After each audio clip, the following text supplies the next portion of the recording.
going to take a wave of kills that go your way. Do you try and hit a wrap? Do you try and hit it from the front? If you are fire, you're trying to hit some type of wrap, but the kills do not go your way. Oh my God. If you are a Telluride Bush fan, that is the end of their run here in Elite Season 1. But for the Falcons, they will fly on forward. There's also some Bush stuff happening right now that I can't talk about. There's some crazy Bush stuff going on behind the scenes. Jesus fucking Christ. I might have to call Sass. Can I mute real quick, chat? What's good, Ant? I would like to apologize to everyone in here. I have to shut down the show. In TS real quick? Yeah, I can hop in super quick. We're watching this thing, but like, yeah, I can hop in super quick. Hold on. Connected. Channel switched. Yo, what's up, User was Ant? moved to your channel. Yo, What's up, bro? Yo, what's up? I was just saying, making a script right now. Yeah. So, actually a decent amount of things we can talk about. Yeah, I know. Obviously, off the rip, the EWC stuff. Yeah. LA Thieves thing, even though we've already talked about that a ton. Yeah. Do you want to... What did you text me? I forget what you said. Wait, the last thing that you sent me, can we talk about that or no? Yeah. Should we? We should probably just wait, I think. I mean, it's up to you. I mean, I just think we can talk. I think we could talk about just. I mean, it's your call. I mean, I think we have plenty of other shit that we don't want to cover that. Yeah, I think we'll be good. Because we can talk about the C9 stuff and like, yeah, you know, like there's gonna be some challengers until I think we'll start filtering out that there might be some news. This clip is very funny. This J clip is very funny. I've seen this already. That shit's, bro. That was my first game. This guy could catch me lacking. Unc was cramping up. But we also got to talk. There's some banger matches this weekend that we should talk about. You know what I'm saying? Like, yeah, we'll do. Majority of the show will be like the preview. I'm just talking about like the top like news this section. This game, fucking this game. Oh my god, this game. Yeah, we'll just go The through. Thieves are playing Carolina again for like the third time. They're playing Carolina for the third time in 2 weeks. It's crazy. By the way, third time in 3 weeks is crazy, bro. But yeah, well, we have plenty to talk about, and then we'll do call-ins. I think we'll get a good like hour and a half. Like you never know. We got a good yap. All right. I'm gonna go back to watching this video. Like 11:45. Heard in an hour. Got you. Go. All right, buddy. All right, peace. Sound muted. Microphone muted. Right now. Very sorry. Obvious creeping scrunch today. W. Hate to do this. Maybe I'll go live tomorrow. Yeah, I mean, look, I'm not like, I don't think any of us are really upset about the placing. Like, we wanted to win, but like, we know we're not going to just win everything. Like, we're not, that's not, like, our expectation isn't to win every single fucking cup and event. Like, that's not possible. If we get fourth place, Jordy's not going to the league right now, but in the future, maybe. Team environment, healthy practice, then I think we would be excited to get fourth. But we got fourth, and we had a toxic team environment with inconsistent practice. I do think the practice was good a lot of days, but we would have really good. Wow, it's almost as if I sat here when his team first formed and said, wow, they're teaming together for the third time. They broke up 2 times prior to issues where they didn't like teaming with each other. I wonder what will happen the third time around. Will they have the same issues again? Gee, I wonder, really Chad. shit days, and the shit days would come I wonder because on that we didn't one. sleep until 8 in the morning. Since Since we didn't sleep till 8 in the morning, now Prolute's pissed off. Like, it's just, bro. Excuse me. Really shit days, and the shit days would come because we didn't sleep until 8 in the morning.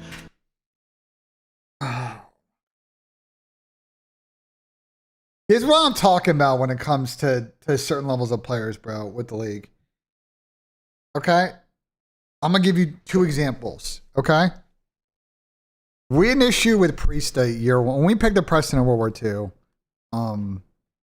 Preston would play 8s like all night. He'd play those like, he was playing Pro 8s, and then the pros didn't like playing with him because he would just cook their shit. So he started playing like the amateur 8s. And he would just, you know, like it was good limit testing for Preston. But the problem is he was playing too late. And he like woke up late to a couple of scrims. And like, I put a little bit of hammer gun on him. Chris also did as well. But the thing I have respect for Preston is once we highlighted the issue, it never became an issue again. We had 2 conversations during the first season split of the CWL, probably like January-ish, and then it was done. After that, I never had an issue. Okay? I give MC credit. MC's a fucking night owl, at least he used to be. But MC generally wasn't showing up late, and I'm sure if he did, you know, like I'm sure Cryers talked to him. It's like, you know, I get it. Like gamers are nocturnal, but like you got to be able, if you're going to, you know, if you're going to be scrimming at 2 or 3 o'clock, like you got to have a standard schedule. Like you can't be waking up at like noon 1, then rolling it. Like you're just going to have a bad day. You got to get that 3 or 4 hours of like, you know, one thing that when I talked to Tyler Abizi, for example, back in the day, one thing that Tyler liked to do is Tyler liked to get up and go work out. And Tyler felt like that helped him, you know, get his blood flowing. That really helped him like open his capillaries. It helped him really like then get into like a really good heart rhythm going into scrims where he felt like he was fully awake. And I think theoretically for a lot of guys like that, Tyler Abizi strap probably helps. You know what I'm saying? Like that could really help because it's like, you know, you're coming into scrims and your brain's already at like your max capacity for the day. So I understand the frustration on it because that's why like a lot of these challenger guys, like why they don't crack at the league is that they have bad practice habits. Everybody can shoot the games. COD is not a hard game, but the reason that people like Scrap and Simp and you know, Crim6 is a great example. They shoot straight, but they're also good teammates. They also have to be good professionals, and they avoid dealing with out of game issues. Yeah, Brandon used to be a shithead.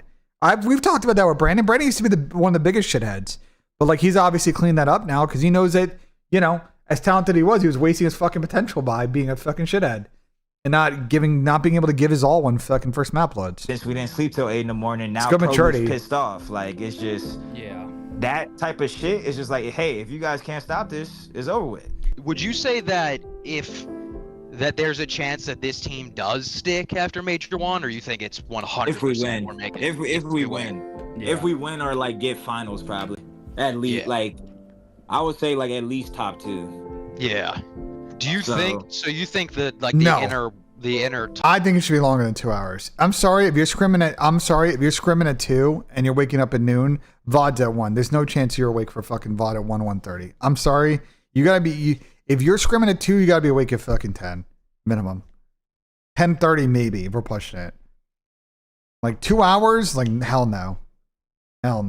But that's why we've had this conversation with challengers players. I think them being on the 2 or 3 o'clock scrim schedule is kind of whack. But like toxic. 1 to 2 hours. No, it needs to be at 3 to 4. Cap have an issue. I wouldn't even say they have an issue because they're best friends. They'll be chilling in the car, and then the next day they'll fucking hate each other. You know what I'm saying? So it's like a love hate. Like Cap just texted me saying drop me. God damn. Yeah. People were trying to, you know, maybe join another team, you know, they were just upset, you know. Honestly, it was just bad. You know, everything that you can imagine, you know, we didn't want to scrim. We chalked practice. We stayed up late, of course. Basically, just everything was going downhill. Everything was downhill after the elite. People aren't calling out. Nobody's saying anything in between maps. So I'm like, what the fuck is going on? And then Byron left the scrim. And then Cap moved me and poked me and was like, yo, drop me. And I was like, oh my God, here we go. Cap and Spar were up until... Challengers rosters are waiting on the C9 situation and also one other move that, you know, may or may not potentially have been leaked last night on Tommy's stream. And I think that will kick off Challengers roster mania. They're not in a super rush because Challengers don't have a lot of shit going on until I think next week. So there's some time for Challengers roster mania, but they've just been kind of waiting for a bit. 8 a.m. in an Instagram Bugger, I have no idea. Exchanging reels. You do be shooting though. That Byron is also in. And they were like exchanging reels saying, ha ha ha ha ha, Byron's gonna be so pissed at us at scrims tomorrow. Like, and Byron took that as a slight. He's like, dude, they're just like openly disrespecting my hustle because Byron's a pro. Byron shows up every day. Basically, they're just, I mean, I think it's just done. Yeah, but I don't think, I'm gonna be honest, bro. I don't think that's what that's referring to, though. I think in this hypothetical you're talking about, people think that player is coming in the starting lineup, but I don't think that's what's going on, bro. Like, I think it's a bit of like the Aluka Nissim type situation. Like, Toronto's trying to think about a hedge, hypothetically, and like they're picking up a player to go on the bench, and like everybody's still got to play their role, but like if they got to make a change, they already have a player on roster, you know. It's just done. This is fucking ridiculous. Jose Cuervo we shot went Jesus out of our like, way too many fucking 11 times a.m. for them to just like shit all over us. You know, what we bring to the table as the Bush is like a platform for them to succeed on and showcase their talents even more. And it felt like throughout this season up until now, I'd say, is like there's been a lot of ups and downs where it's like, hey boys, like we're giving you a lot. You got to give a little bit more. You know, you got to give a little bit more effort. You know. And Donnie said he'd be happy to talk to y'all. Can we get him in here? Because I frankly don't understand anymore. Yeah, the team is done. Gotcha. Win or lose, the team is done for sure. Should we get him hotels?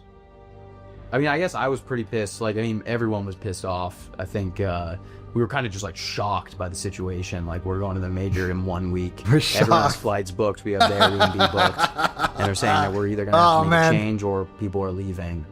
And they're talking about leaving. And It's going, just like, it's funny. It's funny to me how green they are, Chad. It's funny to me how green orgs they are. and shit, which was like annoying. Well, Cap is Cap is in the Dallas. Airbnb. I mean, I don't think it's that big of a deal. If y'all already got the Airbnb approved, like let them keep the Airbnb. I'm telling you, they're gonna place good. I actually think we're gonna have a fun week. Yeah, it's gonna be a blast, bro. This event Like is it's not chalk. like Jerry, like as long as like we don't get to like, because now like I'm not gonna lie to him, like I'm a little like annoyed. Yeah. And like I don't know, like I get that I don't really have a right to be annoyed. Like this is their team. You like, do. But it People warn us about. I'm Listen, this is just Connor. This is just the start of shit you're gonna deal with, bro. This is just the start of shit you're gonna deal with, bro. But like, this is a dime a dozen situation, though. Is like these guys have some out of game and game issues, but like they're able to lock in on LAN, and obviously you guys had a pretty good run at the event.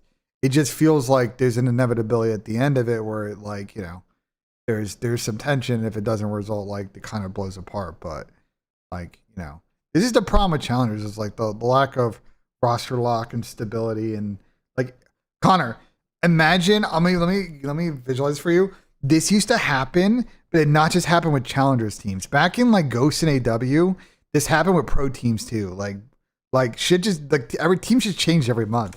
It was crazy, bro. It was crazy. Like there was some continuity. Like there's some continuity, especially amongst the top teams. Like your optics and your phases of the world. Like Denial. Well, actually Denial and NBA had a lot of changes. There were some teams that were fairly stable, but like, bruh, most of these other teams, like it was like, especially in the middle, like 6 or 12, like, bruh. It's my breaking point of like, it was crazy. You know, maybe like these dudes are and we used to cover it all in Optic they're Intel. not treating us Slowly. with the same respect we're treating them with, and Perfect. Keep your head up. I'm telling you, this event is gonna be fun, and we're gonna do really good. Before we touched down at the Airbnb, it was pretty much known and communicated with the team and the players, like, this team's probably not going to look the same after Major 1. Alan D, appreciate the tier 1, my guys. Welcome to the Ben 10. Pretty much pleading with the Fucking get guys. it. We were like, Appreciate we the need sub, my you God. for Thank you so Major much. 1. After Major 1, we can blow it up. You guys can go your separate ways, whatever the fuck you want to do. We put in too much work for you not to do Major 1. They agree.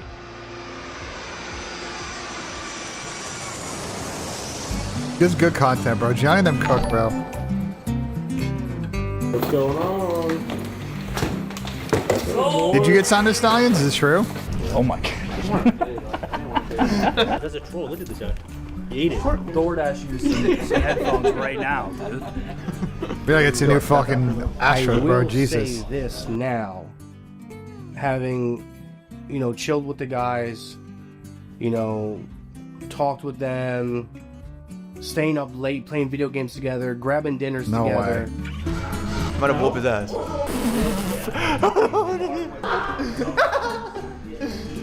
Oh, shut up. You're a pussy. Good game, Matt.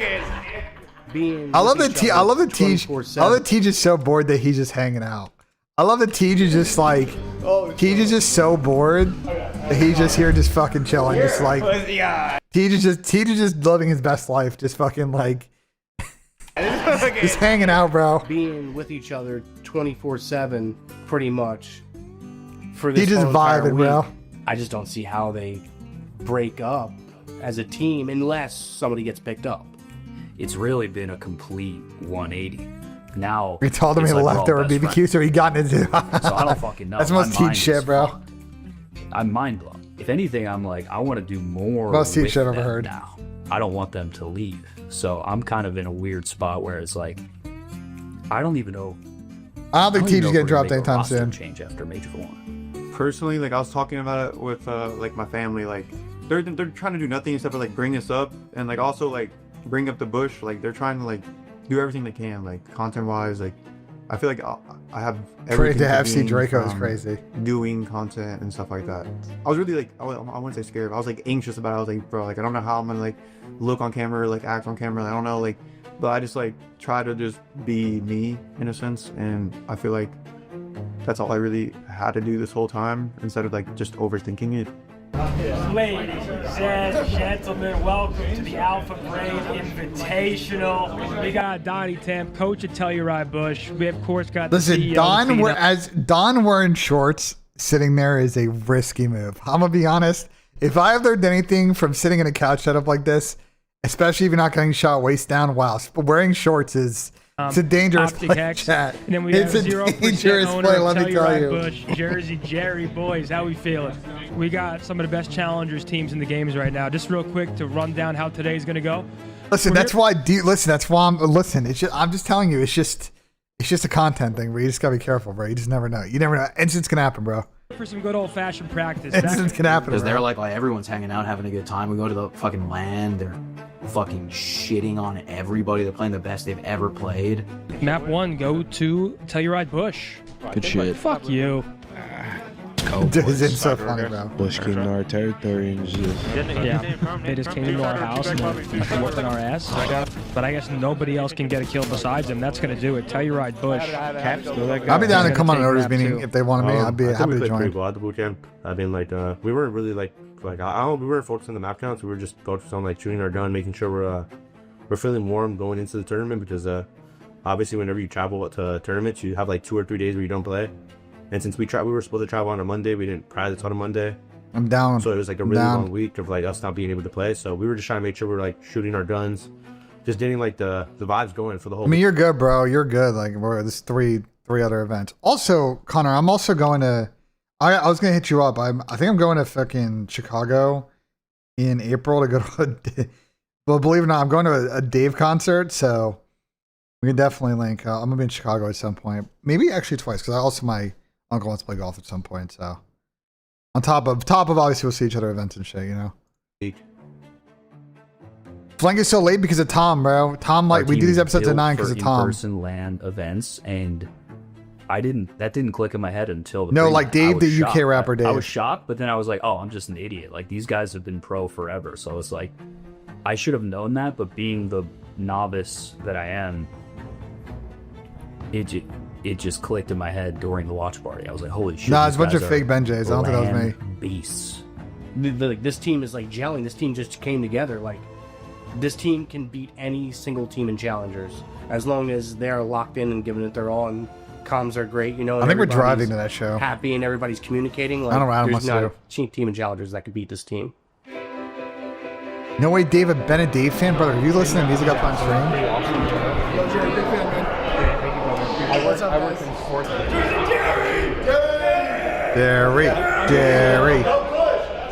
The love from the COD scene has been undeniably amazing. Maniac and Hitch. I actually didn't see this. Maniac and Hitch shot a fucking episode. Scene has nice. Cool. Been undeniably amazing, and I didn't, in my wildest expectations, think it would translate to in person like the level it did. There's Hector. By the way, if you guys did not wildest wish Hex expectations. a happy birthday, yesterday was his birthday. Also, guys, today is Asim's birthday, so go wish my boy Asim John a happy birthday. Today is Asim's birthday. Slowly. I think it would translate Yeah, I to in fuck with person Dave. like the level it did. Seeing fans, Boys, look, you guys know I know ball, bro. I know all types of ball, especially UK UK. Gersh and I've talked about UK rap on stream, bro. We talked about Jamie and Dave and Skepta and shit like that. Like pictures, I was like, oh shit. Like, this is way bigger than I thought it was.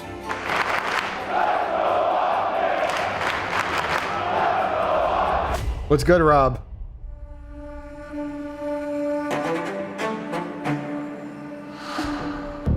This is kind of insane. I'm not gonna lie. Now, granted, I'm a sauna master. It'll be better, Chad. It'll be better. But like, I don't want to be in the sauna while I'm. They got a cricket bag.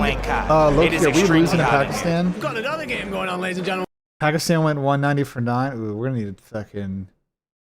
need to hit some bombs. I don't know. We got the Bush. We need to beat We're gonna be Pakistan and have a rocking chance to get out of this group. I don't think so, though. Blue here to kickstart their Dallas Open, and well, I think pretty much everyone's surprised they're down here in the second hill. Whoa! Wait, what? Slow start. Their Dallas Open. Wait, hold. This is. What the fuck? What just happened? Surprised they're down. Are you jumping into that? Oh man, bro, I'm catching my breath right now. Jumping into 40. Aaron Jones, yeah, but he got in trouble for fixing matches. You know, you had to see that. He apparently was fixing matches in the Caribbean, and now it's tough scenes. Tough scenes. Nice, Cap. Let's go, Cap. There you go. Shit on. End it here. 5. GG's. GG's. Yep. GG's. GG's. Bush Gaming. Get ready to jump these. Let's go. Fucking go. Whatever. You knew Pakistan wasn't gonna try and lose to us in back-to-back tournaments. Like, Good. Drink a Red Bull. Don't usually do that. Feel weak. Excited to play, bro. Finish the day off strong. the big thing for U.S. cricket is the Olympics in 2 years. That'll be the big. They gotta build Here we towards. go, Chad. There'll only We're be up, 6 teams we're that up. tournament. Here we go. Push. Oh, Shit on. bouncing on him. Let's go. Come on, get this guy. This series is a mix. There's a mixy server. There's a mixy Let's fucking match, though, right? Barty Supreme with Jesus. Yes. Let's go 5. Right here. Come on. 1-1. Winners bracket. It's lose, go to losers. You need help. Easy. Wait for help. Easy fire. 40 seconds. Dude, I didn't realize how close they were to losing the series. Wow, you're right. Let's fucking go. Came down the end of a scar fucking overload. Fires 27 and 21. Let's fucking go. Nothing. That's a bit of the problem with this team, Chad. Is they played a little bit. When I was watching the matches, and watching back like the finals against like Kicks and them, they just make. I think they do make a lot of mistakes on the map. They leave a bunch of gaps. Like, I think they're a very talented squad, and you see why they made the deep run, because they have the skill and the talent and like the experience to be able to like grind out the series. But I don't think they're like a clean team. And we're gonna get to the point in challengers now, and Kerry can back me up on this. Like, when you get to like the middle of the challenger season, like the really disciplined teams, in years where we've had a dominant team, or like the team in the middle, like Scrap's team, where it's like that are just play really disciplined COD and don't make mistakes, they're just gonna abuse the hell out of everybody until like the end of the year, when everybody's got a master. Come on! Come the fuck on! You thought you had that shit! Let's fucking go. Don't panic. You shouldn't have panicked. We're fine. Let's go. I almost threw up. I swear to God. Holy. Let's go. Well, I don't know. Again, I wouldn't guarantee any challengers team sticking. There's not roster lock for the elite is not until another few weeks. There's a lot between now and then that can happen in the challenger scene. So I would not say that just yet. Like, teams could definitely make changes after next cup or so. 23, Spart 28 and 24, 3.8k damage out of Spart. Oh my God, we're trolls. Welcome back, everybody, to the Call of Duty Major 1 Challengers Open. If you missed yesterday, number one, what are you doing? Because you missed some absolute insane matchups. Of course, this alpha matchup that we alluded to, Enigma, it is, of course, none other than Stallions Red versus the Telluride Bush. So let's get into it then. We break off underway in day 2. 2 heavy hitters taking swings early. Capsule literally said yesterday, there's not a universe where Swooty beats us. So the entire time I was pretty like, there's not a row where Swooty beats us. Oh, we're gonna shit on everyone. I mean, that's what we've been saying. That's what we've been doing. So we're just ready to play it, to be honest. Yeah, that's pretty much all I gotta say. right back. Here we go. Chat, believe. Do you believe in the bush? Look at Cap just getting active, just getting fire. In the essence of time, I'm gonna skip through some of the gameplay stuff, guys. There, calm.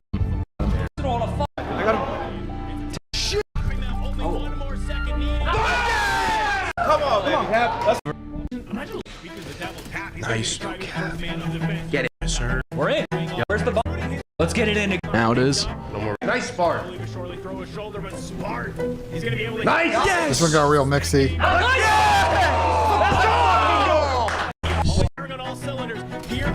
That's it. This series really came down to the fucking wire. Oh, they fell off the map. There they go. Map 5. Come on, baby. Let's go, huh? Game 5 between Stallions. Byron doing a XL smoothie. That's a good play. I actually tipped Byron for the XL smoothie, bro. 5 between Stallions Red and Telluride Bush. 2-2 with Stallions Red going to map 5 search on Colossus. Oh, let me VIP. I need a VIP fucking carry in here. Hold on. It's gonna get shitsky. Sweaty, yeah. It's gonna get mixy. It's gonna get scary. This is why we play the game, boys. Map 5, yeah. Your Phase Red, or sorry, Stein's Red could have. Stein's Red could have won the series, bro. We got trophies everywhere. Courage will land the shots of the M15 on to fire. Lou, he got first blooded, and I was like, dude, fuck, like. But I just remember Lou getting blooded, and my heart honestly just dropped. I was like, dude, no way. Yvonne. That was massive. God, like flank, and he ended up getting 2, and they honestly shielded us around. That was so big. That was so big. I remember watching his back and being like, I think this second kill was like really. Yeah, I mean the timing on this from Heist is kind of crazy. It is tough. If you watch pro teams play this, they generally will just shimmy the barrel.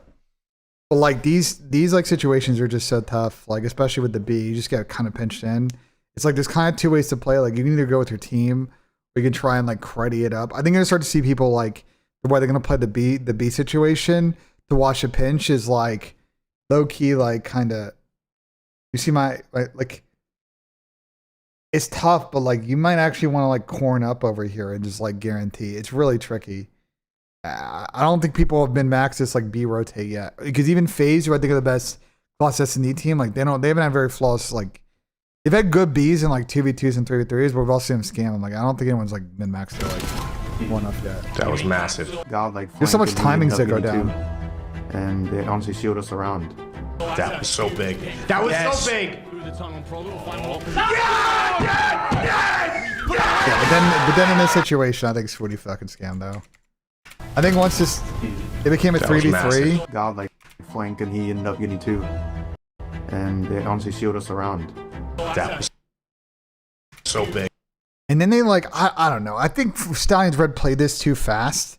Like you got to know they rotate over, and like I think Stein's Red just is sprinting in gunfights. Like where the fuck is Swooty going? Like 2v3, we have 46 seconds left. Why don't we try and work an angle? Like we got time to plant this bomb and work on our pick. Like Swooty just like, they all made a lot of mistakes in here, to be honest. A lot of mistakes they can't make. Icy. Sparks get there. This clip was crazy. They're gonna nade it.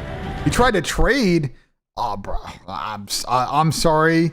I'm sorry. If you think that's Swooty with the bomb in a 2v3, when you know that you've already seen people rotate over in their defense, if you think the play that Swooty made is a good play, you are smoking crack, brother. The chance of Swooty getting 2 is insane, bro. What they needed to do was group up in the 2v3, try and bait some guys to slide out. No, it's not hindsight. They have 45 seconds left. They have time to try and work a blood. They're in a very negative situation because their blood has been neutralized and they've already given up another life. Okay? So they try to child it back. They need to try and work a pick so they can get this bomb down. Like, Swooty sliding in there, like he's got a world star to fuck out of people. Not minimap cheese. There's no minimap cheese, bro. They slid the B. They saw a guy tunnel, unknown. They saw a guy in the back, killed. They know people were shooting outside the hop of P1. They know the other team is is generally in the back of their spawn, ready to fucking pounce on B. Like they obviously like there was a bad group effort, but like if you think Swoot sliding in there is a good play, like I don't know. Let's go. Bang. I think it's a low percentage play.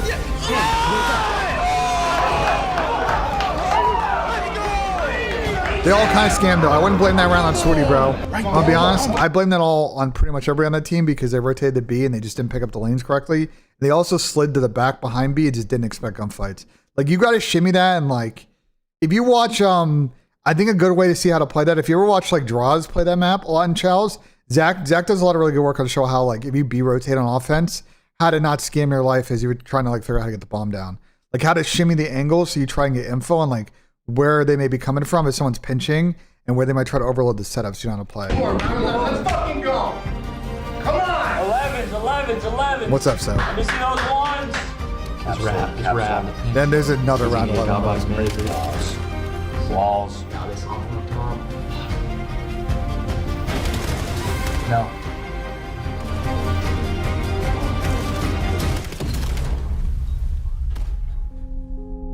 No, I didn't see your poke. It's Watching probably a the stupid team poke, so lose I'm not gonna look at it.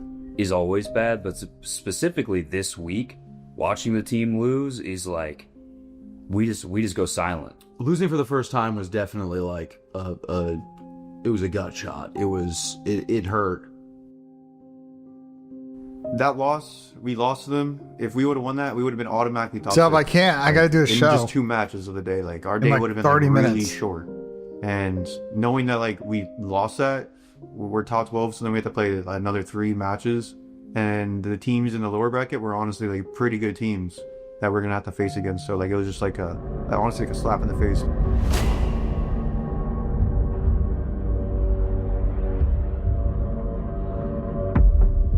Bro, every Bush series just goes to fucking game 5 this week on a Sunday. Jerry's freaking out. Don's locked Let's in. fucking go. Come on. One more.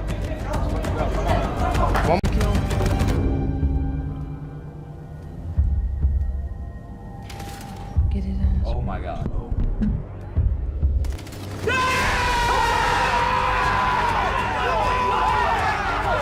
He flipped him off. Yeah, he did. Fire did flip him off.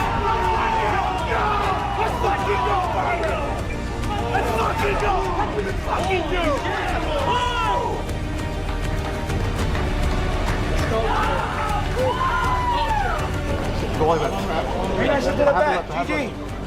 Fuck. This shit's over with. You say cricket? Yeah, but we're not that good to begin with. Otherwise, what? Come on! Fuck on. Let's can't fucking get it. Let's fucking go.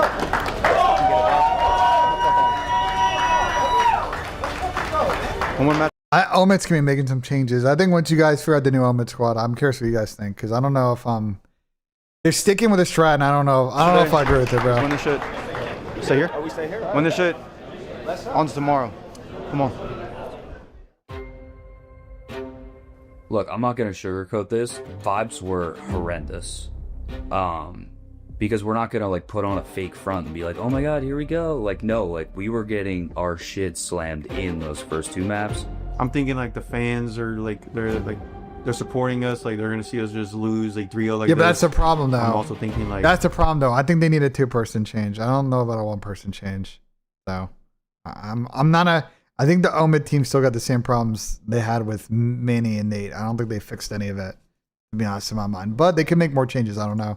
my parents, they drove all the way out here, my sister, like just to see me lose like this on Saturday. I think they have the same problem no matter who they put in the fourth. Just like a little mind blown to be down 0-2 to them because I mean they're another team that we just think that we're supposed to just like dog walk. I don't know what you're doing. What are you doing? You're gonna go in bed. It's your like go out like this. Man, fuck, dude. Fuck, I gotta do something, man. I don't want to go out like this. We can't go out like this. We fought too hard through losers. Like they're just too good. I just know they're better. All right, everybody relax. Everybody in my chat relax. Is Sheesh, first off, so Sheesh is a fucking troll. So you're just taking the bait on him. And I know you like the ego chow, so like, but just everybody just fucking relax. Oh, dude. Everybody fucking relax. So then I just decided to go down to the pit. Just decided to go down to the pit. it honestly felt like we were like slipping in, we were like falling behind, like it was kind of falling apart in a little bit, in a way, like we weren't, like we needed something. They win this map, they win the series. They win Overload, series though. This actually just like we have to lock in. Like Jerry and Nikki numbers. I don't know all the Nikki numbers lore, to be honest. 2-0. Holy shit. Yeah, Falcons Green fucking implode in the series. This is crazy. This is 10 seconds. Get out of there. Get out, get out, get out. Nissim almost made the play. Choke, buddy. Come on, don't choke. Don't choke now. I don't know who Jerry's talking to. Hey, don't choke, bro. Don't choke now. Don't choke, buddy. Come on, don't choke. Hey, Spark, get fucking line, bro. Like, it's that simple. It's gonna come to the surge, bro. I know. Just win this fucking map. Just don't get us going, bro. That's all I gotta say. Like, it's that simple. Like, if you get us going, you guys are gonna lose. You're gonna lose very It's talking bad. to Falcons, coach. Pro loot, find him, pro loot. Kobe Byron. Yup. Let's fucking go! Yo, people dead! Get fucking shit on! Fire. Dude, Jerry's hilarious, Fire bro. 16 and I love, 6, bro. I love Someone Jerry, turned him man. up. Let's fuck. I love Jerry. Bro. Oh shit! Bury them! Let's Jerry's finish so it. funny, Let's bro. end this, bro. Let's end this now. Belt the fucking Saudi ass. Close it out. Fucking shit on. Fucking go, fucking shit on. Get fucking shit on! Shit on! Get fucking shit on! Let's fucking go! Let's fucking go! Let's fucking go! Let's fucking go! Jerry. Then Jerry just leaves is the funniest part about this clip. Is that Jerry just dips, bro. He's just fucking out of there. And Jerry just goes. Oh my god, so funny, bro. Go back and look at Byron. Let's fucking go! He punched Bart. Let's fucking go! He's after map 4. And it was over to the Falcons coach. The look on his face was like, oh shit. Like that wasn't supposed to happen. Like I knew like they were like checked. Like they were like, what is going on? Like the first 2 maps for them were probably like a movie to them, and then all of a sudden like they're in like a horror film. Like Here we go. Map 5 for every. Oh god.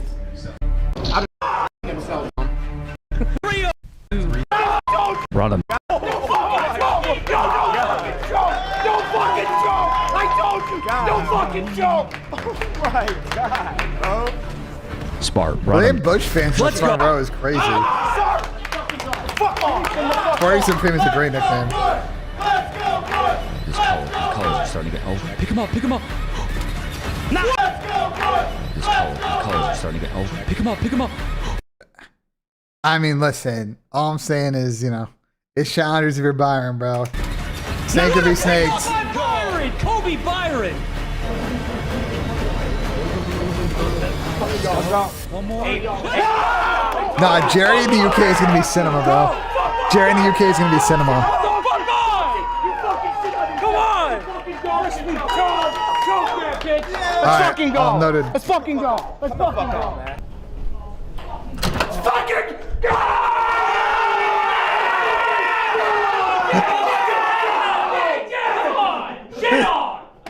I feel like 99% of the people on Twitter are like, this is amazing, like fucking challengers back on the map, you know, and all that shit is great. And like there's 1% of people who are like, oh, this guy is not supposed to do that. But like, I wasn't just doing it just to do it, you know, like Fire had told me like, yo, these kids, like before the series even started, like, yo, Jerry, remember when I was telling you that like these were the dudes that were talking shit to me?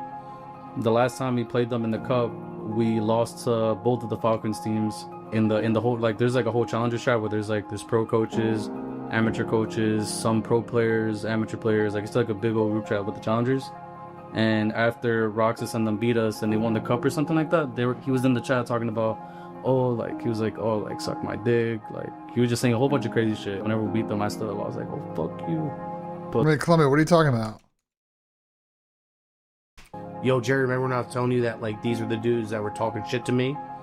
The last time we played them in the cup, we lost to both of the Falcons teams in the whole, like, there's like a whole challenger strat where there's pro coaches, amateur coaches, some pro players, amateur players. Like, it's like a big old group chat with the challengers. And after Roxas and them beat us and they won the cup or something like that, he was in the chat talking about, suck my dick. Like, he was just saying a whole bunch of crazy shit. Whenever we beat them, I was like, oh, fuck you. But threw up the middle finger at him. He just looked at me like I was crazy. Like, knowing that, like, we have that grit and, like, are able to get through, like, tough matches like that, especially against good teams like Falcons Green, Falcons White, Ome, the Stallions. Like, the Stallions are really good this weekend, honestly. Like, all those teams we played today, like, even P7, even though we lost game 5 out of 11, like, those guys are good. I don't think we should have lost to them. But, like, knowing, like, how we played, like, I really do, like, truly believe that, like, we can win this. And, I don't know, I'm just excited to play tomorrow. Yep. I'm about to head out, but I'll see you tomorrow, all right? None of that screaming shit. I'll scream back. Of course you will. Oh, of course. I'm gonna stay out of my versus JJ in the pit tomorrow. Those are war of Pick 7, that's the European boys, Harry, Mythics, and those guys. Then in the losers bracket, it's Huntsman and Telluride Bush. It's gonna be really exciting though, because there's gonna be a lot of eyes on us. It's gonna be a really popular match. For a match that's not the grand finals of a tournament. I was excited. Like, once I saw the draw on this, I was like, probably shit, the most bro. hyped up match, like, ever. So I'm really excited. Yeah, I mean, dude, it's gonna be fucking electric. You know what I mean? Obviously, I'm not gonna. Zinni's like my friend. You know, Zinni pretty much put me on to Call of Duty in a way, like competitive COD. Like, he's my friend, and we talk all the time. And dude, he's an awesome guy for the scene. He really is. He really cares too. And I'm excited to play the Huntsman, dude. Like, I'm not gonna be screaming at fucking Zinni or the Huntsman, dog shit, you fucking suck, you dog shit. I actually respect those guys, and Challenger ship is good. I remember the phone numbers; they were pretty Zinni good. and the Huntsman, and I'm a fan of the Huntsman, you know. So like, I'm excited, but I will say, like, I'm gonna let Zin make the first move. If he wants to go down that route, we can go down that route a little bit. You know what I mean? Obviously, Optic's massive. We're new, you know. We're the new team, and first year in the league, and we're pretty popular, you know, as far as challengers go. So. Man, I mean, I'm looking forward to it. Hey, my Super Bowl picks. The flex play hit, and I think the other one didn't. If I remember.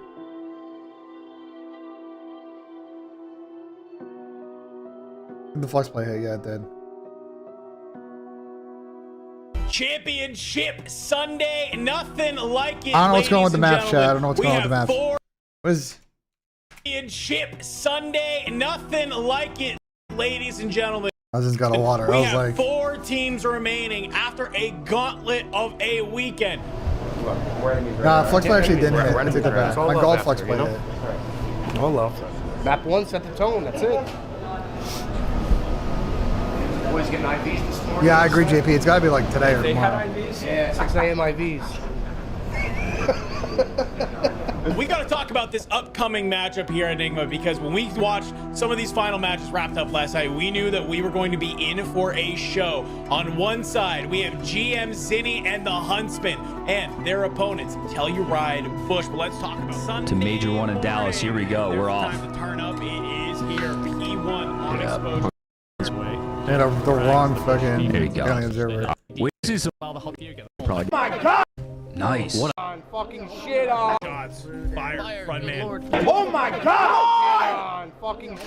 I mean, the biggest change I've seen is the overload move on Den is pretty big, because now that point in Dojo is pretty much like you can like it's gonna be hard for teams to deny that point. Like, you're gonna need to really have good. You're gonna have really good nade stacks. You gotta get the nades deeper in the hall off a spawn. But like, people can also run that. Like, you can really bounce off that front wall and just slide. That's gonna be really hard to kill people. So I think it's gonna make it capping easier. It's gonna make more offense, which I actually think it's a fine move. I think anything that they can do to make overload more offensive and less defensive, I think it's a good play. I don't mind if games at 8 to 9. It's more entertaining than fucking 2 to 1. You know, in my mind. He's checking his own team out. You are awful. Yo, go to the watch party. Come on. Fucking go, Byron. Banner for the venue. They was doing better without you, twin. That's crazy. That's crazy chirps. Go home, man.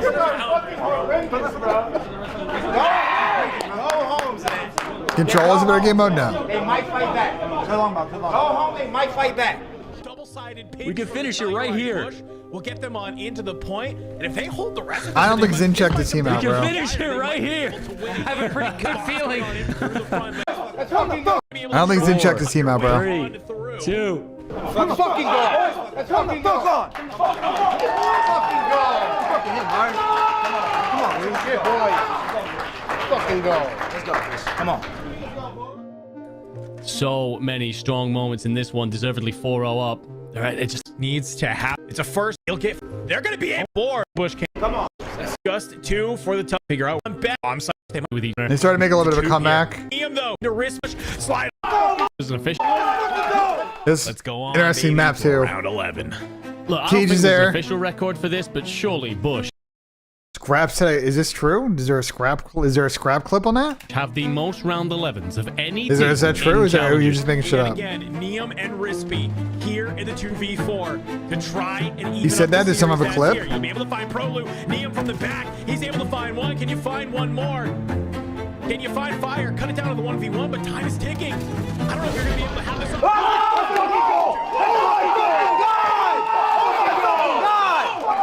Someone's got a link. Send me the link. Let's fucking go. Let's fucking go, Byron. The fuck? Let's fucking go, Lou. USA, baby. The boys are making a push. Let's go. Yeah, we got a lane. Get in, Lou. Get in, Lou. Get Lou. Let's go. Lou.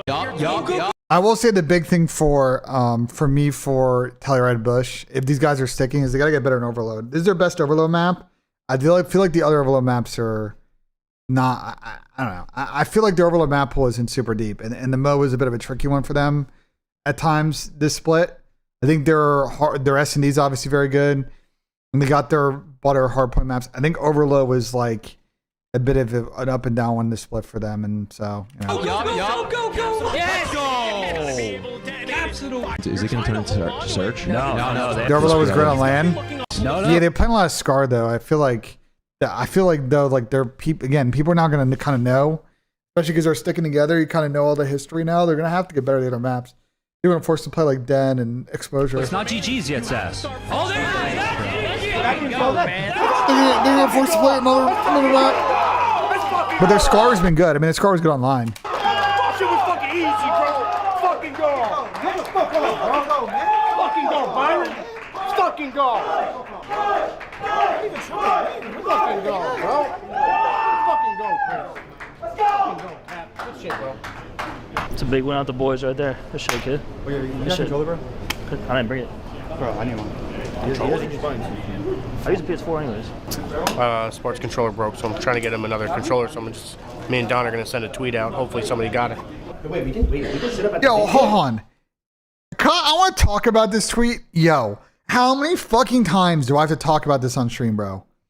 I'm sorry, but if you are a professional Call of Duty player or top AM, you don't have a backup controller, like, what are we doing here? I know there's also a money thing, so, like, I think it's something you talk to the Bush guys about, and it's like, yo, I don't have a backup. Can we like, help me get a backup? But, bro, if you go to a tournament and you only have one pair of sticks, and you're a top AM on, like, a top team, it's like, I don't get that though. This shit happens like every event, and I always sit here like, bro, like, I know controllers are expensive, but like you can figure it out with the org and like covering the cost of that. It's like you need a pair of backup sticks, bro. They were lucky that the Battle Beaver guys, Battle Beaver guys are local and like they were able to help out. But imagine you go to Madrid or Birmingham or Paris, like you don't necessarily. You know what I'm saying? You can't just shoot bots without trigger. You did have another controller, then what was the issue then? Bro, can we have a station to shoot? I can't play with that. I cannot. You didn't play with your original shit. You were real. Can we have a station to shoot? I can't have the station. Yeah, bro. Me and Don are gonna send a tweet out. Hopefully somebody got it. Wait, we didn't sit up at the station. Yeah, bro. We didn't sit up at the other station. You can't just shoot bots without trigger snaps. Bro, can we have a station to shoot? I can't play with that. I cannot. You didn't play with your original shit. You were ripping with it. I can't pull out my knife. Nigga, fuck the knife. Yo, just change your fucking knife button combo. Like, do like some manual shit. So he couldn't pull his knife out, so it sounds like you need another controller. It's like, I'm confused. Yeah, I'm missing iron. Can't you change your B button to A? You don't use the A button on the front. It's literally a worthless button. I use the A button to jump. Nigga, what the fuck is your back button for? Don is so funny. Donnie is so funny, bro. Donnie's mind blowing this whole situation, bro. If one of y'all or somebody can go to CVS and get like rubbing alcohol, and just rubbing alcohol the button. Okay. I think Lou fixed my controller, bro. He rubbed cotton swab on it, and it wasn't stuck or anything, but it just wasn't registering. But now like it's registering. So Lou knew the tech. Listen, because like now I can. The situation is this. My BENJ thought is if you're going to compete this level, figure out with you and your org about how make sure you have a backup controller at all times, bro. Broken in, you're ready to swap it in. Backup controller. This happens so often. Even happens to fucking pros, which blows my mind, bro. This is like you play baseball. You're gonna have a fucking second bat. God forbid your fucking other bat breaks. You know what I'm saying? If you're playing on wood bats, obviously metal bats. If you break a metal bat, it's impressive. You know. Like, yeah, there are some sports like, there's some sports like fucking golf where you really can't, but like in COD, you can get another pair of sticks, bro. Pull out my knife. And make sure you have it broken in. You have plenty of time over the course of a split to break another controller. In that last series, I could not pull out my knife. And like the knife, like you run faster, so like it's good like to pull it out. We finally have USA hanging in there. I'm looking at it, but they need 16.8 runs in fucking an end. Like, I don't, like an over. I don't think they're getting 16 and over, bro. Do you know how many sixes?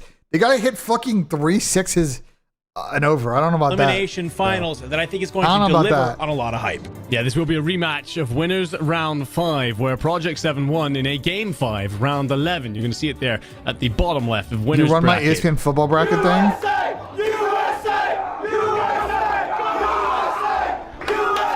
Come on, bro. Let's go. Boys are flying. That's 3 dead. No, they're spawning out. Winners bracket. Come on, Spark. Another 3 tracks. Capital wins a huge. Nice, That's GG's. That's game. That's game.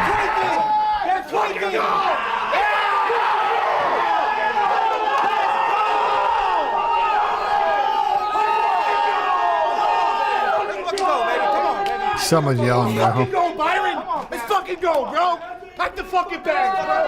Pack the fucking bags, bro. Let's fucking go. Why Ernie hyping up Jerry is funny. I mean, super excited, proud of this team. Whatever happens, happens. Obviously, we want to win. That's why we're here. I feel like we're gonna win though, but ready to rock. Bush got a cheering section in town. It's crazy. Let's do it. Come on, grand finals. Let's go. Now you worry about the front dom's already there. That's a 3 clean white. Nice, Lou. Big kills from Lou. Oh, get him! Yes, Cat. Oh no. Oh, we're.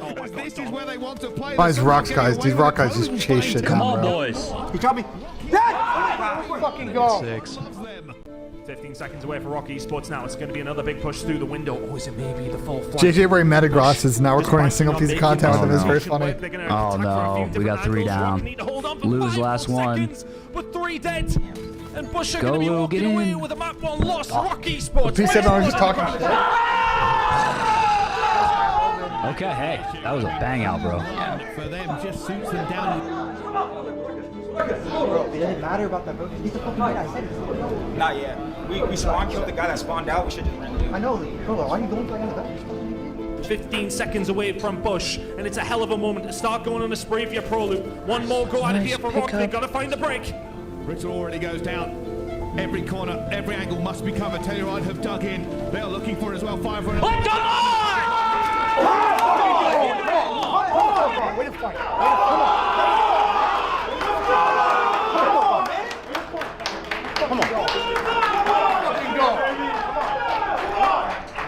Come on, bro. Way to fucking fight, boys. Your screen is 100% right, and it's a 5-4 lead for Rock. Let's go, Mr. Kips. 1 round away from being crowned champions, Brycey. Yeah, bro, I'm tweaking out. I got a little lost there. Sorry, Chad.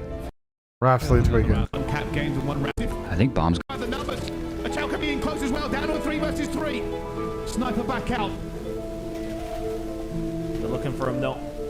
Fire and Sparta trying to keep him at bay. Calling Kip skips now? That's crazy. Just get aggressive. Look how many numbers they have over towards that side. One's wrapping on the bomb site for now. Kicks is on the biggest of flanks. Is he going to be able to do something about it, or are they just maybe going to push this over towards B? Yeah, they've got so much aggression, they know they can get aggressive here. The Mech's going to have to back down, finds a kill, 2v2. Still backing down, they find another one. A 1 versus 2. This is their time, and they find it. Kicks on the flag. I thought this was an interesting. I thought pushing through spawn was a crazy play. I feel like it works. It's hard to. I feel it's hard to do in a 4v4, like 3v3. In 2s, I think it's very doable because you get timing. I feel like in 3s, it's just like how much time was left when they did it. They won with like 50 seconds. I mean, they had enough time to pull it off. I mean, they had the read. Is he going to be able to do? It's just tough. Like they're worried about the sniper. I think they do see him. On the biggest of flanks. This is he going to be able to do something? Yeah, I think number 3 is unknown. Like it's just so hindsight. They actually wait. They about it, or are they just maybe going to push this over towards B? One on the grand final.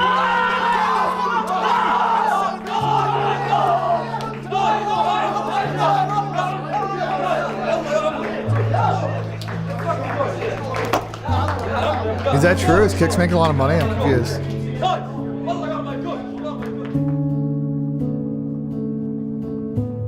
Yeah, shout out to Steve Vortex to go.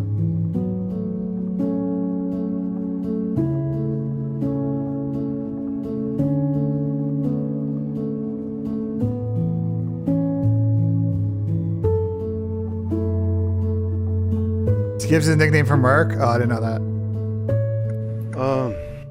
The grand finals, like, yeah, the score was 4-1, but like the first map we lose by what, like 13, 14 points. The second map 5-5. The overload 2-1. Renegade might be on a Halo deal. We should have had like a last second cap from Byron, but he got like double stunned. Like 3 to 4 situations go differently. We could have won 4-0 realistically. Like it sucks, obviously, like being on like the end of the things that didn't go our way, but I mean that's just how stuff goes sometimes. And I mean, like hats off to those guys. Like I just feel like their teamwork was a lot better than ours, especially like in the bigger moments. And I feel like that's why they won. I mean, we had a really good run, but I mean all weekend they only dropped like 4 maps, so.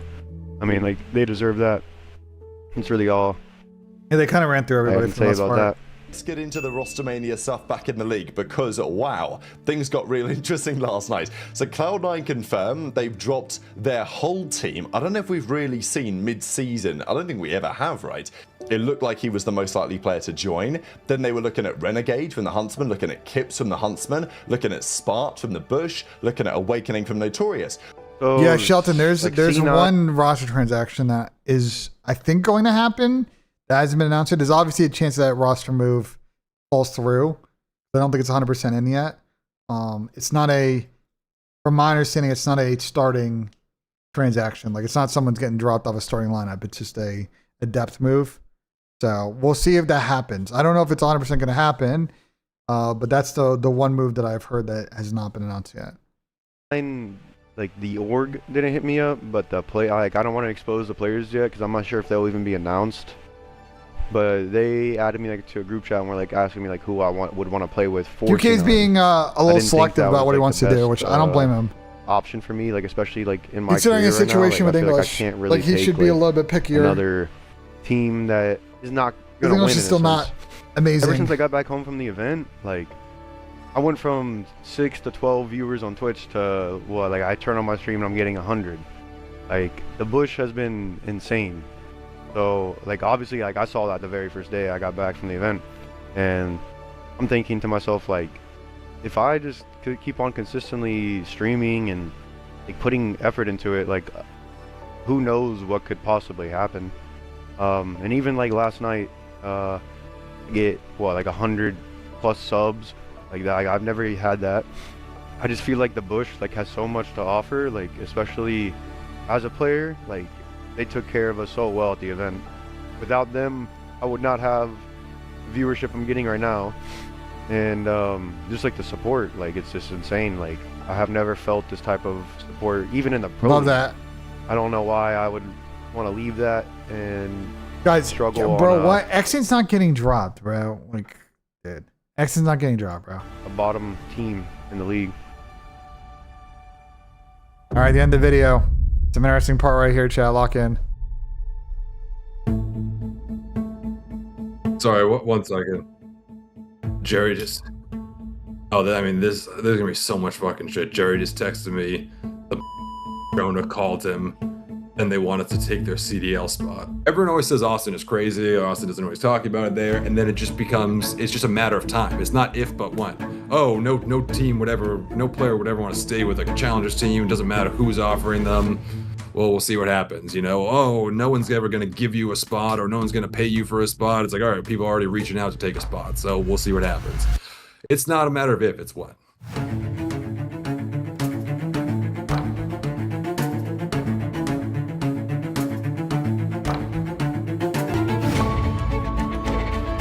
Good video. Oh. So pretty much the DM Jerry on Twitter, got on a phone call with him, and said they're trying to sell their spot to us for $1 million. $1 million? Are they out of their minds? Yeah, that's what I said. They said $1 million. That's fucking insane. $1 million. There's not even it's not even like we could get a sponsor that could pay for that. I mean, $1 million is what Gentleman's paid to the Cronkies for a spot, supposedly, according to Gentleman's. Oh. I'm honestly blown away by $1 million. I literally thought I was going to join this and they were going to be like, they want us to have it for free.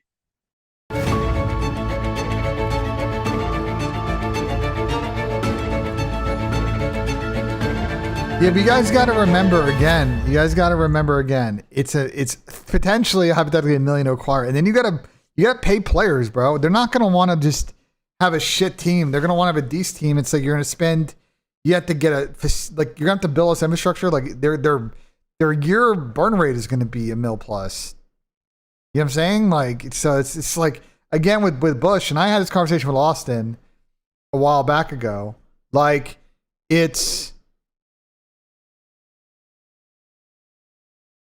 you're in a situation where it's like you go from a 5-figure spend to like, now we're talking 7 figures, a lot of extra zeros. You know what I'm saying? Like, it's a W video. Shout out to Gianni. He cooked. Shout out to the Bush boys. This is insane content. Guys, keep supporting the Bush guys. Like, that. This is the type of shit that we need in this team. W's in the chat. We're going to join Discord in a sec. What did Ernie say about me? You guys said that Ernie fucking say anything? Parts of the vlogs that come out this week.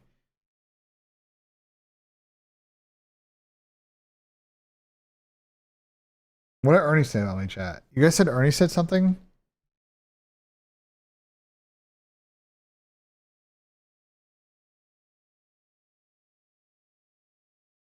Was it? You guys said it was this account? Was it? I'm confused.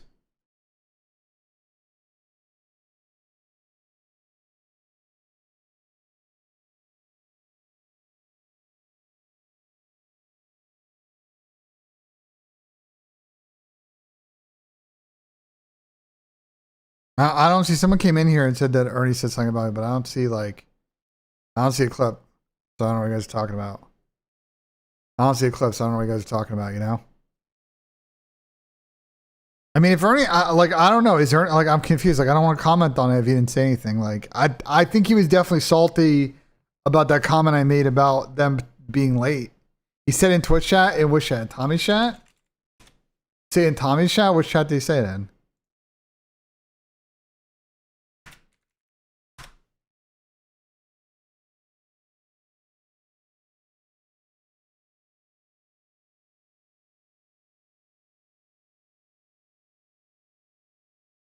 Well, this is the other thing we're talking about. I think we're good, bro. Anyone's upset about that comment, but like, I don't know, bro. As always, like, you know, if people like, if he was upset about the comment, like, you know, always just like, you know, we always just have a convo about it, you know. Like, I don't know. I think if they're upset that I've been critical of their team, like, but I think that's rightfully so, though. You know what I'm saying? Like, they haven't played to their fucking standard this split, so like last split, like, but they know that, like, they know they got to lock in. So anyway, let's hop in Nameless Cord. Yo.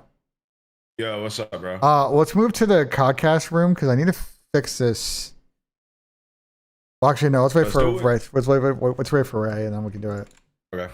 I need to fix this invite link thing because it seems like it maybe just like generated one per person the link. Like it's very odd.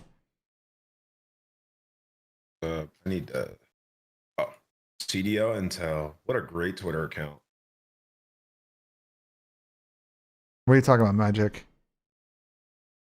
I think in that hypothetical, it's a hedge, Magic. I think it's a hedge if that's what you're talking about. Yo, Ben, I reconfigured my mic. Yeah. Do I sound way better? Yeah, you got way like the like low end of it's like way better. Yeah. Is it like clipping at all if I get loud? Yo. Hello. No. Let's go, baby. Was it clipping before? If I got loud, it would just sound weird. Like my voice wouldn't be super clear. Or like at the end of my sentences when like my cadence or like I would quiet down a little bit, it would cut out. And then if I got really loud, it would cut me out as well. Do you have a compressor on or no? Yeah, I have a compressor, like an audio compressor on the Yeah, XLR, like either on the Go XLR or on the OBS side. Yeah, I do. I don't know if I have it set up right, but there is like a high end. I hear like a high end tone coming through your mic. yeah, right. Yeah. I don't know how to like. So I'm on dynamic on Go XLR and 57 dB. But should I I don't know if I should lower that or raise that. No, that's Like, not I'm the loud issue. enough. You need a high pass because there's like a weird like ringing sound. Bro, help me, bro. Here, look. Bam. I don't so know. easy. I don't remember if you can high Full pass. screen. I don't know if you can high Eight. pass out of. What do I do, bro? Try to Nope. on What's the up, bro? on the equalizer under mic. Try and Okay, so right here. Try and go all the way to like the right where it's like 16 kilohertz and try to like miss that slider and see if it makes it better. Which one? Oh, equalizer 16. Put it at where? It's on 3. We'll put on 0. Talk now. All right. How do I sound now? There's no ringing now. Yeah. Oh, really? It went away? For the most part, I hear it just a little bit. You can turn down to like -1 if you want. Wait. Yo, am I crispy? Like it did, the ringing sound went away. I mean, you can hit fine tune and like try to find the exact frequency and lower it, but it made it better. But I sound crispy. Yo, Ray, how do I sound, bro? Podcast mic crispy? Y'all sound beautiful to me, so I can't tell you. Dude, that's my guy. Ray, what rank are you now? I've been soloing, so I'm like Diamond 2. That's what I've been doing. Yeah, soloing's hard. It's fun. Just a lot of stats. It's fun. No, it's definitely fun. It's just I just can't get like a win streak, which is the only way to get points. I feel like. Oh yeah, you gotta go on some win streaks. Like I literally get like 40 points a win. I get 40 points a win, bro. It's I'm in criminal. diamond right now. Yeah, Scum. I was in the late night solo last night, Dolo, dude. Just vibing, listening. No, to Jake I don't Paul know, ripping. Nightmare. I don't got the tech. The Pod Ninja is not working for me. I don't know if there's a new link or something. It should be the same. It should be the same link. On. It just shows a black screen for me for whatever reason.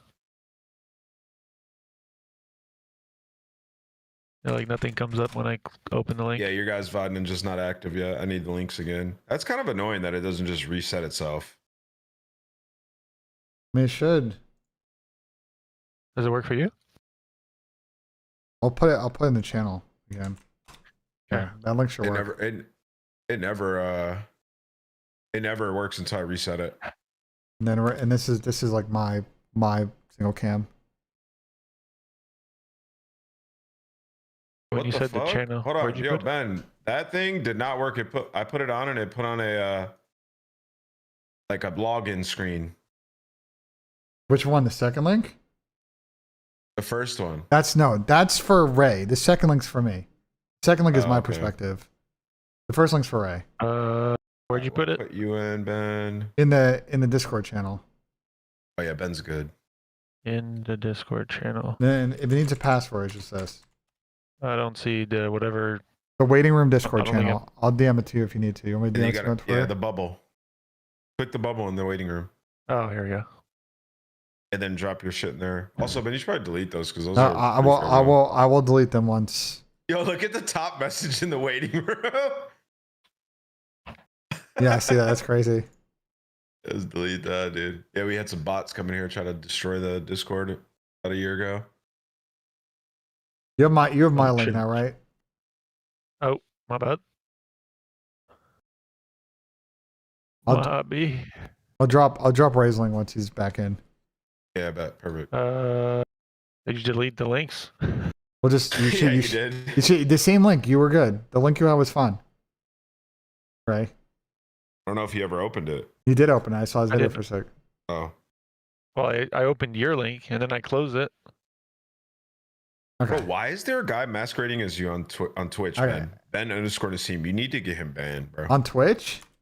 Yeah. It's just I don't know. It's with an L. Here, Ray. I'm just gonna DM it to you. Copy. This is the link, and that's the pass. This is the way I live. Right. Wow, what a wonderful Tuesday with the boys. Should be I fun. contemplated throwing on a golf polo this morning just to feel something. I feel something is crazy. I fear it's not golf Dude, season I've outside. Been air swinging. It is over here. I You- can't wait. Can you mute bro. yourself in OBS, Yeah, right? yeah, I got you. Yeah, this is the link right here for Hey, buddy. Rambo Where? in the Discord channel I just put in. I got it. I got a bunch of golf rounds coming up. I Wow, fear you're we lucky, don't dude. because it's fucking so much snow. I'm playing Saturday and then 36 on Monday, probably around Sunday. We What, might be Monterey able on to sneak Sunday? in Or around. Monday, sorry. I looked at the weather. There's it's in the 50s next week. There's Wednesday and Thursday are 57. So theoretically, But bro, we Will might. the golf think course that actually be the- open? Yeah, Yes. they'll be open. But the thing is, bro. Hold on, let me turn my screen off. Thing is, bro, is this snow is so much. I don't even know if it's gonna melt with 40 to 50. Like, we need it. No, we're gonna have Like, mid it's 40s. We're gonna have mid 40s for most of the weekend and that week, and it's also gonna rain. So I think it'll melt. The problem is it's just gonna be muddy. So you're not gonna be able to it's Well, gonna it's walk. 39 today. Is shit melting already? Yeah, it's sunny. Looking out the window, it's melted. It's starting to melt in my neighborhood. It's definitely melting on the street, but dude, there's still a Nah, mountain. what I'm telling you is it's walk only. So it's where we go play mental airport. You know what I'm saying? We don't go play Yeah. Me and Rich were talking about it. We want to go play Gahanna, bro, and just hit bombs. Yeah, but the problem is I don't think Gahanna is just so whatever, bro. That's the most mini It's of all just fun time. It's because just it's so easy. it's just boring. I don't find Gahanna fun at all. It's just boring golf course, bro. Just a warm up. Just a warm up course. Hold All on. right, so Let's get ready for the show. I'm gonna talk to my chat for a second. I'll be right back. okay. All right, chat. I'm gonna turn Ant's VOD on. Can you You're gonna hear me go away for a sec. Yeah, just so we can do this show. Got you. Appreciate you. We got some stuff to If you talk guys sub about and today. resub, We I'll might show have you a guys out in the special chat, guest but you're gonna see my cam go away. Back in time, but no guarantees. And the audio should be synced in a sec. Stand by, chat, and we'll get this going. I gotta send Ben this.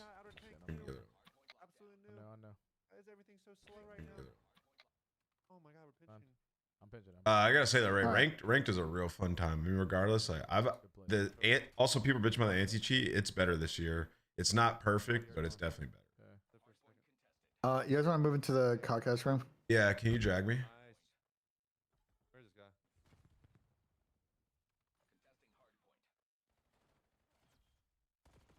Chop me right. No, chop me right. Back to the tank. Oh no. Top in time. I want to see why. I knocked Ben. Yeah, I don't know if mine Knocked? works, but You guys see it? One shot tank. Just enable share chat. Setting. Where's that? Oh, it's It's just on the right. It's still just on the right. Just Got it. Okay, I figured. let me try and do the thing again with the link. People are having issues with it. Yeah, Pookie, we're gonna talk about it. That's the first topic of the day.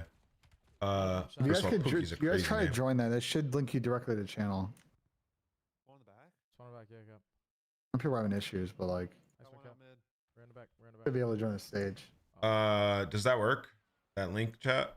Here, Nice, Cal. how did you do that? Also, invite Ray to speak. We did invite him to speak. He's got to fucking join. We gotta go, Yerk. We gotta go, Yerk. Hello. Yeah. Yeah, this link should work here. For wait, I'm gonna edit the invite link so it just never expires. Times off spawn, bro. Like if you don't go in there, Okay. fucking bait, man. No limit. Yeah. Okay. Yeah, we're good. This link will work nonstop. GG, bro. That's the link right there, guys. If you want to do call-ins later. Okay, let me get this everything ready.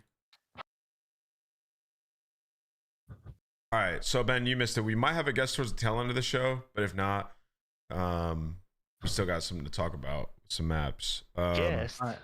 Yes. I'm gonna go pee really quick, but I'm curious what the guest is. But I'll be right back. It's it's Mr. Spinna Spence. If he can make it back in time. Yeah. Is SSG squad still coming in next year?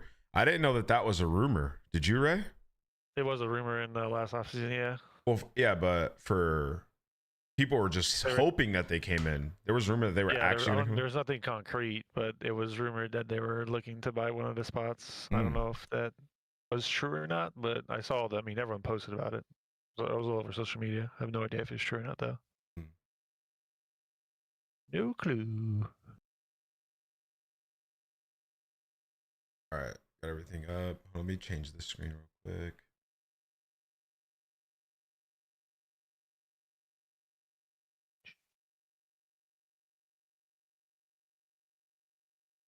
All right.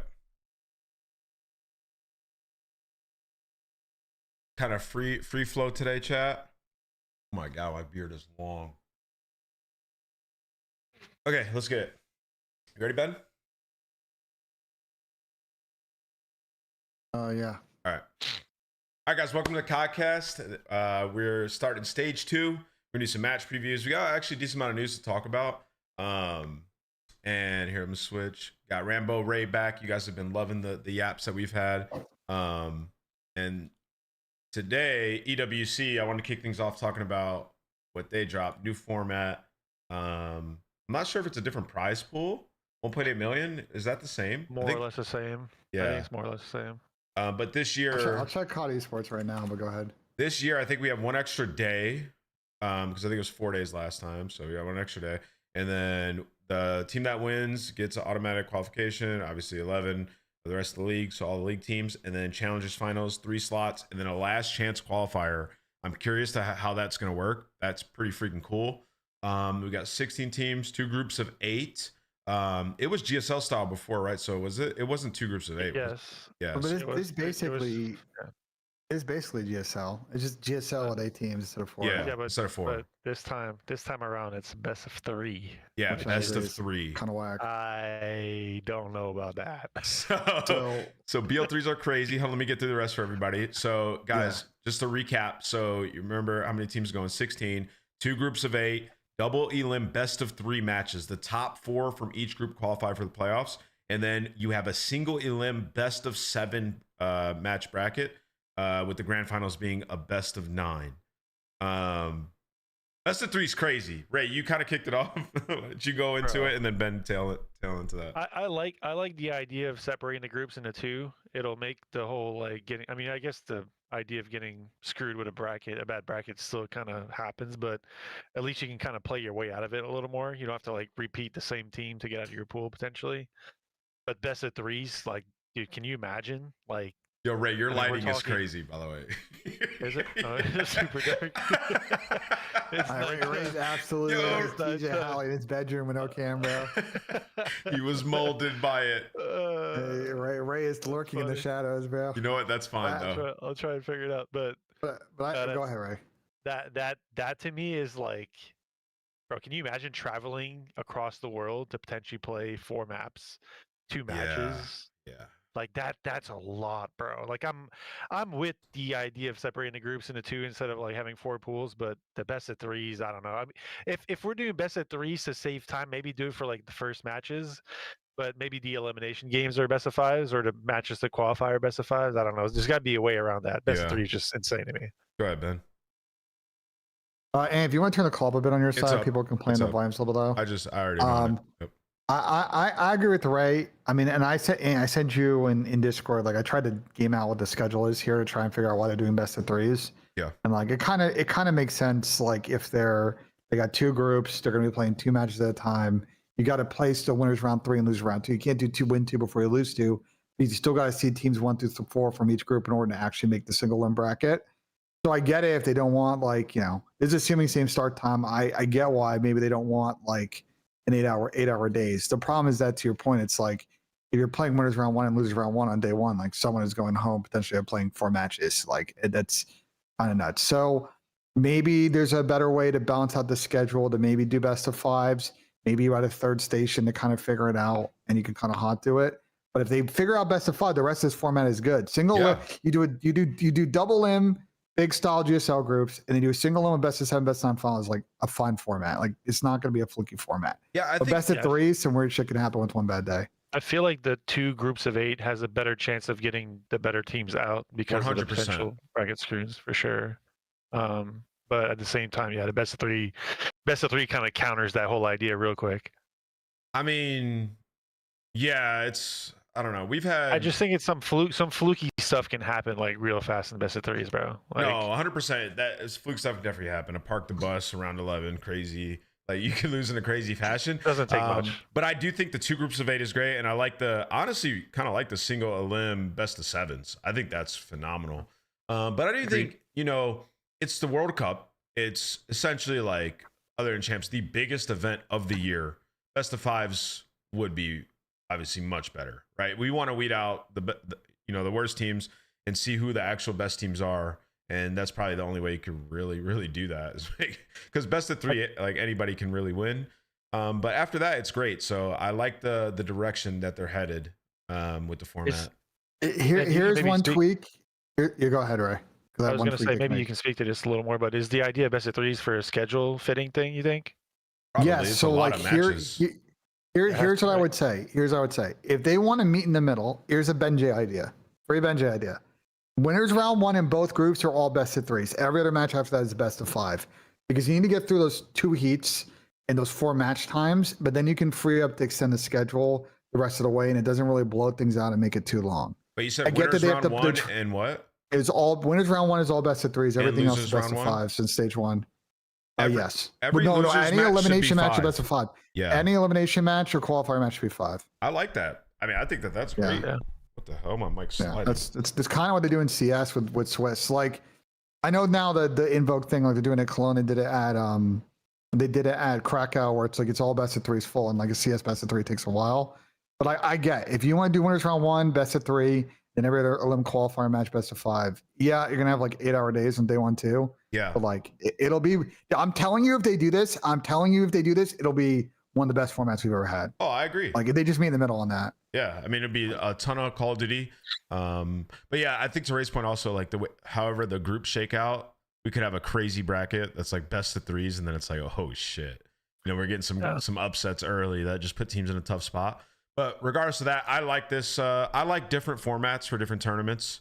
So I'm excited that they're doing this. Like it reminds me of back in the day, Ray, where we would have go to Gfinity and it would be a single elim, like just a different type of tournament that you got to prepare for and get ready. Yeah. So I think that those types of things are great. One more thing that I'd like to see tweaked from the previous years is the seeding for the event itself is based off champs finishes in the past. I'd rather see it for the entirety of the year. I think just champs alone, again, it's one event. Why not have the whole season encompass your biggest, like if this is going to be the last event of the year, why not have the whole season like matter for this instead of just the previous tournament? I wonder why they do that actually, right? Rather than just take the CDL points.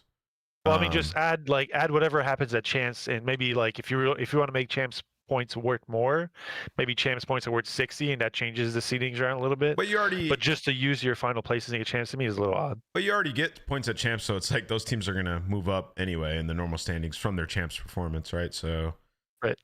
If you don't want to do that, I've always wanted this format, right? Let's draw it, bro.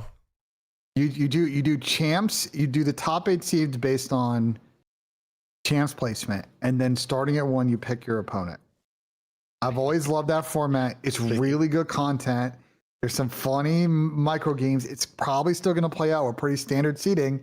because the first place team is not going to want to play like some pro team off the rip. And it's fun. They could try that. Well, this is I'm down. we're saying because it's 2 pools still, right? We're saying it's like the back and forth like we had in that was like Cold War year, right? That was cool. I like that. That was fun. Well, I liked I remember when I used to draw the champs groups. Remember that? Let's just draw the groups, bro, out of a hat. And love fucking shuffling the balls like he's on a UEFA. It led to one of the greatest Champions League draw show. It led to one of the greatest moments. It led to EG and Optic in that group. Remember? I thought I was sabotaging, but they ended up winning champs. But yeah, so that'll be good. And then also, Ben, I'm not tripping, right? It's an extra day, right? It's 5 days to it's 5th, 6th, 7th, 8th, 9th. Yeah, it's 5 days. 5 days to 4. No, okay. To that schedule, I mean, I think that's pretty close to how it's going to get done, assuming they're doing 2 stages. The only other thing we didn't talk about is there is an LCQ. What region is that LCQ in? There's no way that's a global LCQ, unless maybe they are doing a global LCQ, and maybe a week before they're inviting teams out and playing a global LCQ. But yeah, I don't know. I assume it's for one region and probably MENA, you would assume, and that is what it is. You think they're going to do it on land though? Like they're going to fly the teams out to play? Like no way. For some of the esports, so what they did for some of the EWC games in the past is the week before they had an LCQ for spots. Yeah. There was obviously some they did a road to EWC like DreamHack LCQs for some. I'm just curious if this is online or LAN or if there's one region or all regions. Like I don't mind LCQ qualifier, but if it's an online LCQ for like MENA, like Yeah, I feel you. I mean, it is what it is, I guess. That's it. Yeah, a lot of cash on the line. It feels like a champs after champs, and dude, the last event out there was crazy. Like it was like stages fully functional. It was awesome. So excited for that again. Yeah, until the finals, that team got smoked. That's tough, man. That's tough. Very, very tough. All right, so we got some other news to talk about. This broke like shortly after the last episode. Quavo. Shout out Kenny. He got released. I feel like we all saw this potentially happening, obviously, but we weren't sure if they were gonna like keep him or not. I don't remember where you guys stood on the roster, whether they should keep Kenny or not. But I just want to say Kenny's one of the greatest players ever. I don't know what he's gonna do next, but I do think he still has the ability to compete at a high level. Obviously, has to get back into that mode and find that passion for COD again. What are you guys' thoughts on this move by LA Thieves? Did you see it coming as early as it did? Let's start with you, Ben.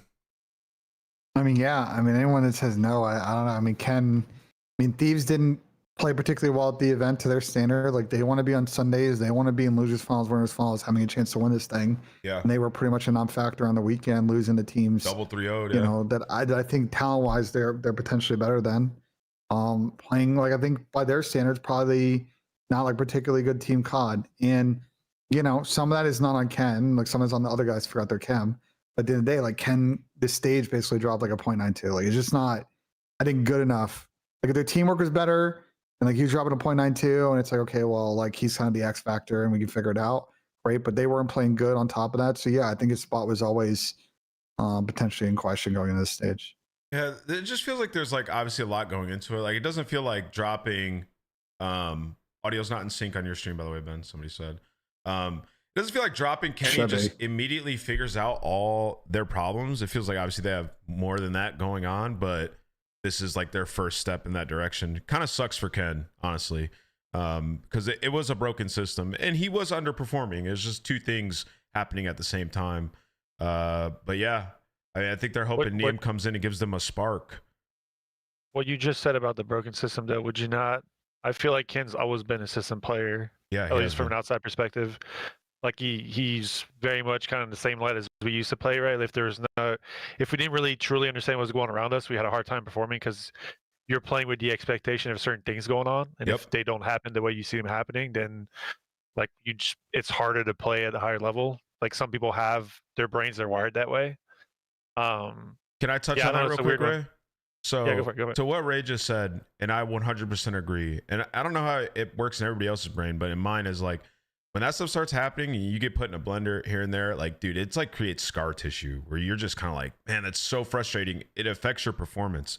If you have an idea of like how you want to play and somebody just either is ignoring it or not playing that way, it's gonna fuck you up bad. And we saw that happen with Kenny for like 2 years now, Ray. And you know exactly what I'm talking about.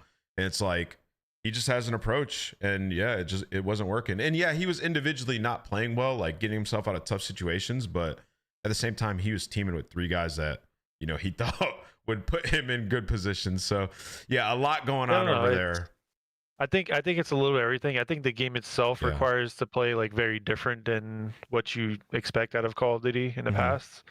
What I'd like to see, I really hope he doesn't retire. I think he still very much has a chance. I think if the game's like, if let's say the game next year is more your, like, let's call it like old school fundamentals and the way COD has been played for the majority of its time, and it kind of suits him more, then I think that's something that definitely he can come back on.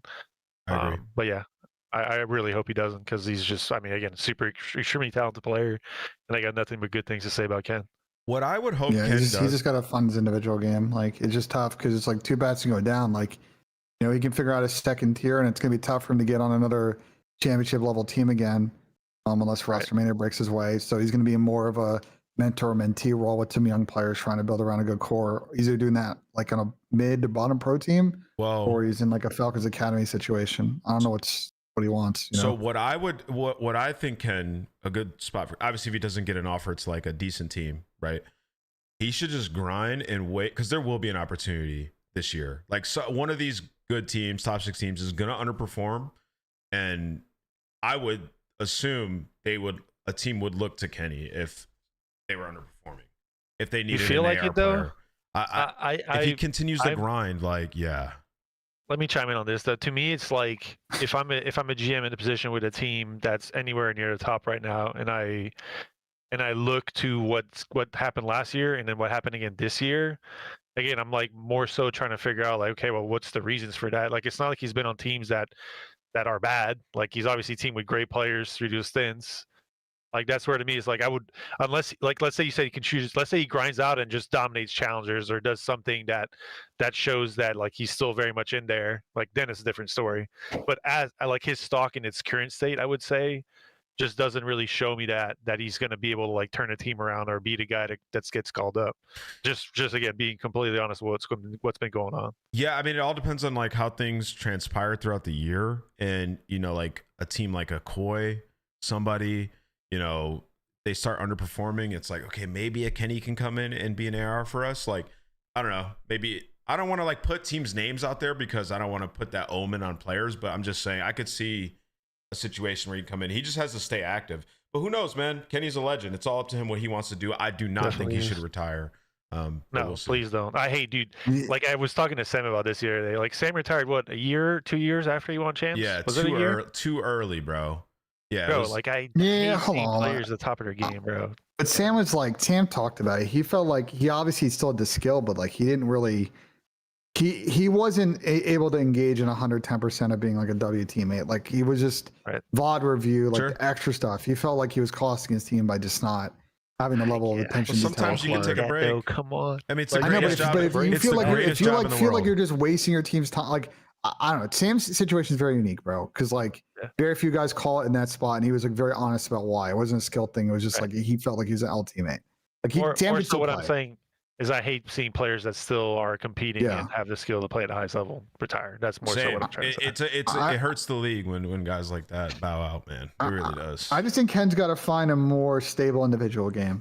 You know what I'm saying? Because the chance of him bouncing onto a top championship team where the kills are easy and free, like, I don't know how likely that is. Like, he's going to be probably more of a mixed situation where he's got to contribute in a plus slaying standpoint. And it's like, that's the part of the game he's got to figure out now. He's been on 2 good squads where, you know, he wasn't able to do that. Like, if he finds that way, then yeah, I think he can continue to figure it out. If not, like, he can bounce around a little bit. And I don't know how he feels about that. You know what I'm saying? We've seen a lot of pros in the spot in kind of that bounce around spot and in the mid to bottom of the league. And like at that point stuff, you know? Yeah. Well, anyways, so with Kenny getting released, Nissim joins LA Thieves. Shout out to Nissim. He's been, you know, active in the Optic HQ doing some content. He's got a pretty awesome personality. Kid's a beast, and they're hoping that he's the spark for them. You know, me and Cap were laughing about it a little bit. We were like, "Dang, dude, imagine getting your opportunity in the league, and to your left is Abizi, to your right is Hydra and Scrap." You're just like, Yo, Scrap, can you make sure you watch my flank? Like yo, Hydra block, like Hydra block for me. Like, it's just a crazy situation. I'm so excited for Niam. He's such a good kid, and I hope he plays incredibly well. But they got a lot of stuff to fix, and we've seen this though. People going down to challengers more often, picking up a guy and it fixing their team. Ben, as a guy who is pretty tapped in with challengers, what are your thoughts on Niam and how he fits on this LA Thieves team? I mean, I think if you can give them sort of a new spark of like wanting to enjoy playing this, because I think we've heard a lot of the camp about how much they don't like the meta and they don't like overload. And like, you guys have all been in team situations, like it's harder to grind this game when you don't like this game. And I think they just need to find the fun again, because like these are all talented players, but Team Chem wasn't that good, and Niam could give them like a fresh start. They got to catch up to everybody, and it's a very good split to catch up, because you're going to get a lot of games. You're going to get 11 matches. Play all these teams. You're going to get a good feel for where you're at, where your good maps are going into this event. So it's a very good opportunity. I think Niam will take advantage. I think he's a good kid. And again, as long as they grind and work on becoming like a plus teamwork team instead of like Hero Ball, I think they have a good chance to get back to Sundays. Yeah, I mean, here, Ray, what are your thoughts first?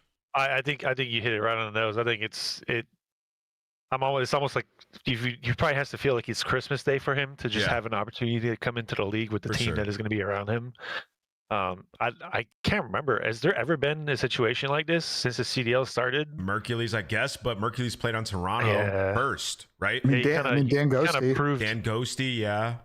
Dan Ghosty. Yeah, that's fair. Yeah, Ghosty's probably the best analogy comparison here. Team with Crim and Clay at the time, they're not the top of their game, but like still in the end of their primes. Yeah, obviously he didn't do it for COD, but he proved to be like a top tier competitor by winning world champs and being dominant in their game. Not saying it compares exactly, but But he came in teaming with not a BZ Scrap and right. That's what I'm saying. I think we all get the point. I think it's an incredible opportunity for him. I mean, I'm excited. I've watched Optic content, and he's 100% agreed. Seems like a great dude. His play seems to be speaking for itself. I think he played pretty well at the Challenger event. Yeah. I really, really hope that they can figure out what they need to do as a team to make this work and not be in a situation where they have been this year. I think, again, it's a team that's just way too talented not to be at the top. And I think it'd be a really cool storyline to see another, like, again, I don't know if we'll see a Merc situation per se, but I think it'd be really cool to see another player come in and like have his stance in the league real fast like Merc did. Yeah, it's also good to get another brother in the league, man. We need more. Come on, bro. Especially shout out Thieves in February, bro. Real one. But to be honest, though, when I think about Niam, if he can come in and he can play hyper aggressive and like just fit that mode of the new age Call of Duty with these guys, like you're gonna see better performance out of the SMG duo. Like I really think like if he comes in on that type of time, like brings that pace, it'll help Scrap so much, because we know Kenny, like he's not the fastest player at this point of his career. So I think this could be a good move for them. I'm super excited for their match. Who's their first match out of this break? Do we know? It's Vancouver. Vancouver. They have two, I think, very winnable matches if I remember. They're about to the key thing for me, bro, with Thieves' last split is obviously the other two modes like S&D and Overload. There was some stuff to like. There was stuff I think they needed to clean up. I think they ended up with a negative record on the stage in Overload and search like a 500 ball. I think if I remember correctly, no, they were 5-5 in Overload and 6-6 in S&D. So they're bang on 500. Ooh, it was the hard point for Thieves in particular. The hard point area they needed to improve is like they weren't winning rotations. They weren't playing. They were one of the Blackheart. worst teams at holding. They weren't playing the sub maps, man. That's the main thing. They weren't playing the sub maps, but even when they were playing like a den, they were terrible at holding hills. So like I think Niam will help get some easy kills to make those holds easier. But I still think for Thieves to be an elite team, that Hydra Abizi chemistry, now they play off of each other in the hold in the early 20-second scenarios on these hills, is going to be something to watch, because if they figure it out, this team is going to skyrocket and be an insta like. There's a good chance. I mean, the thing is, if he can come in and run a third SMG, like, and they get a Blackheart or Colossus in their bag, I'm not saying just play, like in their bag, then that'll change the entire dynamic of this team. Like the veto process, the HP will just be so much better. I hear what you're saying about Den, but like Exposure's been good. They're still able to win Den. They just need another map, at least one more. They just like 0-1 and 0-1 on both of them throughout the entire stage and major is just, it's not good enough. You have to be willing to go there. Slightly off topic, isn't it kind of weird? Like even with Optic, I mean, I think they played Blackheart and Colossus a little bit at the major. Yeah, Colossus, the guy. Isn't it kind of weird? Isn't it kind of weird that some of these teams with just insane subs have been not playing the sub maps? It's weird. Well, it's weird to me. I think they're like, they just think they're fluky. I'm so curious to like actually know the real. I think Optic was cheesing it though. I have a sneaky suspicion based on. I think there was some gamesmanship going on out of the Optic camp about those maps. I think they knew they was good in scrims and they wanted to get reps on the other maps, and like they felt like they were good at those maps, but they. You know what I'm saying? Like they knew that they pulled out Colossus at an event, like they were confident that they were winning. Realistically, this is really weird. Like, all right, so let's like I thought about this before. We talk about these teams individually, Ray. Like Toronto don't like Blackheart. They should be like the best Blackheart team. They played 5 maps on Colossus. It's still like a lot. Yeah, though. But they've had somewhere they've gotten blown out. I'm pretty sure Colossus. Let's see. But they lost this one to Mates, Mini. I think they lost one to FaZe early on. Was like that FaZe one was a blowout. Yeah. But like they not for in that series, right? They don't like that, and then Thieves don't like Blackheart, and then it's like Texas don't like Blackheart. Like there's just a growing disdain for Blackheart amongst our, I guess, superstar teams. And then like FaZe started to play it a little bit, and you could see the edge that it gives them. It's like 1-4 on Den. Like, all right, we'll just take you to Exposure, Scar, and Blackheart. We talked about it a little bit last show, but I think Blackheart's just so like the 10-15 seconds of rotation just matters so much for the map. Yeah, Gentlemates like don't once like the hill's up and you have like the kills are done during the rotation, it's just so hard to break. I get it. I think we're going to see people again with the 11 matches in the split. Like there's just a lot of room for people to play everything this split. So like people are going to take advantage of that, especially once they fall in pretty early. But yeah, a team like Thieves are picking up Neum. They have an opportunity to zig wherever they zag it and become elite and just a Blackheart Colossus. Either they pick it or they get team A and then it's map 4 because their team picks it and they just close out a series. Like there's a lot of winning paths for Thieves now with Neum. I like Ray and Ben. So let's get into it. I just saw your message, Ray. Got a text yesterday basically saying that maps were potentially high probability not being changed. And the understanding was that the league didn't want to change it. And then I talked to people at the league and apparently none of the maps are great and the pros didn't want to change them. So there's some weird stuff going on. All that to say that I think the maps from the intel I have aren't changing. To me, that's a pretty big problem. Now I've asked Spinna to come on. He might come on in a bit. Not sure yet. If not, it'll be next week if he gets free.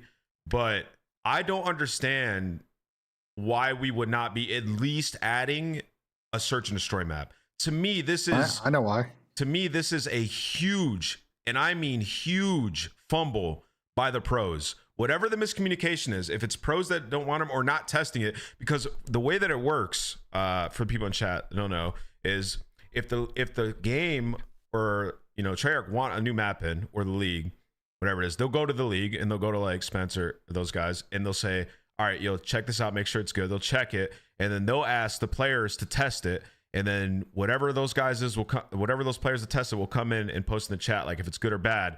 And if they say it's bad, some of the other pros won't even try it, and they'll just be like, all right, we're not adding it. So that to me is like a problem, bro. There's no way that there's been enough testing to know if Sake, doesn't work on all the modes. And also, furthermore, like, how do we know if Search, Meltdown, or Fringe just won't work, like, over a Colossus S&D? Like, because there's no process, Ant. There's no fucking process. Well, I'm tired. There is, though. I just told you. No, there is no there's no process, bro. Any other sport has a committee, a collective group that deals with these things in real time and for the future. The problem is that what is happening now is a continuous of a stupid fucking ad hoc process that I have hated for years, and it hasn't gotten any better. Okay, like you're telling me that they couldn't have had a group that has been studying this for 3 or 4 months over the course of stage 1, right? Where they could have been testing with top AMs, testing with ex-pros, testing with actual pros, and they could have been getting data simultaneously. All this is going on and be a better informed process. Instead, what's happening here is like I think there was some ad hoc testing, probably by the CDL, maybe in some trusted JP, aids, like probably a week or two. Go ahead, Ben. I'm tired of this, bro. The way this process is so opaque and non-transparent, and I don't think fucking thorough enough. And it's ridiculous to me. It's fucking ridiculous. Yeah, I don't. Oh, you just got to the office. Okay, I agree, Ben. For the most part, I think maybe overreacting a little bit, saying there's no process, because there is a process. I just don't know if I necessarily agree with that process. It's ad really hoc. It's an ad hoc process. This thing is ad hoc. It doesn't mean it's a process. We're just winging it. Yeah, that's my issue. Go ahead, Not Ray. really formal. I think that's where I would agree with Ben.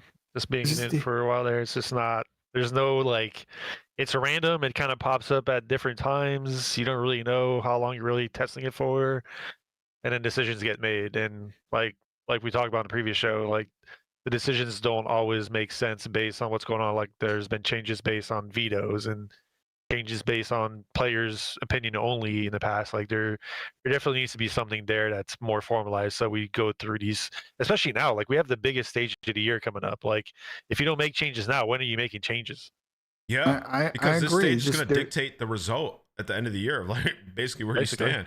And like just to chime in here, even if it is ad hoc process, it's like super, lackadaisical. Everybody's just kind of like typing in the chat, the pros. At least have a day after events that is scheduled to have like 12 to 16 pros, maybe 2 lobbies going on of them just playing these over and over. And then you like have some people, some coaches, some people from the side of the league sitting in CODCAST are like, okay, this works, right? Like, I just don't think that that's happening. I think that it's just like, I don't know, some team agrees to do it, maybe plays another squad on it a couple of times, then gives their review. Did we like it or not? Maybe they got slammed on it, didn't like it. That's, to me, that's problematic. I don't know. I don't know what the problem is that this is like preparing for a test, and instead of spending a week when you know the test's on Friday, doing the work in, and by the time Thursday comes around, you're doing minimal because you've already done everything. Instead, we're cramming Thursday night and then just saying, well, like whatever happens, happens. Yeah, we're playing a checked out. A couple of 8s, the spawns are weird. Yeah. Like, bro, there was so much time for the league to do a process. We trusted people to get data, give issues to the studio for them to fix stuff. Like, put together an actual fucking study. Instead, I just think it's just a couple guys at the league just winging it. And you and I know the guys. And I think there's a lot of onus on the pros too. I do. I think that yeah, but this has been my problem since since the CWL. I just feel like when it comes to competitive topics, GAs, map pools, like tournament structures, like there just is not a really good working group, study group, a committee that like should be the venue for all these conversations. It's these like one-off ad hoc conversations where there's very little debate when these things need a lot of debate. They need a lot of discussion. They need a lot of study. I just don't know how many years I got to watch this shit and people keep making the same mistake over and fucking over, man. I wish there was like a representative from the league or somebody, like a pro at least, whoever's, testing these maps to talk to about this stuff. Cause like I said, I'll sit here and I'll argue with anybody about an exposure. Like, let's have it. Like, we could sit here and talk about the maps. Like, we could make a group, and I promise you that we'd be playing good maps. Like, get us on there. I'm willing to help. I just think, let me move this. I just think that we're playing some maps right now that are not as good as some of the other ones could potentially be in this game. There's no way you're telling me whatever problems we have on a meltdown, there's no way you're telling me Colossus is better, Ray. No way. A search and destroy. Impossible. No way. Yeah, I mean, I don't disagree. I think, again, it's always a matter of, like, one of these things can be tested. Like, the one thing I will say, being on the flip side of it, like on the pro and teams competing, like, they're always taking a few days off after a major, and then you come in and you have, like, let's just say 7 days of practice before you go into your next major matches. You don't necessarily have, like, the most time in the world, especially, like, teams are making changes. Like, your major didn't go well. Like, you're more... Your focus is more on preparing for what's coming next, right? And what could be map-wise. I'm not saying there's no way around it. I'm just more so saying for like actual like proper testing to be team-on-team aspects, you probably don't have the most time to do that. Yeah, but hold on. But you're telling me like you can't have a trusted group of either pros want to volunteer. I was more so saying do the initial legwork, and then the pros coming over the top at the end with all this data. Hey, we played this a million times. We feel like these timings are off. These spawns are up. We want you guys to play it and see if you agree or disagree with us. Ben, and like at that point, the recommendations are pretty firm because everybody's touched it. Also, Ben, like I don't like there's. Like Ray, Let you me say got one thing of this. Go ahead. Let me say one thing to this. I agree with you. I think to a certain extent, the pros, again, I'm not saying this is the right or wrong way to think about things, but they'll have their own ideologies on things and they don't necessarily trust people outside to their take on these things. Sure. I think one thing to me that if I'm a professional player, like they're always playing eights at like not every player and most players don't take a full 4 or 5 days off after a major. They'll like if spring play came out, so they're playing that, they'll play eights at night. Like there's no reason not to be playing these and eights. Like you can just test them out. Have like 8 guys just play and get an initial take on it, talk about these things, which maps play well or not, and then they can have their own dialogue to basically do what you're describing. No, but Ray, we don't need like a specific group outside of the players. There should be specific time, date, and set that the players have to be there and have to test the maps. You know what I mean? Like it should be set up like, hey, 5 p.m. on Wednesday or 5 p.m. Thursday, you get home Monday. We need 16 players. We're going to have 2 lobbies and we're going to be running these maps consecutively. And you guys are going to show up and play. And if you don't get a say. Like that's how it should work. Like it's not that hard, bro. Like it's not that hard. Like you guys have to show up. You know, this is your livelihood. You're playing it all day, every day. Like come in, have a hand in what you're going to be playing. Otherwise, we'll pick for you. That's kind of how it should be, in my opinion. Like it's not hard. You guys have a say until you show that you don't want to say, and then it's gone. Like I just get frustrated because like with this and a lot of other competitive topics, like the league's position is like it's kind of hide in the hole, stick their head in the sand, and like they don't want to deal with it, and it gives them a convenient excuse whenever it gets questioned. And I'm just like, it's just a way to do this process where it's not that much extra effort, and you're going to make much better informed decisions because you have way better data, and you can do it without having to really lean on pro players to volunteer the time to do it. Like I don't know. I just feel like we had this problem in the CWL. I feel like MLG did some great stuff. They also did some poor stuff on this front as well. And we've continued to have the problem in the CDL when there's such an obvious fucking solution. Yeah, I mean, out there, like it's not that hard. The key word you said there was volunteer. It just shouldn't be volunteer. It should be mandatory by the league. It should be in the league handbook. But yeah, we do have this. I agree. We do have this conversation often. The reason we're having it right now is because it's just a weird situation that we might not have any new maps headed into the most important stage of the year. That's from what I've heard from team side and league side. Hopefully that's not the case, but we'll move on. Yeah. Considering the strain of our current map pool, it makes no sense to be in the situation. I agree. Testing something out. I think, period. Like Ray, we have so many maps in this game that could potentially be good. And you talk to the devs, like they want more maps too. Fans want more maps. Players in ranked want more maps. We just need the pros to want it too. It does also feel like there's a little disagreement on what maps should be removed too. I've seen different people talk. Yeah, but that's more natural though. And again, more than usual. That's fine. That's when you look at data, what maps are getting played. You look at the new maps and what their strengths or weaknesses. If we make these adjustments, what does the map pool look like? Is it too many bang out maps? Is it too many reactionary S&D maps where you're just spreading and playing info because it's all about timings when you lay bomb instead of set pieces? Like again, if you had a committee, you could have these conversations and make an informed decision instead of what we do now, which is we just wing it, a couple days after the event. Like, I mean, I don't even really have to. I don't even think we need to like super deep dive into it. It just based on what we just talked about, it looks like the players are saying they don't like Blackheart for the most part. Like to me, I mean, Vancouver haven't played it. Toronto played it once. Texas haven't played it. Riyadh plays it a lot. Paris have played it once. Thieves have played it once. Like it to me, it's already like the data's kind of already there. Yeah, but I think hardpoint map pool. I would say the hardpoint map pool is less of the issue. I think it's a search map pool. I think Colossus S&D is a terrible map. Scar the too. entire Scar's meta bad too.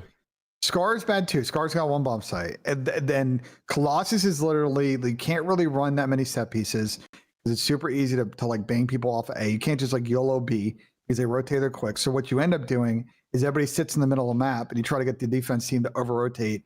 You try to break angles like you're fucking Jamar Chase running an out route, trying to run a fucking like double breaker. And you're trying to like, score the touchdown. It's like, it's kind of a stupid way to play search. Scar's worse than Colossus in search. I'll be the one to say that. Yeah, you're not wrong. You should be able to, the best S&D maps, and you probably agree.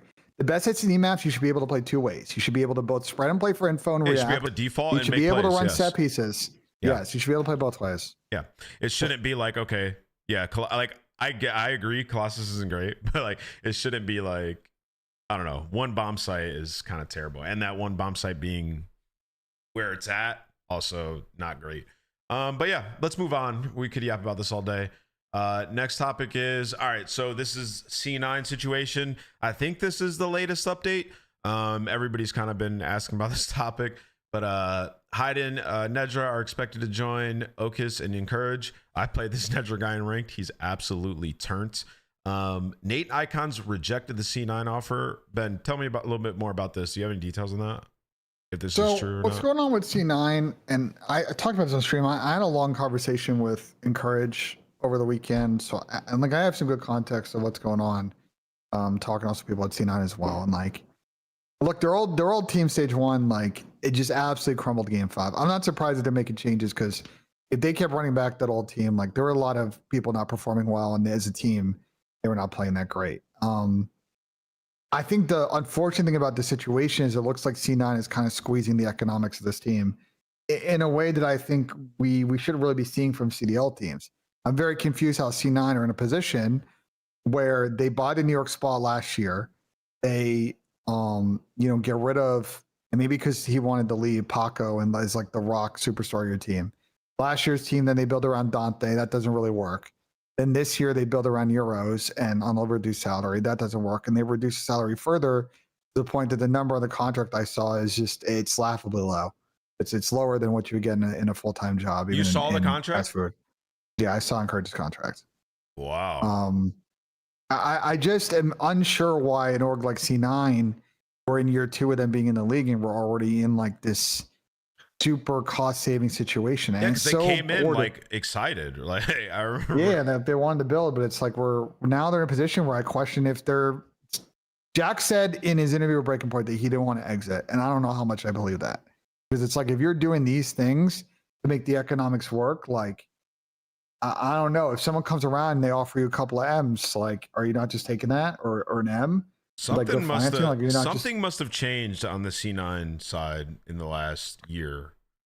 They've kind of exited a bunch of esports. I don't know. I think as an org, the problem with NA esports, can I just make this overall NA esports point? What a lot of NA esports orgs have done is that with the lack of venture capital funding in the Western Hemisphere for esports, specifically American sources of money, right? Either big firms or smaller family offices, which people will be surprised how many family offices invest in esports. That money doesn't want to touch the team business because it's a tough business and there's not really money to make in return. On top of that, C9 was also one of those orgs that, really into the Web3 sponsors. They had a crypto.com sponsor. Crypto.com, I think, has been kind of outplayed a bit by their competition. I don't know if they still have that sponsor, but C9 have also done something where they've kind of banked their business a little bit around EWC, it seems like. And the EWC funding and how it's paid out and the structure of it is tricky, and it doesn't necessarily it's tough to base your entire business around something that could disappear in a couple of years. So I don't think that C9 are in a great spot from a full economic situation. And so they're pushing it to the team, and I feel bad for everybody involved. I feel bad for Arian because he's sitting in the middle of this, their head coach. There's not much he can do. And I feel bad for players that want to take advantage of the spot, but they don't want to go into a situation where they're underpaid, unhappy, getting shit on, and they kill their stock. So it's a very young green team. I'm curious what you guys think about it, but the likelihood of this team succeeding is pretty low. So Ray, you spent some time coaching Stallions and stuff, being in there. What are your thoughts on obviously Encourage and kind of the team that is expected to? This is the latest expected team, right? Ben, Hyde, Nedra, Okis, and Encourage, right? So I'm pretty sure wasn't there 4 or 5 guys before Nate and Icons that rejected spots? At least what was rumored. Then Spart, some of the. That's how I heard the Spart one. Yeah, the Huntsman's guys. I think got Renegade too, I think right? C9. Yeah, I think C9 probably offered 3 or 4 guys. I don't know if the players who were part of the team talked to a few other people, but there was probably a handful of guys that turned this down in a formal standpoint. Yeah, I know some things here I don't really want to talk about. It's not my place to share. What I will say, to me, as the organization aspect of things is weird. I agree with Ben. Them coming in, seemingly being it's not like they bought a team that wasn't.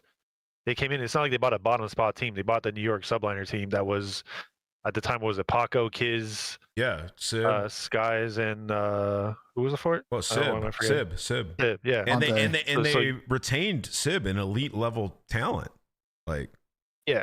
So you came into the league buying one of the top tier teams that clearly had big contracts, and there was a pretty clear state right away that they weren't interested in those big contracts, and then kind of went halfway last year, and then started this year I think on the lower end of most teams, and then now clearly with everything that's come out, it's tough.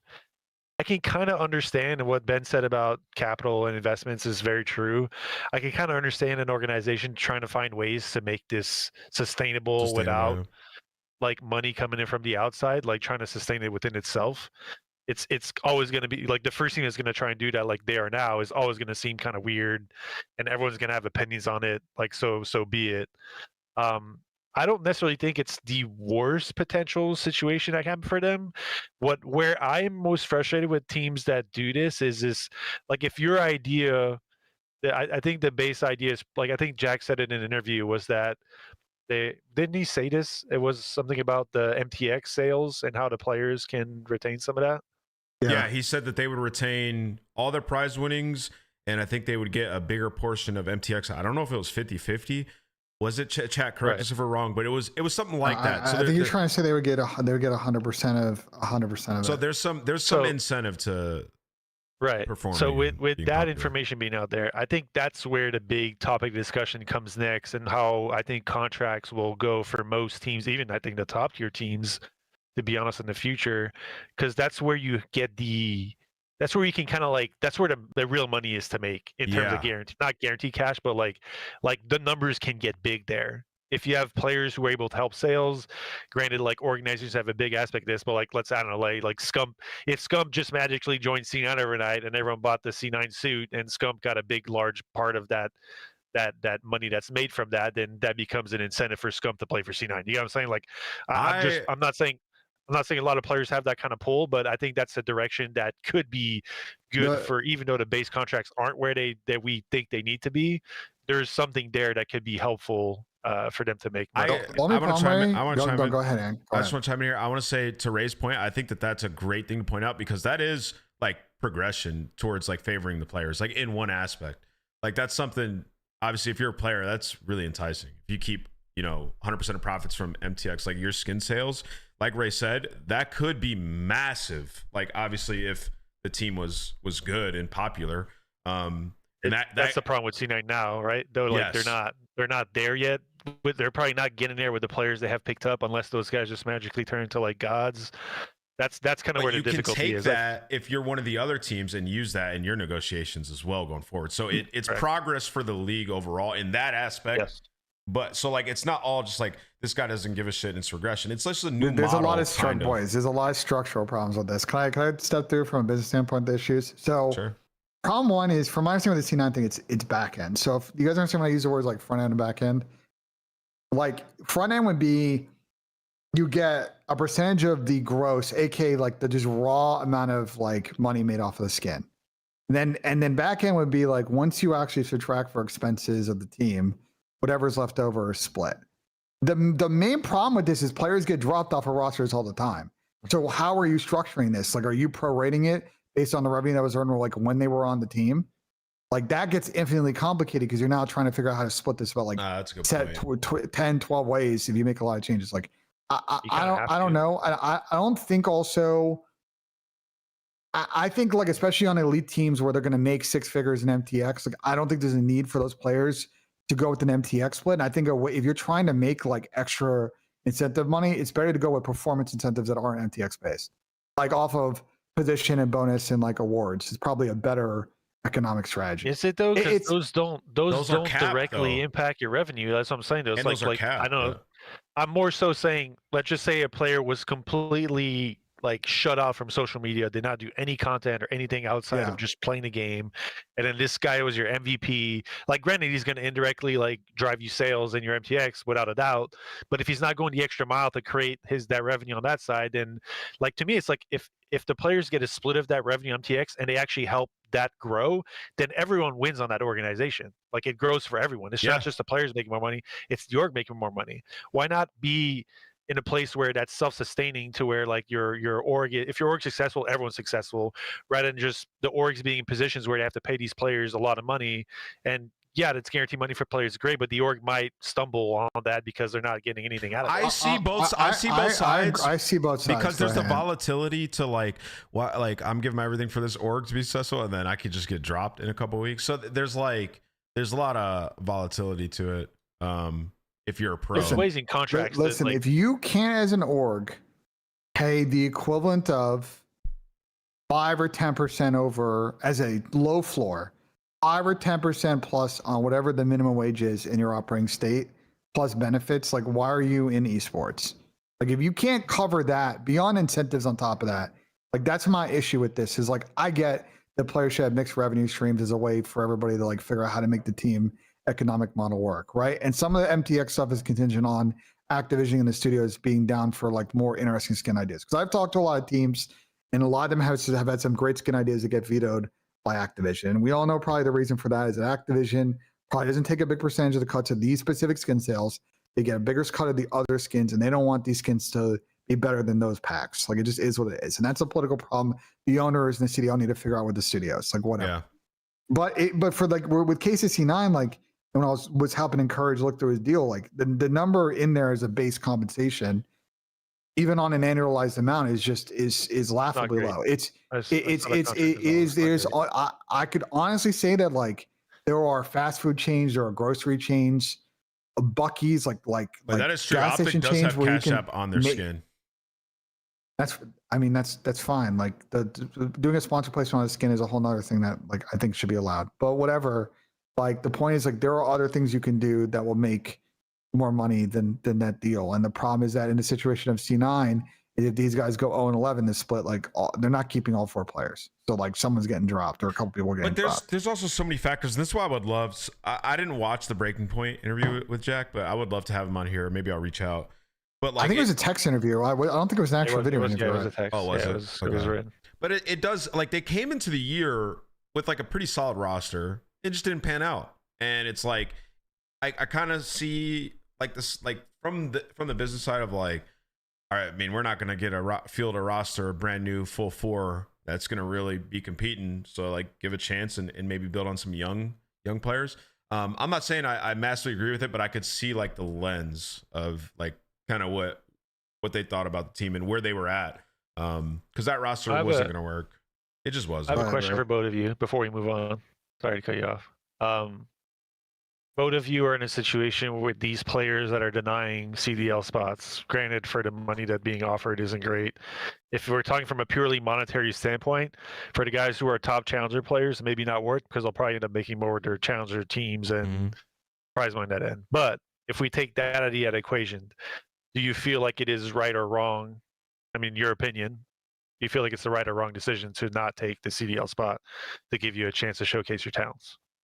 I think this split is a really tough split, Ray, because if you go 0-11 this split, you're not going to the event. If this is Major 3 and it was a Pro-Am, whatever, I go to a group stage, we can still show out LAN and make a run. But like, if they suck this split, they will be one of 2 teams globally that doesn't have a chance to go to this event. Them and one other team won't get a chance to make a plan, and everybody else can play it open. That's why I said on Tommy's stream yesterday, I do think that the CDL should look at potentially allowing the bottom 2 pro teams a waiver to play an open bracket. They would forego any pro point allocation or prize money essentially by playing through that. Although maybe you do allow prize money, but at least let them go and compete because they're going to be sitting at home on their fucking hands. Everybody else gets LAN experience. It's ridiculous. I'm more speaking from like the players as individuals here, not necessarily the team. No, Ray, I'm gonna tell you honestly what I would do. Like I'm saying from a player standpoint specifically, I'm just gonna do whatever I'm gonna get paid more doing. And like if I'm not gonna be able to, especially if other people are denying it, and I'm not gonna have the best team that, or maybe even as good of a team as I'm in challengers, it wouldn't make sense to join that roster. Like, so right. If I'm making more money in challengers, if I can join another team that's going to pay me more down the line, I feel confident in myself and my team's better. It's just not enough incentive off the rip. You know what I mean? Because if you're the bottom team in the league, and that's why I think that the 24K or whatever it was, it's too low. You have to be paying more than what they're getting in challengers, or what they can make. I'm not projecting my opinion on this. I'm more playing devil's advocate on the other side. Do you feel like a player, let's say Encourage just goes in the league and fries, and his team doesn't do too well, but he fries. He's clearly showing his stance as a player does not raise his But stock. he's going to be like, but he's going to be contracted to 24K of like and trapped on a team that he might not potentially want to be on. You know what I'm saying? Right. So like But I don't think it's worth it. If the contract isn't holding him in too bad in a sense of length or whatever, like, do you feel like I'm more curious to know if the rhetoric within people of the league and the players is it better for me to do better in challengers or better for me to have a chance, not as good a chance, but have a chance to do good on the biggest stage? I don't even think showcase it's my talents. I don't even think it's rhetoric. I think it's just facts from what we've seen. You just watch Neum, you just watch Mercules. If you're just frying in challengers, you're that good, you just wait until you get that call up, bro. Like to a decent team. Unless if it's a top 8-9 team, you join. But like, bro, if it's literally the bottom 2 teams in the league, like Surge or C9, and the offer's really shit, then you can wait. You know what I mean? That's just kind of how I would approach it. That's right. And we're seeing that. Like, we're seeing it play out. And C9 is obviously okay with it. I mean, they still were able to field a roster of some up and coming challenger players. Yeah, it's just tough. It's a non-ideal situation for everybody involved, and I feel bad for all of the parties. And I think C9 is trying to figure out how to make this shit situation work. The problem is that you're picking up 4 young guys. There's not a lot of experience in this squad. They may run into a situation like the Falcons team did at the beginning of last year, where nobody wants to play them in scrims because they just aren't a good scrim. And, you know, like, this is a round robin split, so like they don't get like the benefit of maybe an easy split. Like, they're gonna have to, or to qualify for this event, like they're gonna have to beat some good teams. Let's not just instantly say they're gonna get slammed. We should, like, bro, listen. These guys are coming in. We'll give them the benefit of the doubt until they play. No, we don't know. Maybe they'll come in and they'll be better than, you know, the bottom 3 teams in the league. We honestly, we don't know, man. Do you really believe that? I don't know. Gun to your head, honestly. I don't know. I really. You have a lot of opinions. You're telling me you don't have an opinion on this one? I mean, I think they're going to get slammed, but we've all been wrong before. So let's watch them play first. I think these guys are just in a tough spot. Like, well, I mean, they see. definitely are. What's your schedule to start? Who are they playing to start? That's what I was going to look at. I want to see the start of this is like, it'd be really key. I got you. So G2 Falcons, Optic, Mates. Oh, Jim, it's Miami. Oh. Vancouver. The thing is, Boston. if you're Jack and you're C9, like, there was no roster you're making that was gonna be Optic Gentlemates anyway. So, you know, we come in, we see maybe they get an upset here or there, but their schedule's backed with like their schedule's backed with like I think the more winnable games, but like they got to find a way to like. Let's also keep it a buck. Get 1 or 2 wins and an Optic start. Let's also keep it a buck, bro. Hold up, it's not gonna be hard to be better than that last C9 team, Ben. No, last C9 team was not. It's good. not gonna be hard to be better than them. So like C9 are cutting their costs in a third, and all you got to do is come in if you're these guys and go better than 1-7. So like, it's like the last team was ass anyway. So I mean, I'm not optimistic, but I'm hopeful that they come in and they're at least better than this.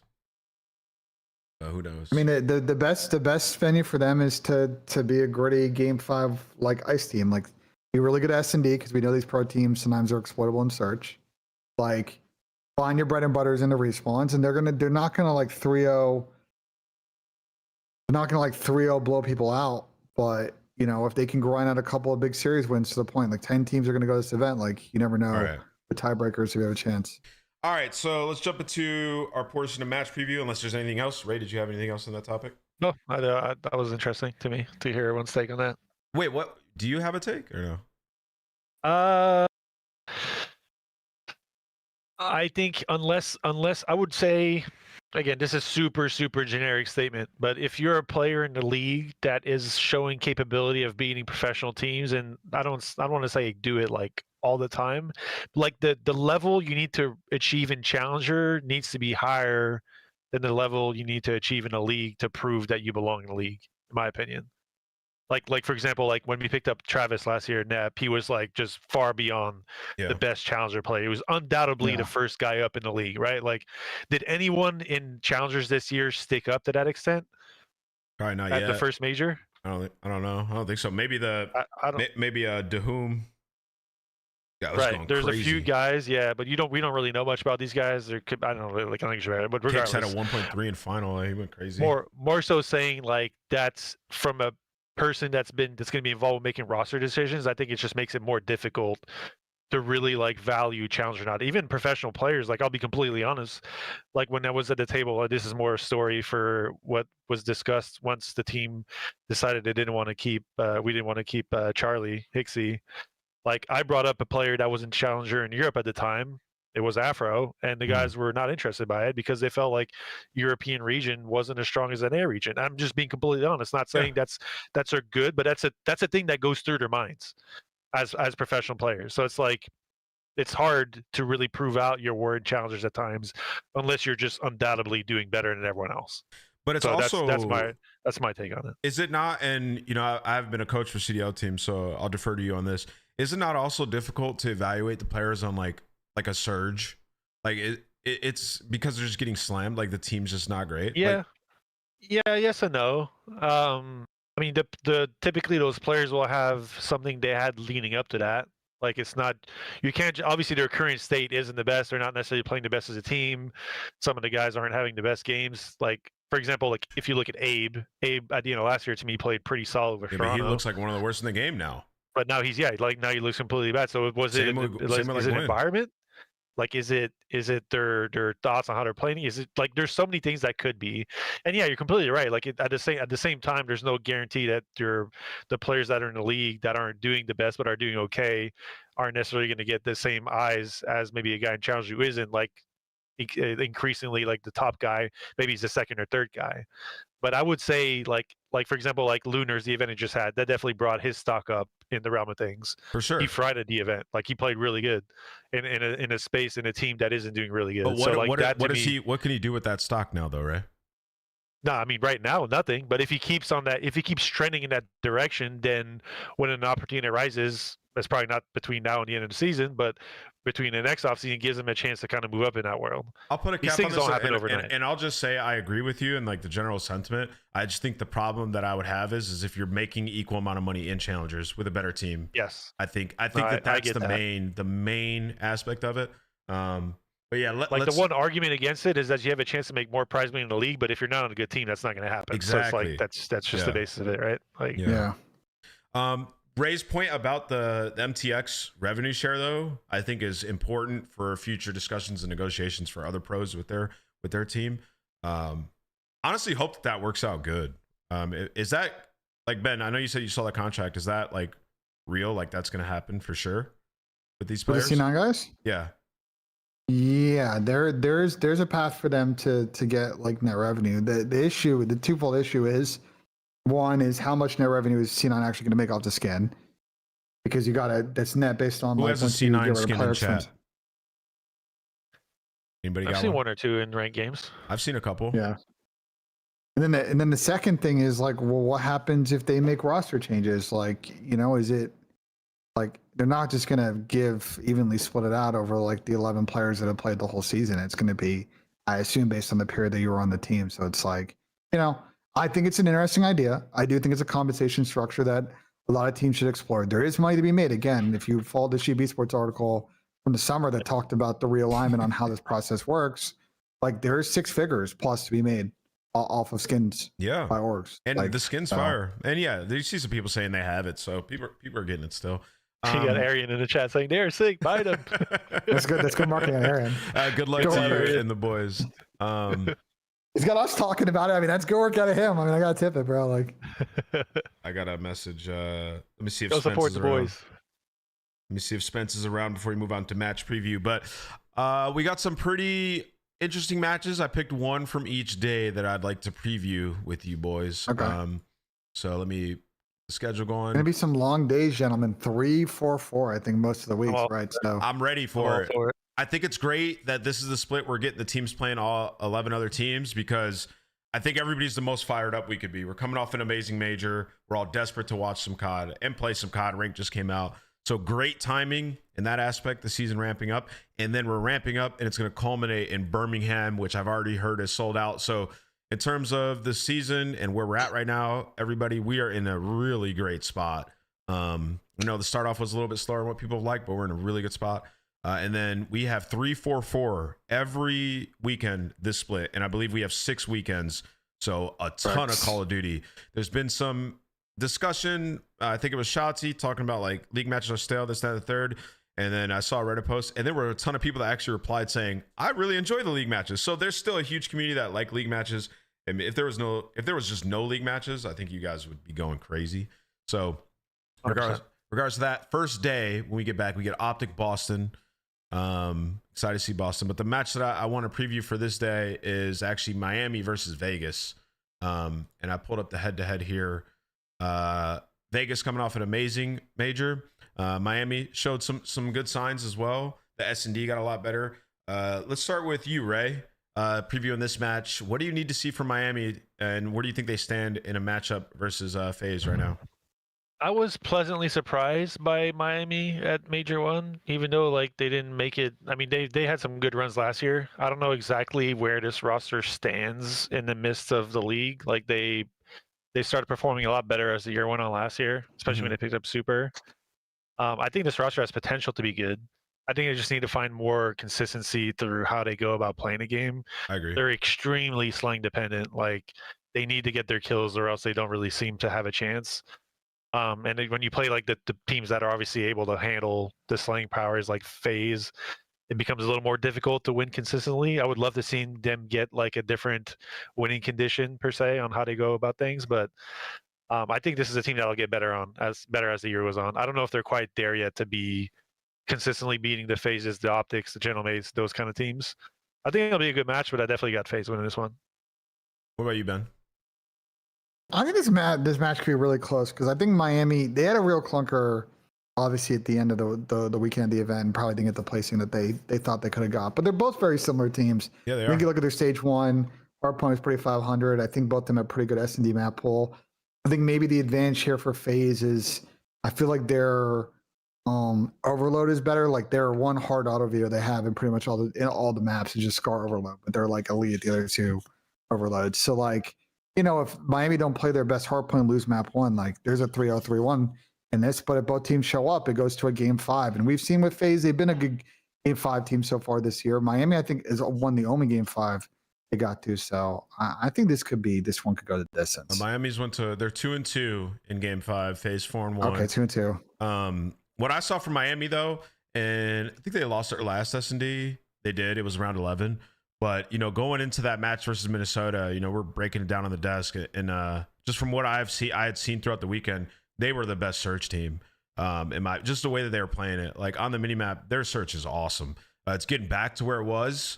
And if you guys remember, that was like their win condition. They were amazing in game 5, as Ben just mentioned. And, you know, Super was taking over in search again, which was awesome to see. Sniper was on point. For them, like you said, though, they ran into tough times versus Minnesota. But I think this Miami team is going to continue to get better. They've gotten better as the year's gone on. The hardpoint improved throughout the split. Before the major, they were a top 3 hardpoint team. They just kind of fell short there. I mean, they lost 2 to Mates, lost by 10 here. And then, yeah, all these were, you know, sub 60 points. So they got to have some progression. But I think this Miami team's good. I liked what I saw from Trakes. Rencor's one of the best players in the game. Super is phenomenal in Search and Destroy. Like they have a good team. Like they're going to be in the mix, in my opinion. And I wouldn't write them out in this matchup. So I think this can go. I think are we not all a little worried about the Trakes for Real kind of change? I was, yeah. But I think he's kind of shut the door on that. I think he's definitely shown that he has it. And I think, again, with this team and how they only got better last year, I only see him getting better as well. So yeah, I'm really happy that their roster did not suffer from that too much. I was just worried, Ray, and I think I brought this up to you the 2 episodes ago. We were talking about Miami. I was worried about like the search, because like Real was the guy, and you've seen it right now with Toronto where he plays an island, but it worked with the way Miami played because of like how aggressive Rencor is and super sniper. And I was just worried Trakes wouldn't be able to fill that role, but they just kind of changed the way that they're playing a little bit. Metals is doing it a little bit more often, and it was working, dude. So, shout out to Methods is sick, bro. Shout out to the coach. Dude, he's the only thing with Miami that they got to kind of improve on this split is if you go up to hardpoint, there were I know they were late on the hardpoint front, but their break percentage is like the lowest in the league. They're the worst breaking team in stage 1, and that They can were obviously last improve. year. Correct me if I'm wrong. I think they were last year too, right? It's just a tough way to play though. You gotta be like, you can't just be so reliant on like just winning rotation and being able to get like 35 seconds on every hill. Like at some point, Why do you think they're the worst? They're I guess statistically the worst breaking team. watching them play, I mean, they just don't work breaks as a team effectively. It feels like watching them play. Yeah. Like, I don't know. Again, yeah, I will say I want to put a big asterisk on it. They were one of the latest teams to scrim though. Like, I want to look at the stat after the split and see if they improve it with more consistent practice.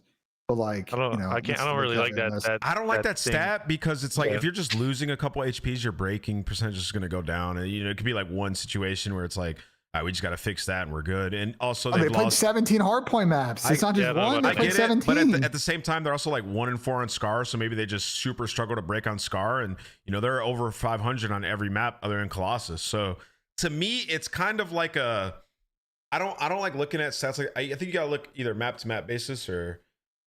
I guess maybe we get more data, but like I said, if you're struggling to break plane and you never break it once and you've played that map the most in your pool, it's gonna bring down your break percentage a lot. Like here, let's go to the major. I agree with the per map thing, but it's just I'm just pointing out with them. They had that issue last year, to your point, and they got away with it. Yeah, I think they did. But like they didn't get away with it to the extent of last year, where they were a hard out team. But did Miami make a final last year? Yeah, it's true. Very true. I mean, it's what's holding them back from the next step. Yeah. But yeah, I think Miami's they're so good at search that it kind of makes up for, I guess, where the lack of, hardpoint dominance is, but there's nobody dominant at HP right now besides like Genomates. Okay, so let's move on to the next match though. On Saturday, these are the games that we have. We have Falcons Genomates, could be a good one. Texas G2, Koi Vegas, Search Thieves. Saturday is awesome. We can talk about two of these games. First one, let's talk about Optic and G2. We'll kick things off with you here, Ben. Rematch. Optic, with the 3-0, close. Talk to me about this match, what you think about G2 and Optic, and where Optic may need to progress from the final and where G2 need to improve. I think for G2, they just were a grimy team this entire split. And people are going to catch up to him on Colossus. I also think that we're after this event as well, like G2 suddenly have a fairly solid hardpoint map pool. Like they were really good at both Scar and Den during the split and Blackheart as well. So like they're always going to be a hard out hardpoint team. That being said, I think when Optic plays their best hardpoint ball, like I don't know who's beating them in the mode. I think for G2, it's the same thing as kind of Miami versus FaZe. It's just like G2 are their number one HP team. Yeah, you got to be able to grind out the series because I think Optic have an advantage on you in overload, right? Optic's just going to be like, all right, Optic will play Scar.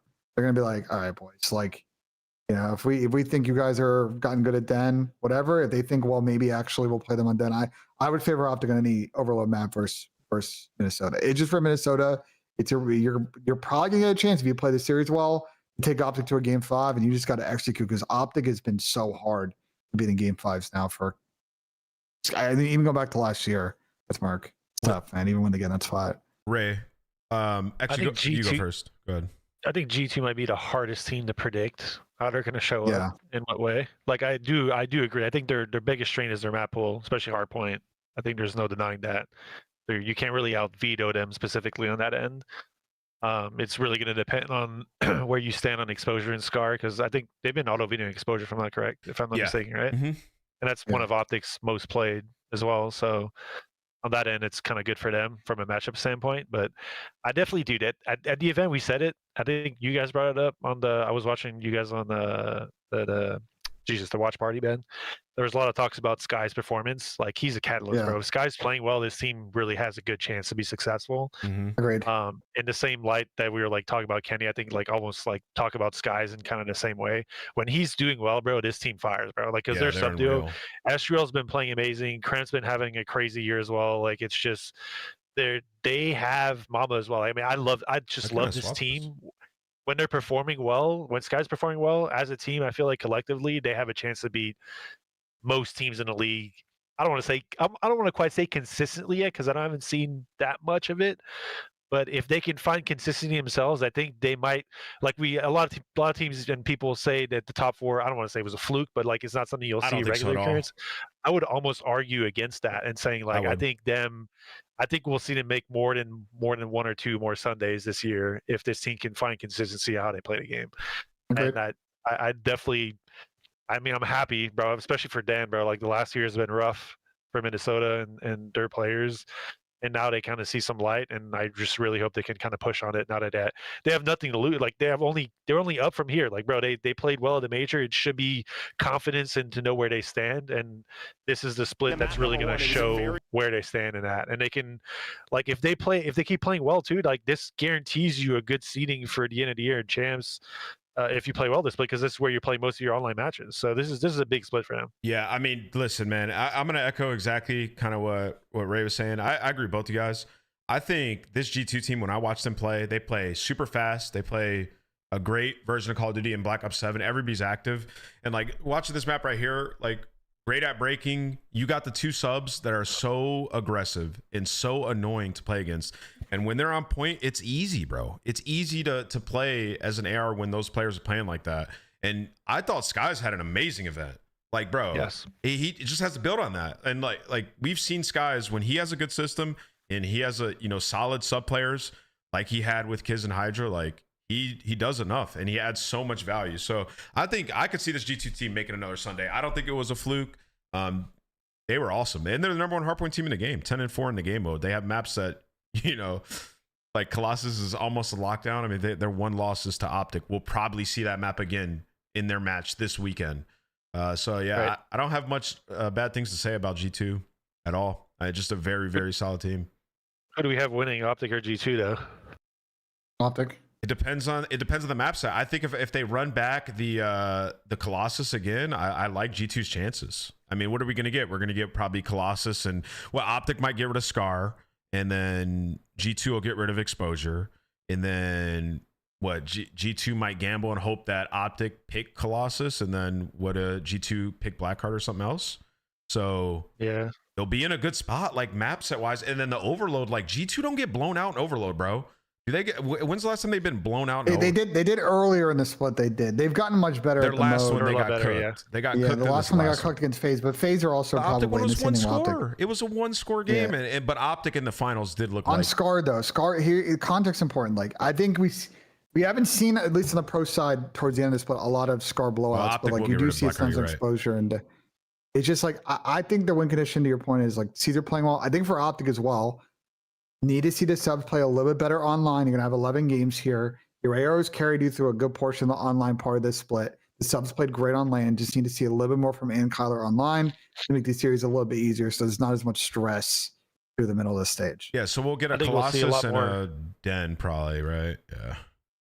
I think Optic will play a lot more sub maps this split as well. Like I wonder if it's true or not what you said earlier about like Optic maybe hiding some of their pool or just not playing the maps that they need are going to be good at through the online stage and keeping them for the major. Because if I'm not mistaken, like what they played at the major was way different than what they played online, right?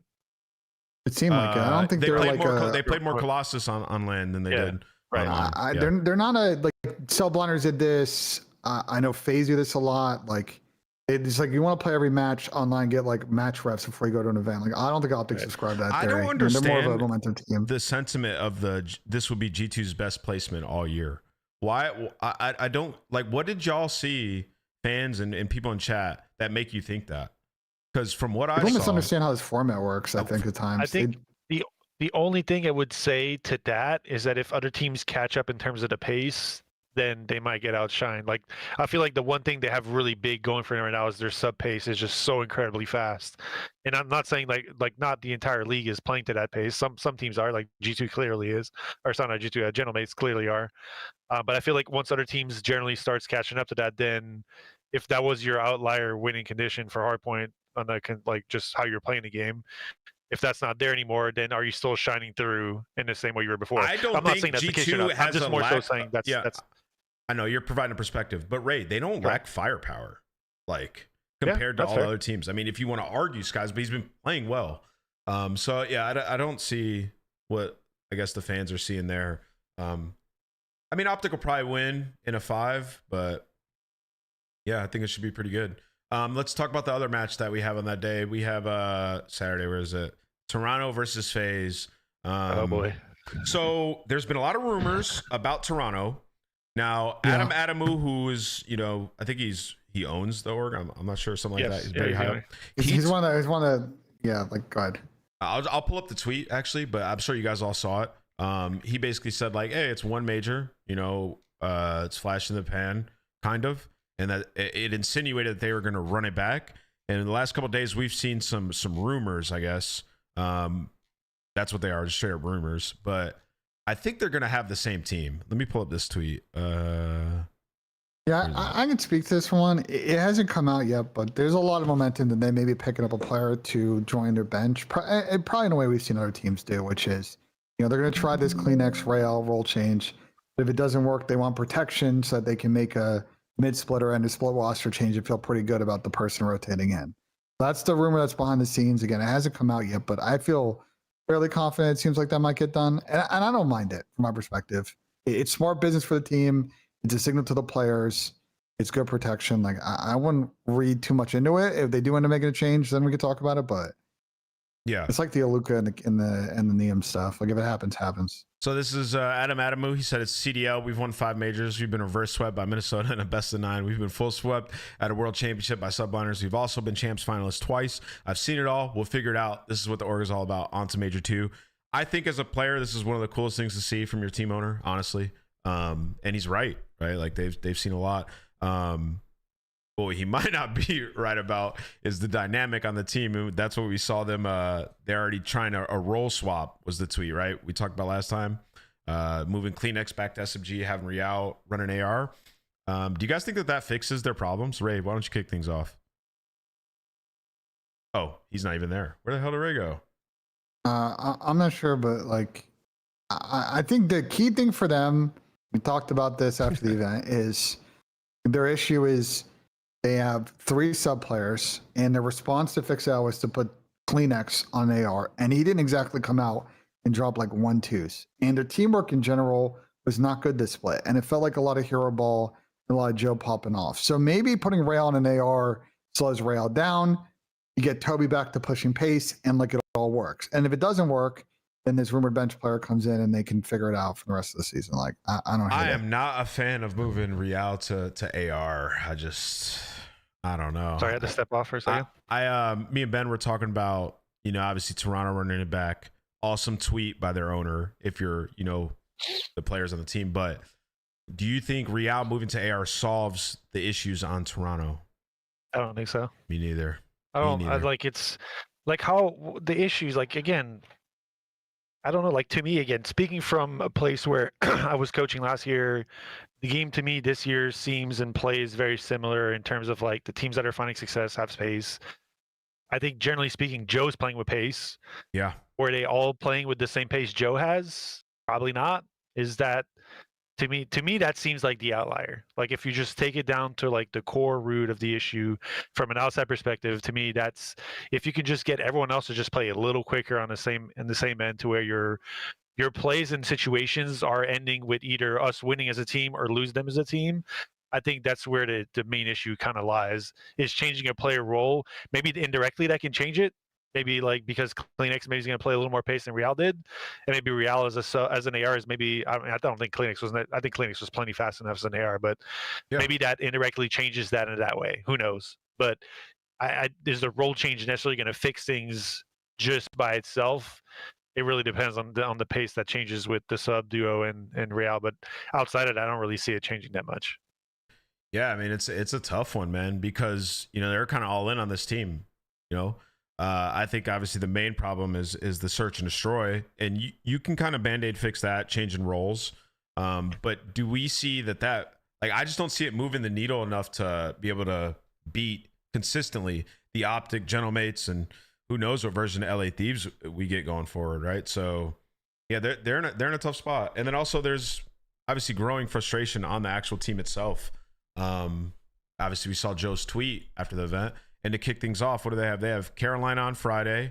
It's a winnable game. And then they have the FaZe game. and then Surge, or no, not Surge, and then LA Thieves. So they don't. It's a tougher start.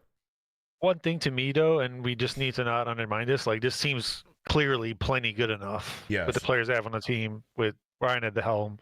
Like what Adam tweeted about the team and saying one major, like they didn't quite figure it out right away. They're making the changes, trying to figure it out. Like the roster itself to me isn't necessarily a problem. Like if they can just find their way and get all on the same page what they're trying to accomplish and play the game in a more efficient way, I think they'll be right there at the top and have a chance to win majors just with every other team. Yeah. Like I don't think like I hate the idea of everyone just clearly speaking in like, oh, if a team's not doing well, they need a roster change. That's just No, I feel you. More often than not, that's not the first thing you should be looking at, or not even the second thing you should be looking at, especially with a team with the players that they have. No, I agree. And with the problem being the main problem being search as well, where it's like you can have probably the biggest strides in that mode. Yeah, man. I mean, I'm rooting for the Toronto boys. It's always nice when they're good. The league's better when Toronto's good. I'll stand on that one. Yeah, maybe they will figure it out. This is the best stage for them to figure it out. So many matches. But before we move on to the next one, anything else you want to say about that, Ben? No, I just gotta play better team ball. Maybe this rule change helps. If it doesn't, then this rumored thing that I think will get announced probably soonish will be an option. But I mean, bro, it's gonna be a very competitive league this year. We got a lot of good teams. We got a real good mid-pack teams. There's a lot of parity. But if you pull what Toronto did last split, suddenly, you're in a real tough spot in the standings, and they got to get it going. Yeah, where are they in the standings right now? Toronto I'll pull it up for you here. They're in a rough spot for sure. But here, let's go. It's always Optic last year. Optic going into like split but four. They'll be okay. Right. Wait, these aren't updated. Toronto's 30 points. No, the CDL website is like, well, bro, they'll still be at 30, right? CDL website is an overhaul, bro. The fact that like Breaking Point's got a better standings page, like, come on, man. Like, did we talk about the Miami Toronto match at the major at all? Did we talk about that? I remember us talking about that. I think we did, right? But I just had it up. Here. I was expecting a little more after the match, to be honest, but yeah, I mean, I was a little disappointed by the drama. I don't think the player, but I said that on Friday though. I don't on Thursday. Like, I don't think these players dislike each other. I think to the point of all the combos, like it's more.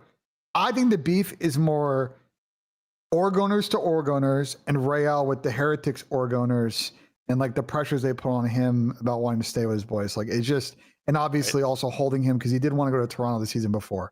Like, I think that's where the beef is. You know what See, I'm saying? this is the type of shit that's happening to Toronto. It's like, this type of shit is so fixable.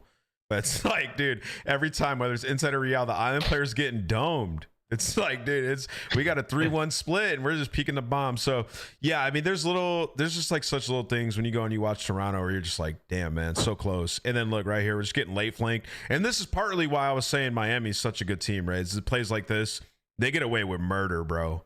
Like, yeah, and what's crazy about this one is you see Trakes, he gets in behind them, and I think round one is the same play but inverse, and it's Super who does it.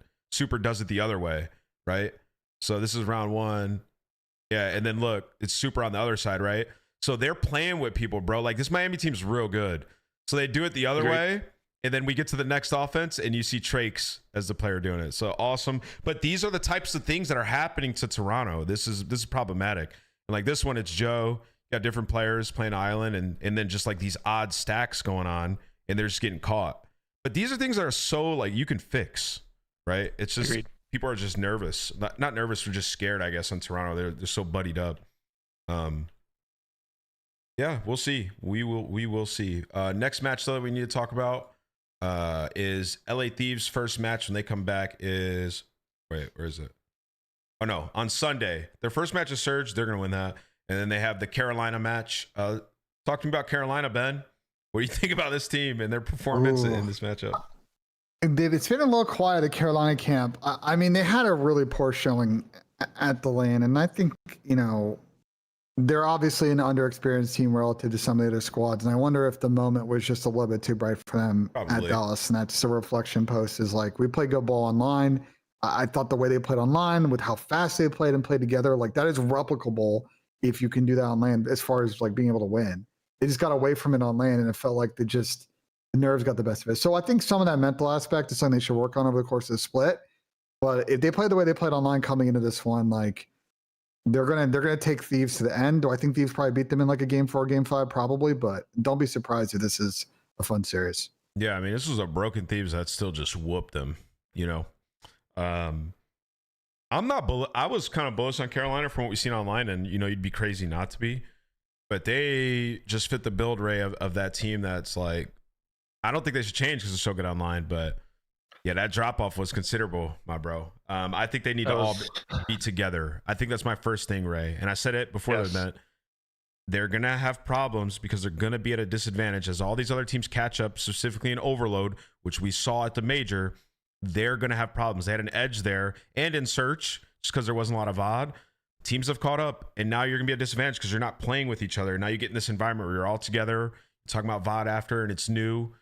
It's not as familiar. Like, you're saying together, like from a office, playing from an office. They need to standpoint, be. is what you're saying. Yes, they Gotcha. need to be together in the online matches to like simulate that environment, because it was totally different. The pace, like Exceed was he was an all-star in the online portion, and he was not playing well. So yeah, I think that's first things first. To get an Airbnb, put them all together. Yeah, I don't know. I don't know to what extent that plays an effect on certain players. I mean, me and you competed through an era where that wasn't always a thing. Honestly, more rare than not. Like there were some team houses. Like I guess we just Those were the compete best in a teams. different era. Yeah. Kind of. Was it? Not always, because for the most part, they have the best players, probably though, right? Like, is that fair to say? Yeah, true. Like maybe but like, now I'll give an example. Like Clay and Nubbin have talked about how at the tail end of that face team, the team house was actually a negative draw on them because they were just. You don't have to live in it. You just need a place where the guys can play out together. Get up. I don't know. Yeah, but then you have like we're just at a facility standpoint instead of a team house. Guys, I think you're overthinking this, bro. I think the problem with Ravens is they're a young team. They came in with actual fucking like expectations, and like the pressure was too much for them. It seemed like at times, and that's okay. That's fixable. Like you got the rep now. You know what that feeling feels like. It's going to be ingrained in your fucking skull for the next 6 or 7 weeks. But you know when you go into Birmingham, those fans are going to love you. I think people are going to root for this Carolina team. They want them to succeed. They got to work on the, no pun intended, obviously. I think they just got to work on the little things online, try to figure out a way to, deepen the map pool where they can. And then when they go to this land, like actually be able to make a run and play the way they play online. You got to get these guys in the same spot, bro. I mean, yeah, I think they should, but like, I don't think that's why. I don't think that's why they lost this event. Like they won this event though. It would help, but is it going to help to a point where it's going to fix like all the issues you saw on land? I don't think so. No, not. Like, I mean, it's not going to fix every issue, but it's definitely a step in the right direction. I mean, they to completely me, fell it's off. Yeah. Well, I mean, like, okay, let's just kind of instead of like generalizing, what happened? What was different between their online play and their LAN play? I mean, I just told you, Exceed had a huge drop off. The pace was completely slowed down. Overload. The pace was different. Was completely the pace different. as a whole. Like if you look online, their online matches, bro, they were fast. They were like together on their decisions. Mm-hmm. Like even like when they were getting kills, their comms were insane. Like I mean, granted, they didn't get much kills on land, which probably didn't help their situation. But I just don't feel like they gave themselves the same opportunities they did on land that they did online. Like the way they were playing online was so concise, team based, and they showed up to land and it looked like they were playing eights, like to a certain extent. I mean, which it's just not good. Like you're not gonna compete in anything doing that. Crazy, bro. Like I really hope they can find their way back though. Like if they, I mean, it's not even back, bro. They had a rough 2 days. Let's just put it that way. Like if they can play the way they were playing online through the stage, like and solidify their instincts to where that this is the only thing they know is playing this way, then the hope is that when they show up to land next time, they don't even they can't migrate to a different way of thinking about the game. It's just going to be ingrained in how they go about things, and the pace that they showed online goes to land. Just a squandered opportunity, though. Difference. I mean, they had one of the easiest brackets. I mean, even for the top teams to play Thieves, the team you had just beat. Obviously, Thieves dropped a player, and then to play Vancouver, it's a massively squandered opportunity. And I see the bright side that you're saying. It's like, oh, they had a bad 2 days, but also still a squandered opportunity where it might compromise. The honeymoon phase is officially over for Carolina. They got to figure it out. But yeah, I don't think they should change the roster or anything drastic like that. But yeah, we'll see. All right. I wish we could know their scrim results since they got back. I wish we could see that. Is there any other match that same, that we should preview? I feel like we should talk about Boston a little bit. Just a little bit. What is Pull up their stuff. what is there to say about Boston? I mean, they just Well, they're one of the teams that didn't perform, Ben. We haven't seen any rumors of like a change or anything. Which I think we talked about their team in general, how they had a bad draw starting in the losers. What do you guys want to see from Boston in general? Do you think this team still profiles good going forward, Ray? Like, where are they just like kind of left out? We talked about this in the last show. Yeah, I think the consistency of the sub duo to me is kind of like the point that needs to kind of step out a little bit. Like Purge just had a rough split. I think he's shown that when he's playing his game, bro, and he's dropping numbers. It's not even insane numbers. Like if he's just playing, he has a way of being efficient on the map with what he does that not every player in the league can. I think it's more of a matter of like the leadership aspect of things isn't enough anymore. He needs to be able to like consistently stand up there and slay with Snoop and work more with him together. Yeah. AR's played really well. I mean, I'm a huge Bayern fan. We talked about it last time. Like I don't want to repeat myself too much here, but yeah, I think this team, they're very much a team in sense of they'll win and lose together. I don't think anyone's like pointing fingers, whatnot, but the success needs to come from the team aspect. And if they're not doing these things and we're not able to get the kills we need to get to be able to succeed, then that's where the problem is. Dude. Like I see this team very much like my team was last year in a way, where you don't need to slay a million to win games, but there still needs to be an element of like, you still need to get kills, right? Do like you guys at some see, point. are you looking at what I'm putting up on the screen right now, Ray? With Purge? Yeah. So Purge is the #1 hardpoint damage for 10 minutes in the league. He's also That's sick. He's also 4th in assists per 10 minutes in the league. But then you move over to this. Let me get rid of this. That's per 10, brother. That's per 10. D per 10 is deaths. What? Yeah. It's a damage. That's not is that damage. That's DMG. okay. That's per 10. He's also dead last in non-traded kill percentage. So there's some crazy shit going on with his game right now. They just have the least, bro. The best way to put it with their sub duo is the least. C9 situation aside, because you don't know what the team's gonna look like. It's the least impactful like sub duo in the league right now. Yeah, like there's some weird shit going on in their camp. And like they had a really good playmaking like momentum last year, especially on maps like Vault that made them like a very tough team to beat. But just like on say like Scar, like they just I don't know, bro. It's just like I think Purge just got to candidly just play better. Like, and if he can't play better, they're going to be in a really tough spot because they're just at such a kill deficit that like no matter how straight up they play, they're just unable to just win a team fight. So if they can get some more gunning out of Purge, they're going to be a hard out team, especially in S&D. But like, because they went 2-2 in game 5s in particular, like they were fairly icy there. But like, I don't know, bro. The hard points are a problem. Spence isn't going to be able to make it, by the way, so we won't have our League Ops map talk, but maybe next week. No worries. Let's do some call-ins before we end this episode real quick. I'm gonna drop the link in the chat. Ben, do you think Boston will be able to make some Sundays this year? No. At the moment, no. I don't think so. The league's gotten better. Change. You do, right? Better, you that's why. It's right now. The momentum, I would say no. As its current stance, I would say no. I do think. I mean, again, like Wake wasn't necessarily playing bad last year. I just think how Byron was playing last year and how he's playing so far this year, you would have thought this team would just gotten better. Well, the rest of the teams got better. But yes, I agree. Yeah. The rest of the league got better. No, that's fair. And they're just improving at a faster pace, and they're kicking things off. Boston play Optic Riyadh Thieves. Bang, bang, bang. There's 3 tough ones. It's a hefty start, yeah. Yes. It gets a little bit easier, obviously, as time goes. They play every team. You're going to play every team, so you're going to have your easy matches at some point. But yeah, you still need. Like, how many wins do we think that split is going to be to? I mean, obviously, to have a chance. There's a top 6, right? Top 6 guaranteed, and everyone else is not. Top 6, everybody else is a plan. For top 6, you're probably thinking you got to go. It's top 6. I thought it was top 8. Top 6 guarantees that you're in the bracket. 7, 8, 9, 10 have to play playing games. Yeah, the top 6. What do you think? 7? I think 7 is probably a fair number. I mean, the split. To be fair, with 11 matches, split could get super weird, but like I think 7 is probably a fair number. Right.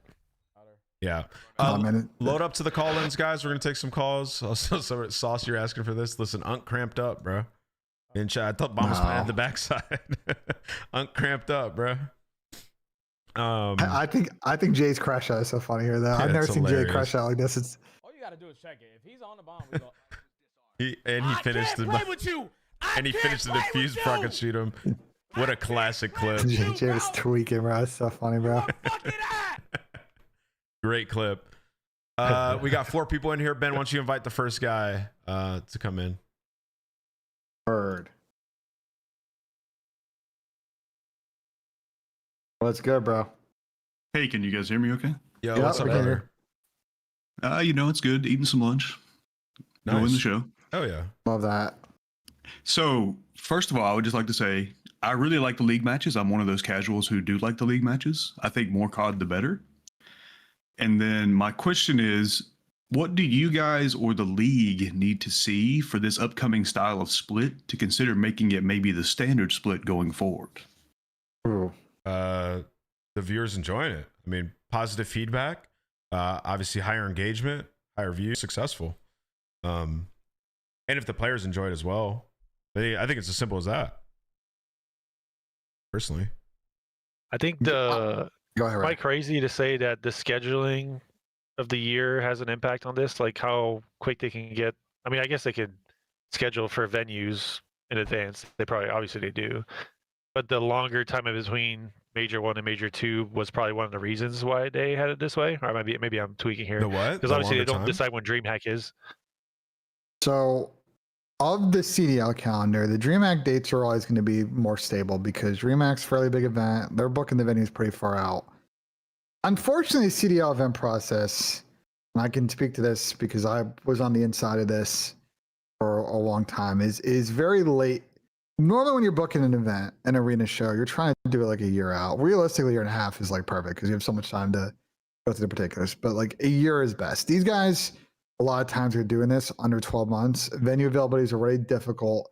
College arenas can be very tricky, especially at certain times of the year where college basketball and hockey is going on. In the case of Toronto, for example, they used to go to Matinee, they have to melt the ice. And on top of the fact that CDL shows, you need to have the venue for an entire week for load in, load out the show. It makes it very tough to find spots. I don't think that's what's happening here, Ray.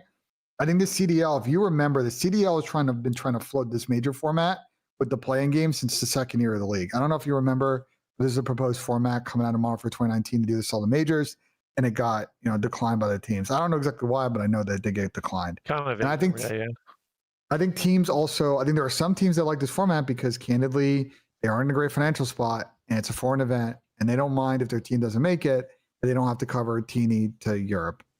So I think that's why we're getting it here. Right. I mean, to answer your question, I kind of said most of the points that make sense. Like, there's not too much I think into this. I think the worry is that, I hate to say this, but the map pool itself hasn't changed. It's the content, because there's going to be so much of it, may become repetitive to a certain extent. Yeah. Like, the worth of the matches isn't as much as it was before. Playing less matches from a player 11, standpoint is awful, but playing more matches from a viewer standpoint isn't necessarily the best because it kind of makes every match not worth as much. It will be cool to see all the top teams play each other, though. We're going to see all of that, which is going to be great. But you're going to have some of the matches, especially later on in the split, be very like, why are we even watching this? Because this literally doesn't matter. Well, the thing is, it's because we broadcast every match as like the alpha main match, right? But it's like we used to play every team and like, there'd be a couple matches on main, but there was more going on at the same time. It was a bit different. Right. You know what I mean? Right. Like that would probably be a little more entertaining. But I think fatigue is huge with things like this, viewer fatigue. Because we're going to have so many 6 weeks of like, what, 11 matches a weekend. So that's definitely could play a factor. But I think if the fans are liking it, they'll do it again. Yeah, you should tell us. You should come back, Hank. Tell us after this split. Yeah, absolutely. Because you'll be as a person who enjoy watching league matches, you'll be one of the better people to be able to tell us if you. Yeah, I mean, I'm just a casual fan. Well, also I was thinking too, like if this split works, EWC is kind of in a weird spot, like so to speak, because it's after champs and after like the hype of that. Like, could it possibly be if the 11 match split works, you move EWC? Well, you keep EWC in the same spot, but you move champs to after EWC.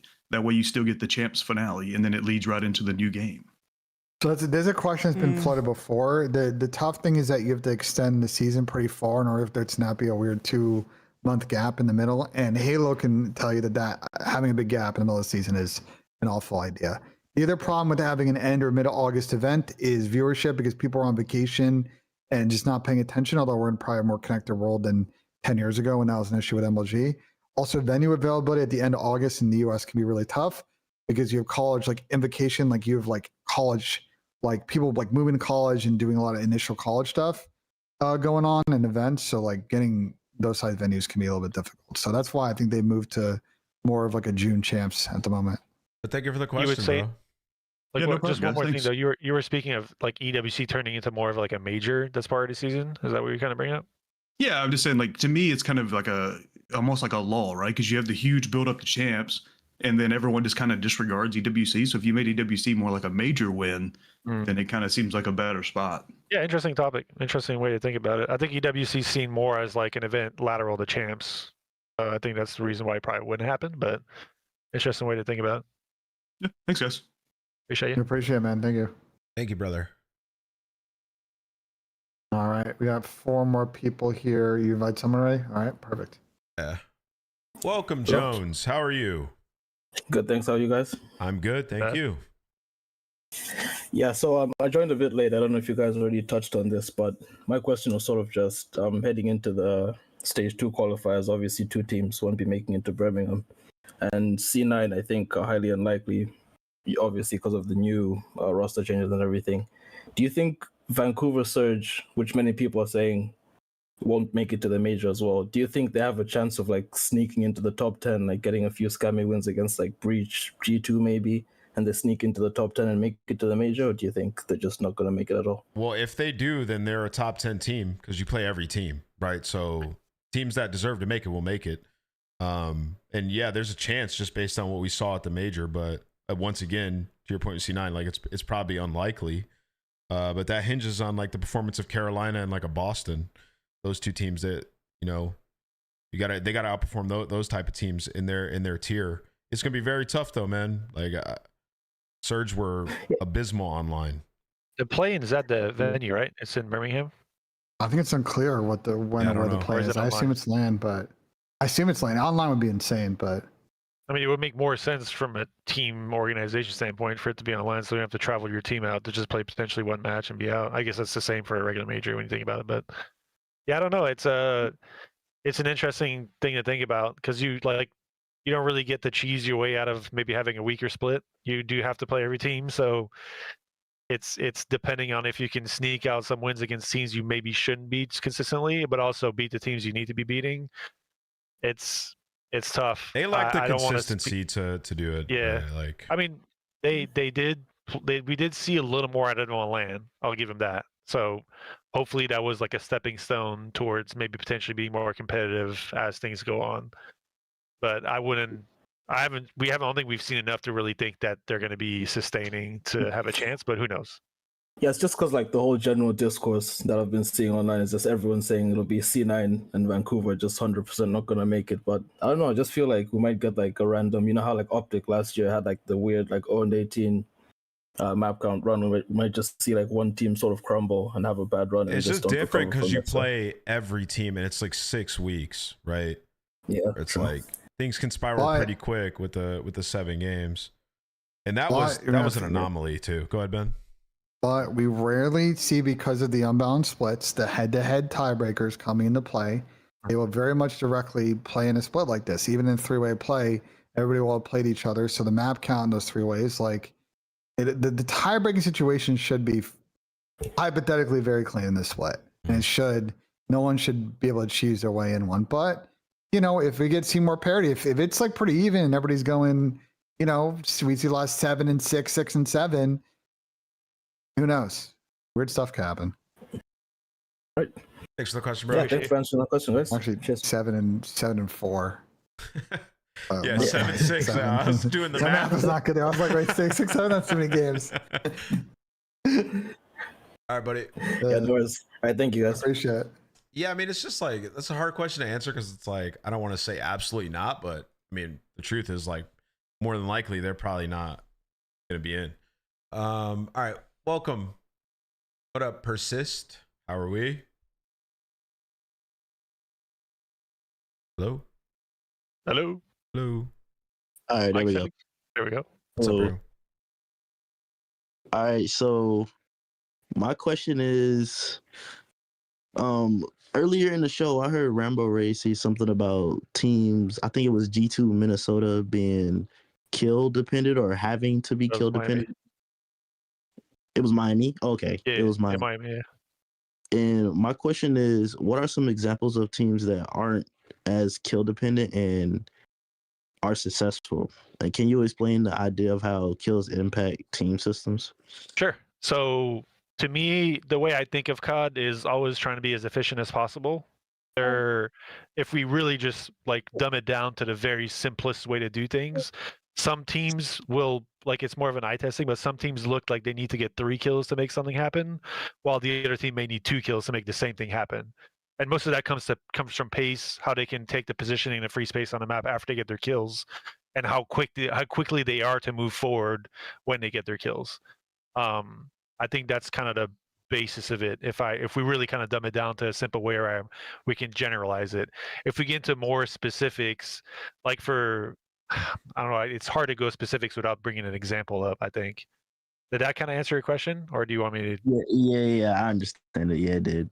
I think that's kind of the basis of it. Like think of it this way: if you're playing rank play with your buddies and you guys are, I don't know, like let's say breaking P2 on exposure, and you get a full wave of kills, but you guys don't actively take space to go forward, like the next wave of kills and to get like the full setup won't come as fast as a team who will like actively push forward to make the kills they got more, I guess, worthwhile. Does that make sense? Like the efficiency of what you do with your kills is really what, to me, makes a team more or less kill dependent.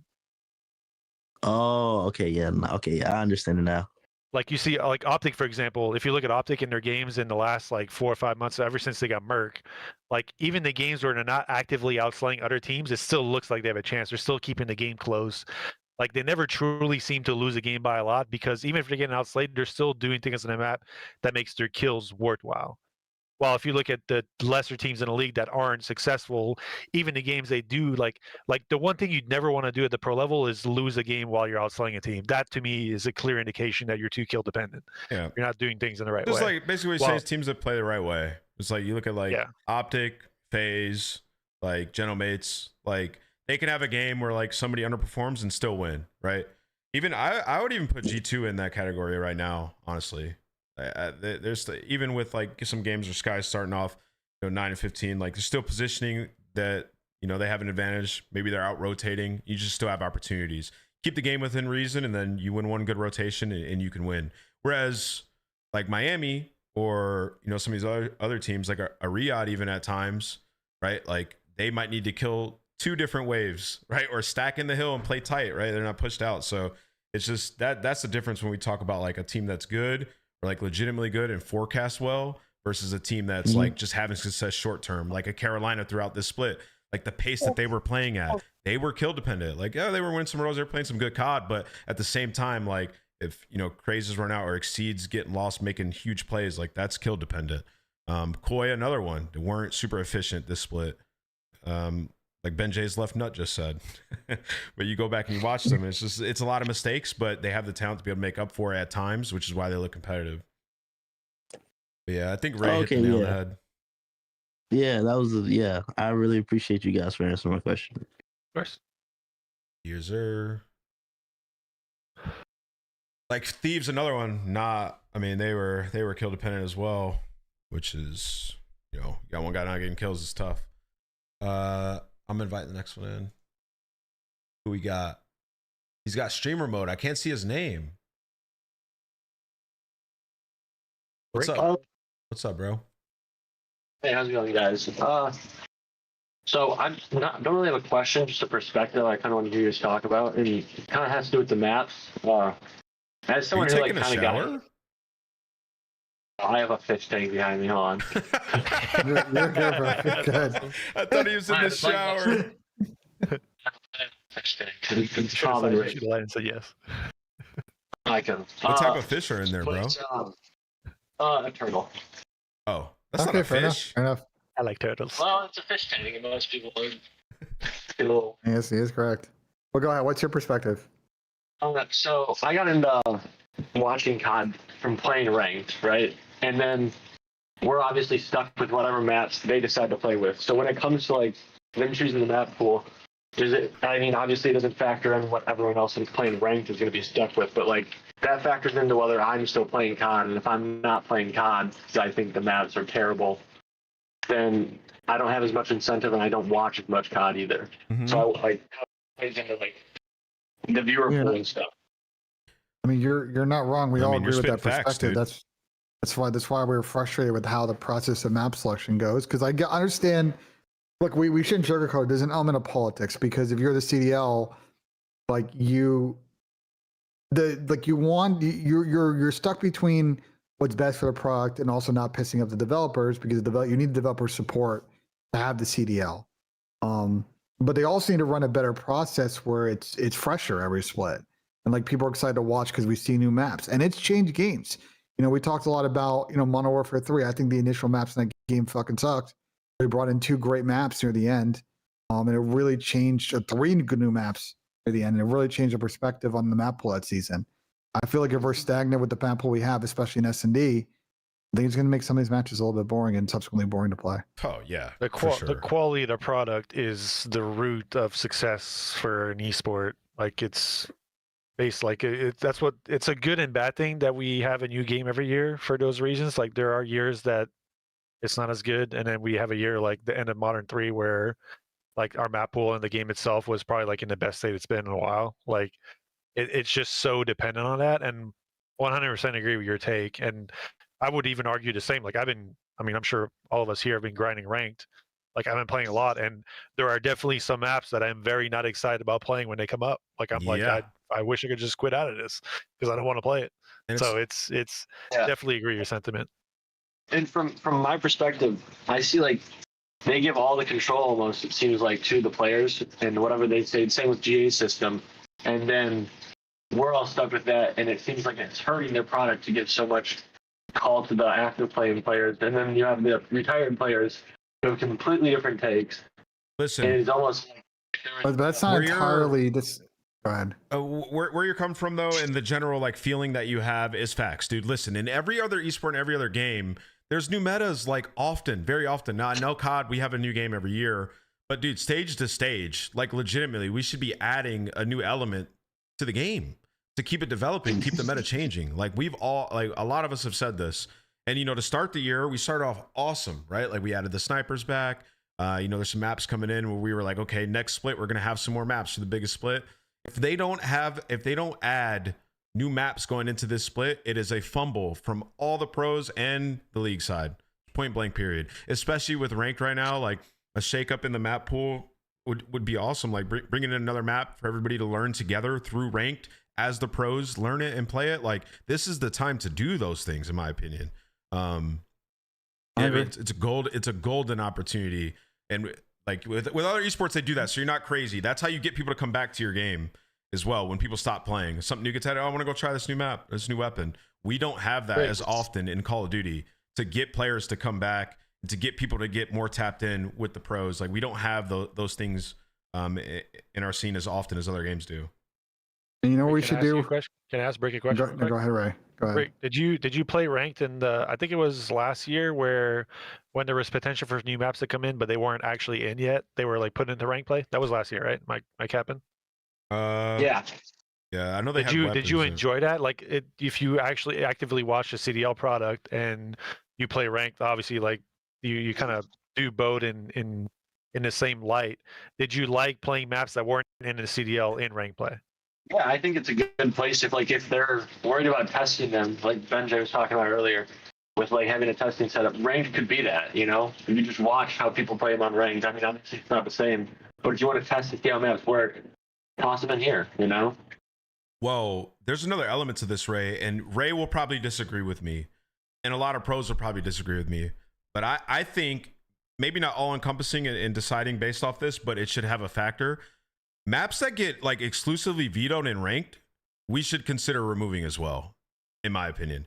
Like last year in ranked, I remember people never wanted to play red card, right? And you guys like just loved it. But can we not agree that red card ended up being a really good map for the league, and it was like fun to watch? Yeah. Like it was not as fun to play early on because it was more complex. It actually had like a lot of nuances. And as people figured out how to play it, ended up being like, I mean, to me, that was one of my favorite maps to watch and play at the end of the year because it's like people figured it out, but it just was so complex at the start. So like in that same light, I'm not necessarily disagreeing with your take, But like again, you got to be careful when you use certain metrics like that because the map could be It actually should just good. it should just play a factor. Like it should be a part of it. The fans and the people that play the game are extremely important. 100%. And if Yeah, we have veto data, people just don't want to freaking play. I think it comes back to what Ben was saying earlier. Like we just need a group of people that are like actively looking at everything. I got two things to make this shit fun. The second one is an absolute hot take that pros don't like, but I think they're completely wrong. Take one is obviously what I said earlier about the competition committee. Take two, I don't give a fuck what the pros think. I think if you bring back ban and protect, it's run once at the beginning of every series. You're going to keep the meta and the game fresh every time you watch them play. That was the weapon stuff, right? Like banning certain weapons and perks and like, if teams want to play straight up and play the same meta match every great. If it makes scrims hard too fucking bad, it makes things fresh and fun to watch. There's problems with the banner protecting though, because towards the end of that game, it just got to the point where we had GAs and we were like banning stuns and nades. Like, and I'll be honest. So you have a GA. You don't have a ban and protect problem. You have a GA hard restriction problem, which a competition committee would solve. No, but the competition committee would solve. Maybe. But like when we were playing, I remember, and I was one of the Chiefs teams. We just banned stuns and nades. I was like, we're just using straight gunny. That's what we did, and it was probably terrible. Like in retrospect, to compared to what we could have had in BO3, is nowhere close to how good it could have been. With how it was. And now imagine in today's day and age how fast they GA stuff. Like, bro, it would just be smoke get GA'd, smoke gets banned, sniper gets banned. What else would people ban? I don't know. It's the same circular problem, bro. There is no debate, there's no conversation on these things. It's a lot of like bitching and moaning that turns into groupthink with no actual I just don't think ban or protect venue. is the solution. That's all. I was just pushing back on that. Well, I think ban and protect to me, without having to like hard restrict things, creates more freshness every time you watch. I know it's tough to figure out how that applies to ranked because of the class issues and a bunch of stuff. But in a series, like the problem with the old ban and protect the Black Ops series is a button race. There's no team A, team B. Like there's no structure to it, which needed. Like you could do it, and I think it can make the viewing product like way better. And yes, you have to figure out temporary restrictions in a more better fashion than we have now with the fucking GAs. But you do it right. I think it's make the product better. Ban protect's weird. Do you really want to see like Dashy spawn up with like no? You can't use the elo. Like yes, actually I do because I think that's fun. I think teams I don't because because it reward. I think what it will reward is teams that can play the game in different ways. Okay, you see this in other titles like in Overwatch, for example. Like you got to be able to. You got to be able to play on meta and off meta. Like if you get thrown off by an off meta team, like you got to be able to fucking adapt. You can't compare that to this though. I don't think like it's not. There's the meta itself wouldn't change all that much. It's just more so the utils and what you're using. We would just to ban play the smoke, game. stuns, nades. Like people would just be you getting can rid make of it play like weird. Let's say you ban lightweight. Like you can. The thing is, if everything's available in ban and protect, you can make the gameplay very abnormal. No, people to the are current just conditions. going to agree on what like they ban consistently. I'm telling you, I went through this. I was playing. I played when we had ban and That's protect. fine. Then they did. protect the meta, but then you could just be different and force everybody to play the way you want to play. And that's a fun talking point. There's a team out there, like Achilles team, they just banned all the fucking good guns. No, he banned all the ARs against us. I remember they that. just made the That game was weird. annoying. And like that's fine. It's you have other options of how you want to play. Like I think it would be awesome. Yeah, the pros would just be fun in theory. It just wouldn't play out like that, I promise. But thank you for the question, bro. Appreciate the question, Rick. Thank you. I'm telling you, Ben. I like turtles. It wouldn't work out the way that you're thinking it would. The pros would not. The way to make it work is that you need to do everything, which is GA process goes away and there's a committee that does temporary and permanent restrictions. You replace the GA process with an actual competitive process, and you could actually remove things with real logic, and then you wouldn't have fucking GAs. At this point, there's no replacing GA, bro. Pros are not letting that go. Yes, you replace GAs. You can replace GAs with a temporary restriction process. I made a whole presentation about it. It's on fucking YouTube. If anyone's curious, I'll link it in the chat. If me and Ray are in a TeamSpeak late night and I go, yo, tomorrow in our match, you're not using rapid fire. I'm not using it. That's a GA. Like, it's just how, like, you can't stop GAs. Like, you really can't. And then okay. If you guys two teams want to agree to play in a certain meta, well, you can get everybody to agree. Sure. That's what they do now. There's no way to stop GAs. I just think there's going to be an opportunistic. The whole idea is you created a way for opportunistic teams to be like, you know what? They're going left. We're going to go right and make all these teams play us in an uncomfortable fashion. And that's a great win condition for us. It creates more interesting dynamics to the league. The only Someone way in the chat actually said something good though. Someone said, I agree, Ben, only if the devs were committed to balancing the game regularly and not every 4 weeks or so, which to me, I mean, every 4 weeks would be great if that was the actual thing. But like to me, like the ban and protect aspect would actually work better in a world where, I mean, I don't want to say the entire game's not balanced, but let's just be honest, like the weapons themselves right now are not necessarily in the best spots.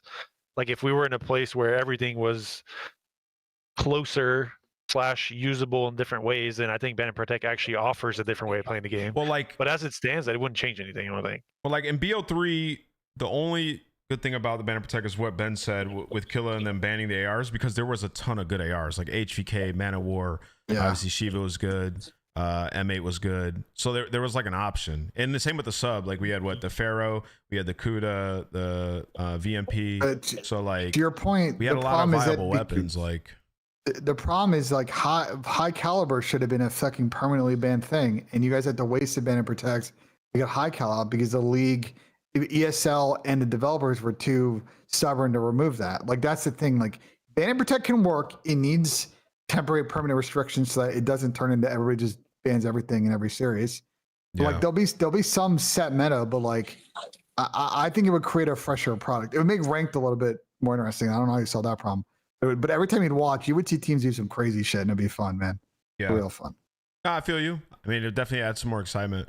I mean, but if we just had more options for weapons, like Ray said, that were balanced, the game would just be better anyway, right? Like if players could, if there was like legitimate 2 AR options that were like awesome, or 2 subs that were awesome, that the players didn't GA, it'd be great. Welcome. We got 2 people in here. Why don't we start with you, Joser? Yeah, I was gonna ask how long, or I don't know if the league has thought about this, but putting heart rate monitors on stage to see who actually folds under pressure, or is it just bad decisions? That'd be kind of sick, dude. Love this. Absolutely. Just strap him with whoops. Just get Whoop to sponsor the league and just strap him on the wrist, man. They do this for PGA, bro. And so who really breaks? That's such a good one. Bro. I'm like, wait a second. Buddy got turned on. His heart rate was 130. Bro, when they have like the picture-in-picture 1v1 search thing, that'd be perfect to have there up there with that. That'd be so sick. Bro, that would be incredible. You just sold an awesome sponsor. We need to get Whoop or Aura or somebody, Apple Watch, someone. That's what the best was about to say. Like you can do this, but you're not gonna do this for free. Like it's just adding extra cost for like you need to get this brandable so that it pays for itself. Would be how you do it. It might set some bad narratives though, because the heart rate aspect isn't necessarily a thing you break. Like it's your heart rate going up in those situations is completely normal, and if anything, for the players that love it, will actually make them perform better. But Bro, that's a great thought. That'd be sick. Sibs is sitting at a steady 80. Steady 80, bro. That guy is locked. Dante's locked, bro. I was more locked when my heart went up. I loved it, bro. Like, love that shit. Yeah, no. I want to see Ant, your heart rate in that 1v3 at Champs Ghost. I would have loved to see the number there, bro. I don't know. I was locked too. It just spikes though, bro. As soon as you're in a clutch on LAN on main stage, that shit's going through the roof, bro. 100%. It just is, dude. That's a dope thought though, Joseph. Yeah, it is a dope thought. That's awesome. Hey, thank you, bro. All right, who's in here? I can't read your name. It just starts with an M, but it says Afro. What up, Bad dude? Chameleon. Oh, there we go. Yeah, I wanted to ask, is this C9 roster locked in? I don't know. I think it's pretty locked at this point, yeah. Am I the only one who's excited about this? Like they get to play 3 of the top 4 teams in the first half of the split, right? I mean, yeah, I think we're all excited. I think we're curious how they'll play. I think it's just the big question is like, did they have the? And oftentimes it comes down to this in the CDL. Do they have the teamwork building blocks and the mental fortitude to grind out series? Because like the issue with some of these players when they were on Stallions last split, I know Ray, you were coaching them, is they could get to game 4s and game 5s against good teams, but they were just making the wrong decision at the end of those maps. Can these guys do it against pros? Ben, Ray, hold on. When's the last 2 EWCs and the Pro-Ams, how many full AM teams have beaten pro teams? I know Omit Brooklyn last year, who they beat? They beat FaZe at EWC. Yeah. So they beat FaZe, but how many times have they actually like beat the pro team? It's like Charlie's team made it through pool last year as well. Chat would know. There was at least 2. Sorry. At EWC, it's been a couple. Like we've been lucky with the EWC format because it's all the way at the end of the year that there are more upsets. When you've seen us do the prime formats at MLG events, I believe the number was like historically like 9 or 10% were upsets. Okay. I would have to ask So Rami. Rami was the data guy on that, but the number was like back then was low. But again, like a lot of that were early season events, and there was a bit more, I think, skill gap with the pros and aspects. But so to that there's point, upsets, they happen. It's not end of year, so everybody's not like dialed in on the game totally, including the amateur teams and players. So I think the data historically, like Ben just said, it doesn't favor them coming in and being, you know, a good team. It just doesn't happen often where it's all challenger players. So I'm excited for it. I'm not going to count them out. I'm just not bullish on the team, just based on what we've seen over the course of, you know, the last 5 years. Nah, I hear you. Just remember, Mad Chameleon's predicting they're making Major 2. They're making it. All right. Remember that. I'll remember that. All right. Okay. All righty. Get our boy in here. This is. Oh, I have stream mode. That's why I can't see. Now I can see it. We've had some good call-ins today, bro. Yeah, we have. What up, the Deer's You Wild? need to have like a show where it's purely Collins, bro. That'd be sick. It would be sick. I might jump around here a little bit, but I'm looking at the CDL over the past couple of years, and I'm talking mainly about like the old heads in the scene. And I feel like the game has gotten so fast to a point where I think the way that you look at the game is different, obviously. But I think when you factor in, like, we see what Kenny has done this year, and it's been lackluster. And going back to last season, it was lackluster. And I think we see this, like, with Austin this year, Slasher, over the years with, you know, Clay not, you know, performing up to his standard, like Lamar. I'm not trying to throw shade at them. And obviously they've had great long-standing careers, like no one's going to put that past. But do you think that like those guys holding on is something that's going to fade away a little bit more, just because we've seen their performance just not be up to standards? And I don't want to say that the way that they want to play the game isn't right, but do you think it's a little bit outdated in the sense because the game is so much faster now? I like your question, and I'll answer with the simplicity of, depending on what COD games coming up gives us, there's no guarantee the games will keep this level of pace forward. I think the guys who have, like, all of those guys adapted 30 years, like it's not to say like all the games before that didn't need a little more pace. I think we're definitely at the height of the amount of pace that's been needed to play in compared to the past. And some of the, like, the base fundamentals they found success on previously were probably way different now. But I would say, like, overall, I think the games that we have coming up, who knows? Like, let's say there's no boost jump. Let's say for whatever reason the game next year is kind of like the shift from what was the game before World War II? Was that IW? Yeah, IW. So we went from IW wall jumping. Like there wasn't boost. There was just wall jumping in that, right? If I'm not mistaken, or was there in IW? IW had boost, You right? can wall run. Well, I don't know if there was. Well, you could do a bunch of stuff. I don't Basically, think you more could so saying boost. like the point I'm trying to get to is we had a bunch of movement, and then we went to like super core, old school, boots on the ground COD. Like, who's to say the game next year isn't that in shift? Well, next year's And IW, those- right? Infinity War. Yeah.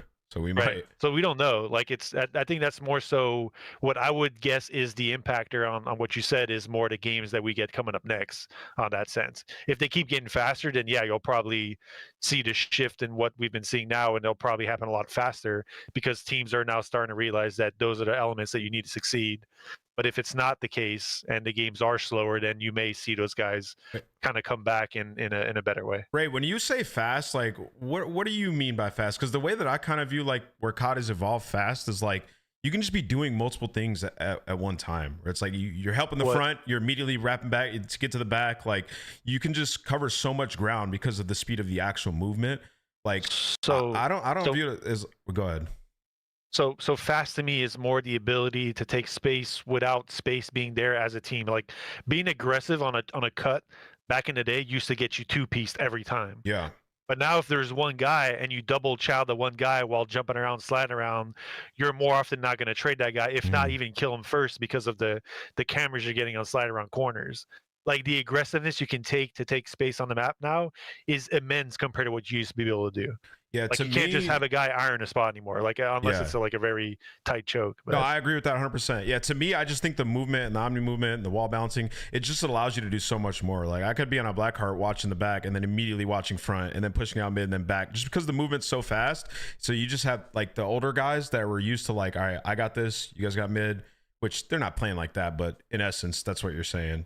Like, yeah, I think they have to speed up like in what I'm talking about, where it's like you can just be doing multiple things at once. That's what we're seeing like the best teams do. That's kind of the way Devil's advocate. Devil's advocate though, like Modern Warfare 3, for instance, obviously it was a little bit faster than like the older CODs, but the maps were big, and I think you still saw those same players struggle. In what game? The meta changed though when the meta changed though. Once you had 6-star and Rio and Vista, and those it was super way more fast cracked then. maps. Once you got rid True, of, but like, all fucking of Invasion- those older guys were already out. Like by then, they weren't even playing on those maps. I mean, realistically, a lot of the older guys got out in the first 2 years of the fucking CDL Yeah. when Well, I was just- construction and new generation. I was shuffled. guess I'm just wondering, like, and this is no offense to Slasher, but I felt like he got a long leash. And I'm just wondering, does that leash, when you look at people talking about Mercules and this young C9 team, like, is that leash going to be a lot shorter now for some of those guys that get, like a Kenny, for instance? Like, is anybody wanting to pick up Kenny? I don't know. Or is that kind of like a leash that's like, all right, 2 years of just like lackluster performance, let's take a risk on somebody else? Well, I mean, but everything's situational though. Like There's you also know, a lot I of think- young. Go ahead, Ben. Sorry. No, it's just like the C9 thing is all like team situational. They're like league performance. Ken, like, you know, I don't think there's really any like good destinations like for Ken at the moment. Like, does he want to go to a C9 and play young players? Probably not. He'd probably rather take a bit of time off and then see what happens after that. Like everything, you're looking at everything in like correlation, but I don't know. I think everything is very contextual. Yeah, there's these also a days in lot of COD. players that come in that are young and cracked that are ass too. So it's not like oh, I know, just slow but like and the they're bad. state, you can't, like, every team right now is looking for the next Mercules, right? Like, that's all we've been talking about this season. Yeah, but they were looking for the new simp fucking in like Modern Warfare 2019. Yeah. They're always looking for the next up and coming player because you pick up one of these former pros, you kind of We've know this thing. recycled the same players every year. This is like last player- year was like the players get- first year. I don't like that. I don't like that. Everybody always says that take, but I there don't are a agree lot. with This is Reddit, Twitch chat group thing sometimes. If you go through the lineup of players that are coming out of the league in the last 3, 4, 5, 6 years, there are a lot more new players, first-time players than you think on that list. So yes, there are guys that bounce around a lot. Sometimes, like a Sparks had a couple of stints, Asim had a couple of stints, Reese Vivid had a couple of stints. But there are reasons why contextually they had made sense for those team situations. And on the flip side, like why they end up not really sticking through to the other end of it. Like plenty of guys get shots. I just think everybody thinks of everything in a macro sense, but like it's just it works on smaller timelines than that. Yeah, I mean, I think we've seen a lot of Challengers players come in. I don't think people are recycling players. I mean, maybe that was a narrative 5 years ago, maybe 4, but I think we've seen a ton of players come up. I mean, Neum just got put on LA Thieves, brother. Like, Yeah, I mean, this year is different, I think, because of the Merc thing. I mean, did anybody think C9 this year going into the season was going to be a good team? I mean, you could say that they would have been a solid team. They ended those guys deserve spots. Mac and Vivid went down to Challengers. The team that they got dropped from like collapsed, and then they did well and they upset FaZe at EWC. Like these guys deserved spots in the league. Like so, The problem, there's just so the much. problem with the C9 team, right, is that like talent wise they're good. They have no ice. It's tough to quantify ice, but the problem is at this level, like especially with the parry in a game like this, Yeah. you gotta be able to find ways to win map 4 and map 5 sometimes, and those guys couldn't do it consistently. And like they also then had the bottom swing where they got 3-0'd a lot. It's like Also, it's just it's funny to use C9 as an example what it is. because didn't the community and everybody like lobby for Afro to be in the league all last year? Like I thought Afro was a beast last year. Like he deserved a spot. Afro probably still deserves a spot. Like realistically, like So yeah, but Marcus didn't play great in game 5s nor at the end of the True. split, so it's like obviously True. his spot's in question. It's so cutthroat that we're assessing a team that literally was. I mean, again, I hate to say just a few game 5s away because obviously it's still part of the game, but like it's not like this team was as bad as everyone's making it sound. Yeah, They clearly were able to compete. They brought a lot of teams down the brink. They just couldn't close it out. And because you don't play a ton of matches anymore, you just don't have the time to prove out that like you just the consistency aspect of it isn't shown. They didn't perform when it mattered, and now they have to pay for it. It's just the way it is. Yeah, I just don't know. I think everybody's definition of speed is like a little different. Even me and Ray have like a slightly different definition of like speed in today's day and age. And I don't know if the fans like expand on that when they think about it. You're just like you basically just called Slasher and Kenny slow, straight up. Where it's like I'm not saying they're slow. I'm just saying the way that they. I'm just saying the way that they look at the game. Like, yeah, I mean, I hear. But I don't think they look at the game being slow though. I don't like Ken. Like I don't think that they all have a slow approach. I think like sometimes they want to play more structured, and you're confusing structured with slow.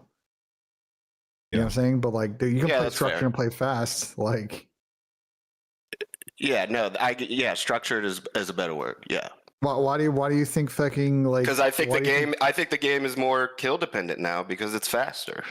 But why do you think 100 Thieves? You know, once they got Preston and Kristen, like why do you think they're so good in the middle of Black Ops 4? Because they did a really good job playing very quick on the pinch and collapsing on people fast and fucking hardpoint. They were obviously good at the other modes, but like they made a very effective system that.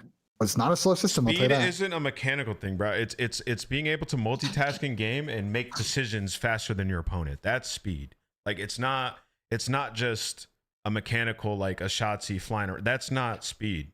It's decision. That like the best teams in the game make better decisions than the other team and faster decisions and help each other faster. Like that's speed. It's not a slasher being like, oh, he can't move as fast as Shotzi. That's not it. That wasn't my point. I think it's just the way you look at the game, and like Swag Boy is saying right now, their style is outdated. I think that's kind of more. I don't think their style is outdated because like the way that Austin wants to play hardpoint, like I mean I don't know how you guys feel. It's not too dissimilar to like kind of how a team like FaZe does it. The problem is that Carolina got slammed after, so like it kind of. The problem is the way that he wants to play sometimes doesn't work with say younger players who are very loose and undisciplined. But if you would put him on a more structured team with people that can get kills and also play and 8 people quick, like it would work. You know. Yeah. That personal take here, but I would argue that the style Genovese is playing is more consistent than the style FaZe is playing in hardpoint. Oh yeah, just like in comparing the two, like just based on what we've seen in the last game in this game so far. They're just helping each other all the whole map, dude. Yeah. They're also unpredictable because they're helping each other because they create space for someone to get free kills on the pinch. There's a lot going on there. A lot. Yeah. Creating team shots. We're gonna get into this. Yeah. There's a lot going on. Like it's never like it's never a one-on-one, bro. Like in the important parts of the map. But yo, that's a great question, and I'm glad you asked it so we can discuss the difference in what speed means because I don't know if fans understand it. All right, Burton, what up, dude? I think you're our last call-in. Yo, I got a complete hypothetical question here, but it's a juicy one. Okay. I was a big Halo player, so I wasn't too involved in the COD scene back in the day, but I always kept tabs on it. How far back in the day are we talking? Halo 3. Ooh, Not Halo 2, that was me and Ed. You were watching me and Ed. I got to use the bathroom, but I'm listening. I'll be right back. Okay. Well, basically my question is around, does Optic pack a punch and make a roster change and just create a dynasty? Because in the CDL, we haven't really seen a dynasty other than maybe like FaZe, but they weren't winning everything. They were like placing top 2 a bunch, which was insanely impressive. But I was just wondering, like last year when they won the first champs, they had an opportunity to make a change. They didn't. They even spoke about how they kind of regretted that. And I was wondering that maybe this year, could they do it and then actually create the first dynasty in the CDL era? What makes you believe that the current team isn't on pace to create a dynasty, considering that they won their first 2 events and got second at a third event? Okay, so I think they are they definitely are it's the potential is there, but I feel like there could still potentially be a better formation they could make. As crazy as that sounds. Well, who are you dropping? I'm confused. I don't know, I want to open up that discussion for you guys. Wait. Bro, I feel like that might be. You're about to begin a tweet. I'm about to tweet on so many levels too. But I'll let Ian go first. Bro, we gotta stop. And we play a part in this, I guess, when we talk about roster changes. Bro, these guys just went game 7. Dude, these guys played so good. Everybody balled out. Bro, we watched, I think it was the second to last match Optic had. Because the only guy you could really be calling out here, I guess, would be Dashy, right? Or Hook, I guess. Bro, they were balling. Kyler have a great split. Yeah, Kyler is the engine of Optic fans have to have known by now, you don't drop Hook. Hook's the guy, he's a good player, and he's been the engine for this team. Every time they dropped him, it hasn't worked. And then Dashy was taking over an S&D with the sniper. He had so much value. There's nobody to change. There's no one. Everybody's trying to get a team like Optic. This is just a dangerous even talking point. It's stupid in my opinion. Sorry, but it was phase before this. I know FaZe only really executed one of those wins, but Ray, you were a coach for a long time. Everybody's trying to chase the consistency that they had, even in inconsistent titles. It's very tough to do. I think as an Optic fan, maybe this year they don't win champs, and maybe they get they win an event, but they get a collection of second and thirds. It's going to be impressive this year because there's a lot of parity and there's a lot of good teams and a lot of good talent. And it's tough, man. It's tough to win back to back. I know you brought up all the second places, but I still think the most impressive year had in Call of Duty. I don't want to. Maybe ever is kind of criminal to say, but top 3 at least is the FaZe Vanguard year where they got second 5 times in a game that I felt was. Dude, that game was going to a casino and just dropping half the money on black. Did we have 4 different winners that year? That was 5? Yeah. It was crazy. It was absolutely asinine to try and be consistent in that game. You're trying to find consistency in a game where there isn't, and they still found a way to just make all these finals and just obviously not make it to the end. But still, that was crazy, bro. If we're not FaZe was a dynasty. I have a hard time hearing anyone say that wasn't. You said kinda, bro. Come on, bro. They absolutely dominated Cold War. They won what? The percentage winning that year was 75% of their matches. Yeah, and they came off of a champ. They won events last year, and they got second at champs the year before that too. So dude, Sim's average placing is what 2.8. It's stupid. It's stupid. It's dumb. It's insane. Yeah. So just to kind of cap the whole aspect of you feeling like Optic isn't a place where they're a dynasty. I don't know what the expectation. You're purely speaking from a fan perspective here, and I get that. But what is your expectation in terms of feeling like your team that you're following, that you support, is a potential dynasty? What could be different? Yeah, so I'm thinking more so of the fact that I don't know the exact record for that complexity squad or the OG the Optic Gaming Dynasty squad that was available with. Or that happened with Formal and them, but what were those guys looking like compared to this team right now? And I know Optic, the old Optic team they only won 1 champ, so that was a 1 roster anyways. But yeah, what in comparison to complexity, for example, when they made that crazy change and dropped Clayster for Karma, what was that team looking like compared to now? Can I answer this real quick? Yeah, go ahead. They would have won with Clayster as well. It didn't matter. Yeah, I agree. No, I'm just being honest. Clay was good.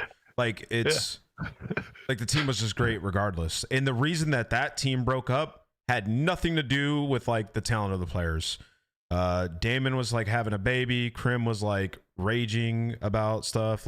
It was the reason that team ended was totally different than what this Optic team's going through right now. They just lost a Game 7 finals. Totally different. They had a very toxic team environment. Yes. I think they've all discussed in many ways amongst the different combinations with Too Quick, with Clay, with Damon, how bad it was and how it isn't going to happen now. But I would say contextually, you got to remember there is so much more data available to teams now. People know how to watch VOD, review CODCAST, or look at data, look at trends, look how teams play. There's a lot more preparation you can do. And back then, you pulled up Friday and you had to play 3 games. It's just hard to compare errors as far as Can we be results. honest too? Like Optic didn't look like their best through the stage, and they No. still got second. Yeah, like, this they was like still their were off literally one stage. round away from winning the tournament. Like that's, I don't know what you want more as an Optic fan, but That's the like, worst Shotzi's going to be this year. More than likely. Like, realistically. You should be very happy with the team you have now, and I guarantee Yeah. I'm willing to put a decent amount of chunk change on the idea that they're going to be winning a few this year. It's an interesting thought, I guess, though, like because like you're comparing it directly to the complexity with the Clay and Damon one. It's hard to compare it to that one because of the situation they were in. But I see what you're saying, like, you know, getting ahead of things, but there's nothing to get ahead of here. It's still a really good team. But thanks Yeah, for I the guess I'll question. just. No worries. I Back was when gonna Clay say- and Damon played, bro, there were like 4 teams playing full time. Now you got fucking amateur Well, teams scrimming from 2 to 6. Not that much, but I would agree. They were I would playing, but like you yeah, weren't getting paid let's to just keep play it- like the level of you know what I'm saying, like the level of Yeah, prep the wasn't parity, same. the parity of the league is now never what it was before. Let's put it that way. Yeah, like but the we were parity of the top playing, teams. we were probably playing more matches than they're playing now back then. Correct. And more lands. Correct. So the top end was still yeah, like let's not do that, man, because the top end was still going hard and playing a lot of matches. So I mean, it's Calling just a us bit all different. plumbers. Yeah, like that was got a plumber crazy. combo. That was crazy. I'll talk. We could talk about it, but we were in a team house going hard. We were watching VOD. It's not like we weren't watching VOD. We were watching VOD. We were going crazy back then. The What top was your teams other, were. other take, Bird? I was gonna say the last thing I was gonna say was like just a thought, but it'd be cool to see if a team can actually go through a year where they win like literally every single event and see that type of like just dominance. But don't know, I it's guess hard. it's a bit harder in COD. So Players are too good, man. It's too Yeah. You know, like We might have it happen if this current prime generation, the way you usually see it in other sports and esports is when a prime generation ages out, someone catches fire with the new generation and they just play the game differently at different paces, do different things, and they just.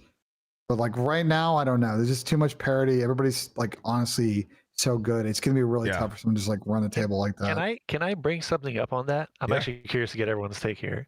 Could we agree that it was harder to aim accurately in older games? oh yeah, it's not even an opinion. It's a 100%. fact. In the era of It's games. just So a if- fact. That's a fact. If we're just saying that as a whole, and we're talking, obviously that the skill gap in itself is going to be larger from a just technical / skill set abilities.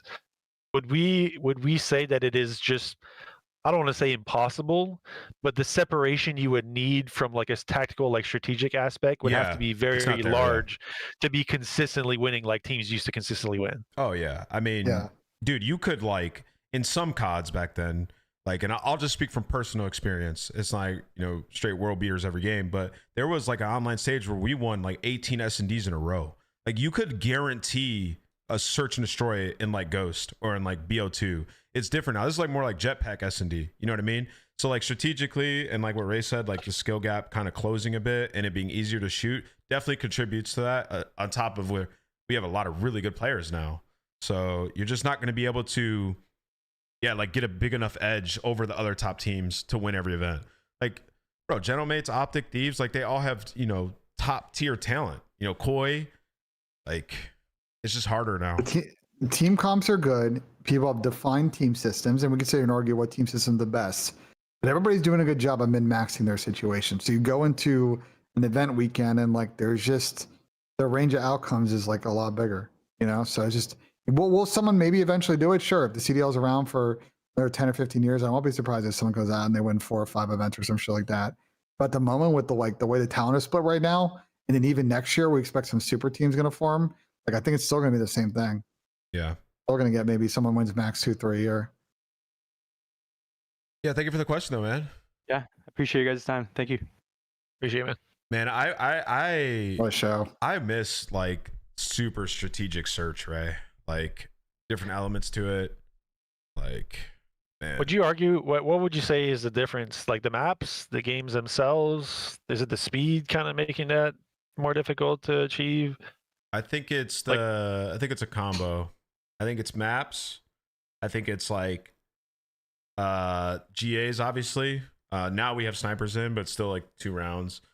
Before, like, we had EMPs, we had strong arm. We saw some strong arm nades, but it was different. You could strong arm smoke a cross. You could see crosses on maps back in the day. Yeah, I was gonna say the maps and the amount of information you get early in the round, I think is the biggest thing for me. Like, you used to be able to like get some sort of idea of where people are going and then try and formulate something based on that. Yeah, it's just different. Ray, I know it's probably a hard question to answer. This may be more a Pat Price question. Do you think back in the day there was more play testing of, say, search and destroy, release maps and then subsequent DLC maps, and you think it's just less now because of how many features they just have to test in a given build? Maybe that you're saying from a dev perspective? Yeah, to like really like hone in how the map plays. I think that, and I'll speak to this because I don't think this is necessarily something bad to talk about, but I think the dev world is always trying to create maps and whatnot that the mass want to play, and because of through the years, everyone, like including myself, bro, like think about, like, for example, Nuketown. Like, is Nuketown still the most played playlist, you think, in pubs? I don't know, bro. Nuketown is miserable now. Is it? Okay. Yeah. Well, more so trying to get at, like, though. statistically, I think the average players want to get into as many gunfights as they can. The idea is, like, I want to run around, be cracked, shoot my gun. Yeah. At least that's the sense I'm getting from the mass. And especially with the direction these games are going in now. So, like, if you're building maps for that, you're not going to build maps that are wide to have different angles and different lengths of routes to take.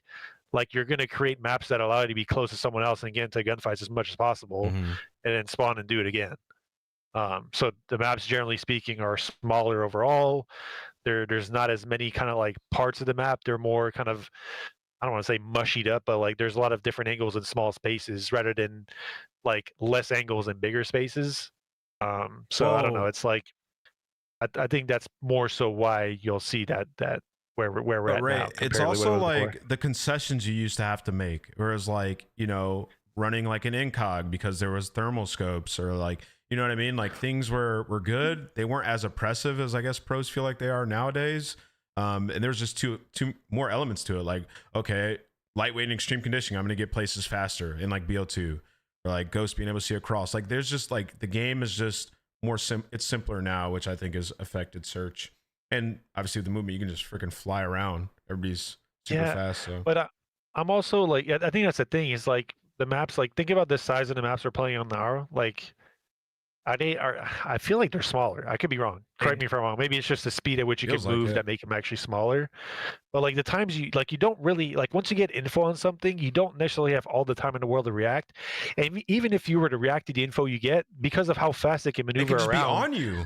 Like, yeah, they could be on you right away, or they could have immediately rotated out by the time you formulate a play and be structured in how you want to counter it. Like, it's just so fast, things going left and right now, that I think it's just more difficult. Like, the style of play cannot be the same it used to be, just purely because of the pace of the game. But we're talking about like how it's hard to consistently win, and those are the reasons why S&D back then agreed. you could like 100%. Yeah. I'm not saying anything's better. Like, I think it was better, but I'm not saying like this is terrible now. But like, you guys all play the game. Everybody in chat, I would hope most of you guys play the game, and you know how it is. In search, you get some information, you're insta no hesi trying to, you know, react to that, get to a spot, because you know they can be up on you and you're ready for it. Like, just think about the way that you play compared to back in the day. It's totally different, right? It's like you don't have time, like Ray said, to just completely think and react. I also think, and what I hated the most when I competed, and I mean, you're part of my teams, like, we hated maps that you could blind counter on. And yes. Because of the pace that you can bring now, you like certain teams will literally build strats just based on blind counting other teams, just because they're just going to try and outnumber you on space. I'm not going to lie, like that was kind of one of our focal points in search last year. Is like we actively try and take space on a part of the map right away without even getting info. Just to eliminate it. We're gonna force our info and prevent you from taking part of the map, and then we'll play off that. But we're not waiting to get that information. We're proactively going for that information and hopefully getting kills while we're doing it. Yeah, That's and just the difference. Whereas like back in the day, you try to do that, you might run into an M8 and get one bursted.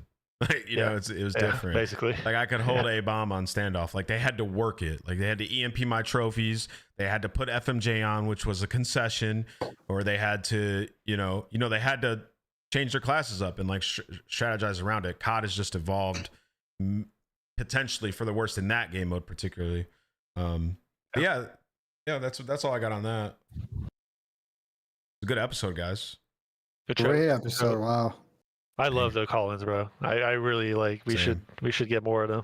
I think there's always so many topics and things people bringing up that aren't necessarily like at the top of our table, but If people watch the show live, we always do them at the end of the show. So even if you can't catch the whole show, we usually start at noon East Coast. We usually do call-ins around 1:30. So if you can catch the end, pop in, join Discord, and you can end up on the episode with getting your takes and your questions in for the boys. Yeah, also shout out to BENJ. I didn't know if he'd have enough to talk about today, but he was locked, bro. We were potentially Sure. going to wait till next one, but we ended up having a banger. Hopefully next week we can get Spin on, talk to him a little bit about the process in which map selection goes and kind of what's happening now. I think that'd be awesome. But yeah, we'll see you guys next week. Peace. Peace. Leave a like. All right, GG's boys. That was a fucking awesome episode, bro. Awesome, dude. Love yapping with you boys, man. always fun. Always fun. Always fun, dude. Now we got a BENJ. You been playing rank? I'm about to watch his optic scrims. Have you been playing rank at all, or? Yeah, I have. I'm in diamond. What rank are we? So I'm playing solo and it's so you too? fucking ass, bro. I'm playing solo and it's so fucking ass, bro. Actually, it just makes me tell like fuck this. Like, it's whatever. I mean, the tough thing is like I'm trying to min max rank just because we have like now we're getting to like the main part of the season. It's like I don't have like we're gonna be doing the show and then watch parties. It's like I just have to kind of work around all the CDL content, you know. But You say I'm trying to min max ranked? I'm trying to like get as much in as I can now. right? you Yeah, know? then goals move. Yeah, I feel you. Sploosh said BENJ costing me SR day one. Damn, Sploosh. Yeah, I'm just not a Colossus player, Wait, bro. Sploosh, what rank are you? One by the shed. Well, on Sploosh, can't be talking about BENJ like that, dog. I think Sploosh is good. He's Yeah, like, Sploosh he's is crim. great, He's yeah. got to be crim. Yeah, he grinds. I mean, Sploosh is saying I costed, but I was watching their games with Jaden after I got off, and you know, Wait, not like there are a lot of you wins wanna play either. a game? Want to play a couple games real quick, Ray? I'm done. Let's get it, baby. I'm gonna lock these Come on. optic Just scrims. make sure the baby's thinking for. I'm locking these optic scrims. It's a pleasure, boys. You all have a good one. Pleasure. Peace, peace. Score so much more. I want to peep just What see maps if they you play new trying? maps and shit chat. I don't know. Apparently, this is not even going to change, so it doesn't even matter. So I have the Spurs game on my other monitor, but I also got the Olympics on too. I don't even know if people tested Surge, which is crazy to me. So I don't know. Whoa, what the fuck? Oh, he got back on. That looked crazy. No way. Mason's like he fell That's off. a 17 and Jumped 9 back this man. on. Jesus. How did kids do that? That's insane.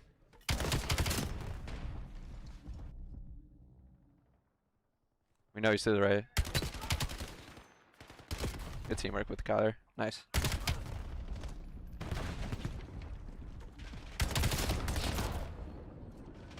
Guys, I literally ranted on the whole show about why I fucking hate this map You guys aren't bullshit, testing bro. who it is and why? There's just a real lack of anyone trying to build a competitive integrity, not competitive integrity process, but like, We were like one of the last. Us and Gentlemates were like the last teams to start back up. you know, just trying to get as much info as possible.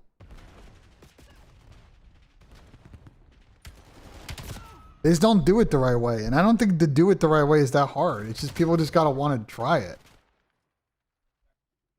But for a number of political and like structural reasons, people just don't want to, and like it affects the product significantly, which affects the commercialization of the product, which affects the overall health of the product. Like I don't understand like the reasons are important, but people just don't want to take ownership of it.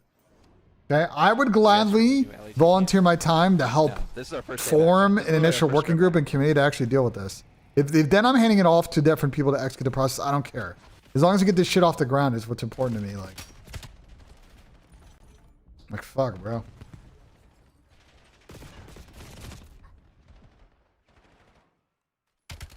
Good break.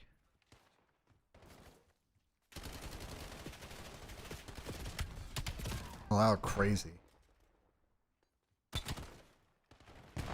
This is where Falcons gotta be a little bit careful here, because if they don't get these next set of kills and they spawn out, I'll have to pull away with this game here. So, Visiting.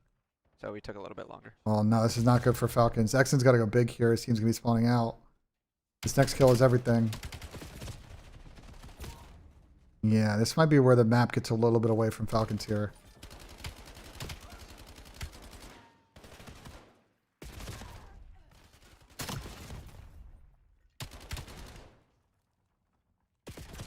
Ooh, I think Ant can just hold that. I don't think he needed Chow there. They were already spawning behind him. Never mind. I gotta see how that happened. That was a bit of a scam. I think, I don't think Kyler had to chow those guys in computer, to be honest. I think he could have just chilled. They kind of had to fly out. I think Kyler just kind of fucking scammed, honestly. Oh, we rebroke. Well, we can't see the full minimap, so it's just what I can see from the perspective. I don't even know how we rebroke. I gotta see how the first thing. But I think Kyler, there were other kills that went down. We just didn't see him. Oh, we kind of chased them in red. They call red. That makes sense. Kyler and Mace both went. They both died chasing the guy in red. I think we just hold our ground there.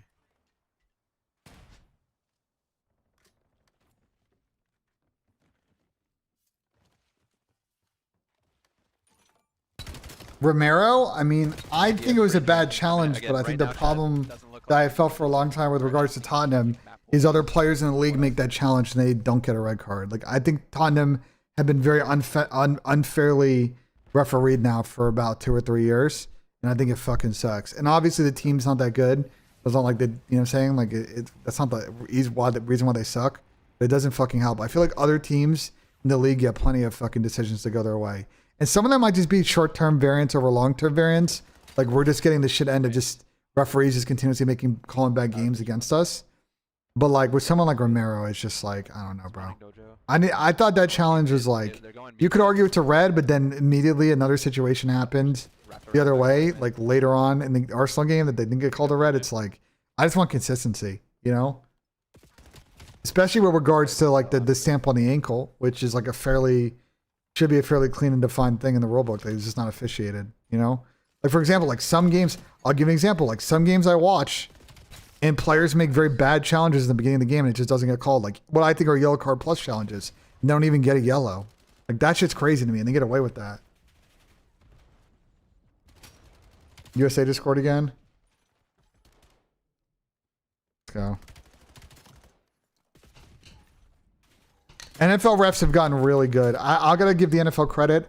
I think this is one of the best refereed seasons of the NFL I've ever watched. There's been some years where I think the refs were bad, but I actually think that they did a really good job as an NFL refereeing crew this year actually calling the sport. I thought they did a really good job of not being too harsh on PI calls and illegal contact this calls used on defense. And I do think they accurately call when offensive lines false started in, like, you know, I just think they were consistent, it felt like. They're obviously always going to be bad calls. They're the humans. People can't be perfect. But I think the NFL called a pretty good fucking season overall, it felt like. I feel like Premier League refs are just the worst. I think they are actively just the worst. I watch a lot of Bundesliga, and I don't understand why that league doesn't have a problem. La Liga's got problems as well, but I feel like I don't understand why the Germans can figure out and the English can. It's very odd. The Super Bowl sucked, but I thought it was a good refereed Super Bowl, to be honest. They did blow that one false start call on the punt. I thought that was kind of questionable, but I don't think that really changes the direction of the game too much.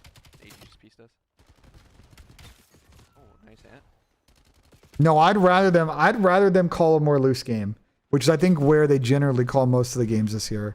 They let defenders. I think what people got to realize is it's very hard to defend in the NFL now, and they let these guys hand fight until the ball's ready for contact. And like they call the push off a lot more now on the offensive players if it's blatant. But if guys are hand fighting and they're both engaging, like they're not gonna like really call the PI call on both ends just because the guys are fighting, bro. They got to try and fight for every space, you know. But they both got their hands on each other in fucking jerseys. It's like, you know. Oh, nice for Merc. On the pinch. I'll be honest. I think the fact this map is close, I think Optic should have pulled away with this in the middle, but hold up. It's not over though. This is not over. This is not over. I think it's probably potentially over, but I don't think it's over. We used to have 2 now. Especially if Falcons get this next wave of kills. Oh, that's 3. That's 4. Oh my god, they're gonna spawn the back. Hold up. This is gonna get weird. Oh, it's gonna get super weird. Did someone on Falcons or someone on Optic try to push for this last second? They're hitting old. Oh, it's a bold call if they don't get these kills. There's a bold call if they don't get these kills because they're not going to be rotated. Oh, they just get it. Oh, man, that got sketchy. That map was way sketchier than it needed to be. As Optic's first scrim back, then, you know, it's fine. I'm just giving you the context of how this should be played in general, you know? That dude getting a haircut today, we'll see. I mean, if they can be West Ham, we'll see. If finally get his fucking haircut, that'll be banger content. We'll see.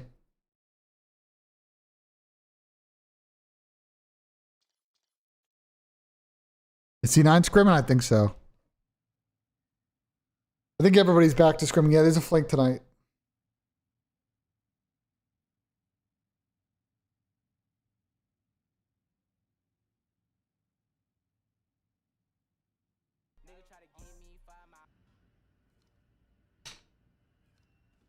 Most entertaining Super Bowl?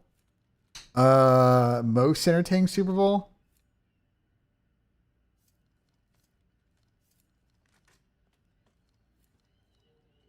$28-3 got entertaining at the end. But like, I was about to say Cardinals Steelers has to be up there. That one was lit. Cardinals Steelers was lit. That was lit. The Giants ones were also lit. Bro, Chad, is it not crazy? This Yeah, changes the his interception on the 1 yard line was also entertaining. They said non-Giants one. So hold on, I'm gonna piss really quick, chat. You're back. I'm gonna pee and grab a snack pack. Give me a sec. Okay, apparently P1 spawns on this changed a little bit. We'll see if they actually do change.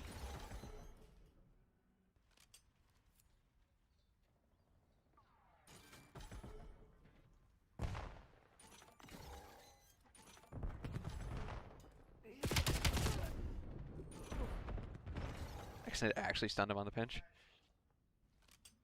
Why no new maps? Dude, why do I keep getting this question? I don't know, bro. Not up to me. I don't fucking know. If it was up to me, we'd have new maps.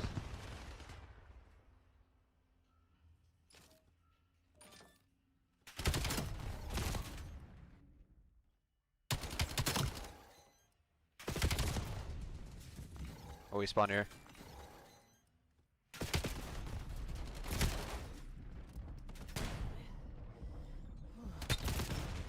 Oh, they're all weak.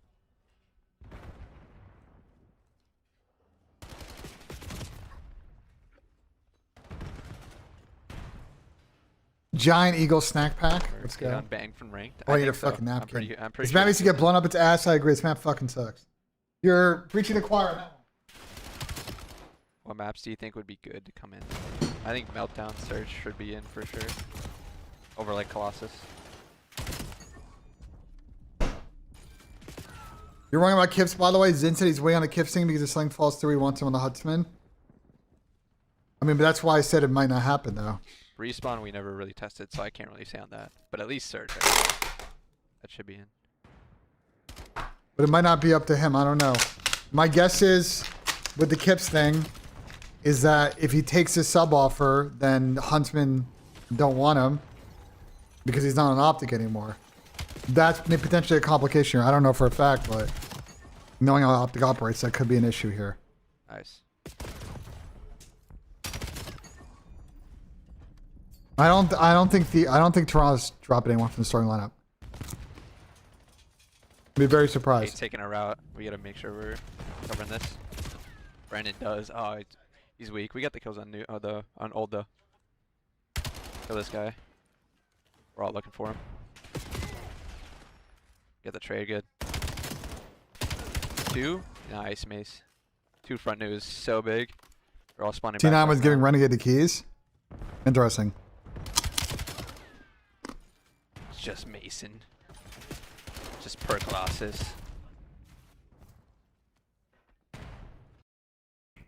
I'm gonna make a change. Not as far as I'm concerned. Top in, exit. Watch your top mid. Literally bullet. Make sure you block. Low key. Don't kill. Yeah, we're good. G2 got something good going, which is good to see. Now they got a great roster, man. New maps? I don't know, Once again, chat. I think people need to I really don't give tell you, props Bryce. to Looney for that, for how well that team is playing. Is performing at a high level, and everybody's very vocal about Looney being a shit GM or whatever when he's formed some tough teams. But now that that team is is doing really well. You know, Looney definitely deserves his flowers because I saw a lot of hate on his name when things weren't going I have well. Spurs game up. And We're I've not seen playing a that lack well. thereof Real shocker that. since things have been going well. Really shocked. One top mid AG. It's got to fire Thomas Frank, bro. It's very simple. Do we have any plans to do more content around the Huntsman? Yes, sir, of course. Looney crossed me over when we hooped the other day. Let's go, Paul X. Yeah, because they're not testing these maps Columbus, for Ohio SMB, I needs think. a COD esports team, bro. I love Yeah, Columbus. there's front. There's two less at you. One window. Might reheat lobby.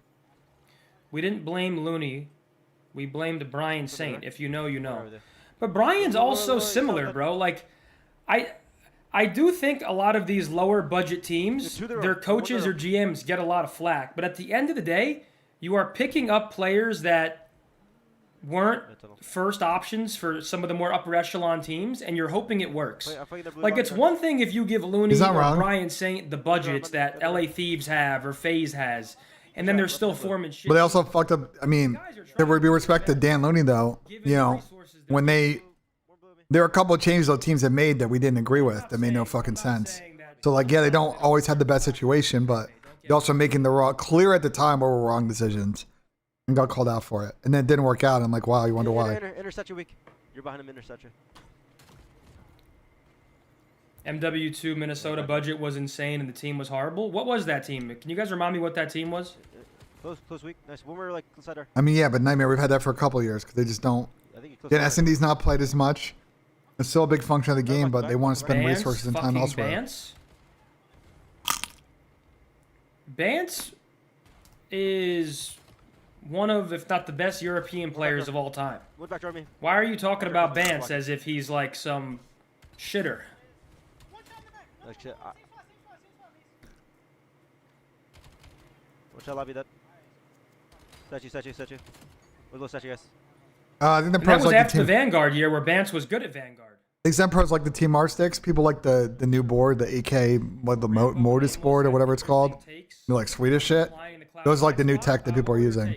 Team R has been around for a while, but the Mario Sport thing was from like a year or so ago. Situational. Once again, I kind of made my opinion known yesterday about what I think about declining that offer.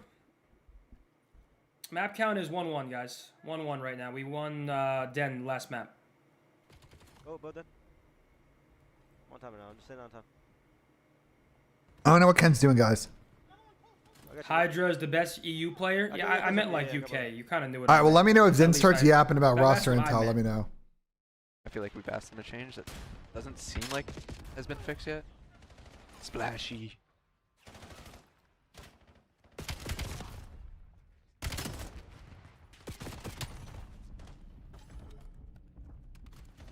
Me and Tottenham kind of pen there. That was pretty soft. This foul on Solanke. I think they could have called a pen, but we'll never get that decision. get past that. Nah, we're not live with Nameless. Am I? Gets a kill. They also Still have get a share kill, chat on? No, we don't have towards share junk chat on here. anymore. Mason also, or sorry, Ant gets another kill towards side door. Last guy in front new. Challenge together. Good, really good. Make sure we pick up the back. Kyler knows. It's good. This is good awareness by Kyler. Good job, Kyler.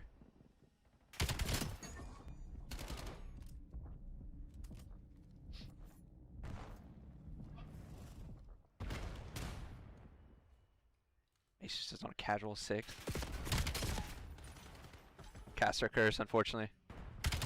Kyler's there for the trades. Everyone's front. Oh, if he got the third, that would have been disgusting.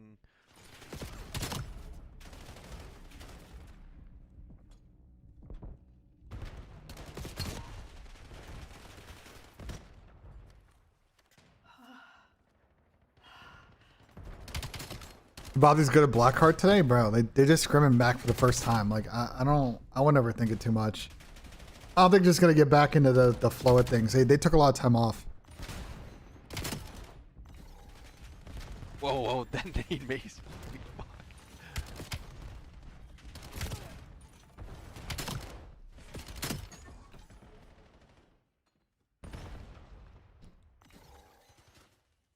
I think they're really good at this map.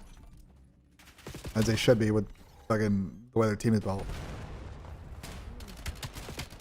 Brand's neg fucking 11. Nice, good job. Zen is basically saying Kips is a sub for Toronto, but he's questioning him on the Huntsman team still. Would make sense? Nah. I'm gonna be honest. I love Optic. This situation comes up quite a bit. I don't know what's there to question. Like they had continuity with Kips, just because he's on the Toronto thing. Is it? Probably because in the hypothetical world he gets called up, then they're kind of fucked for the elite. Like I kind of understand that perspective, right? It's like, well, if Kips is gonna be on Toronto, and let's say that they start 0-2, or 0-3, or 0-4, and they bring Kips in, now suddenly Huntsman got to go find a fourth player for the elite. Like it's gonna be really tricky. You know what I'm saying? But I don't know.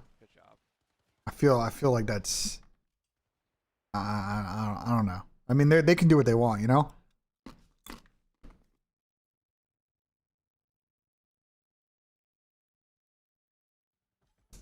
The problem for Kips though is now if he takes his Toronto offer, who the fuck is he going to play with in Challengers? Now you can't screw him on the Challenger side. Tough spot.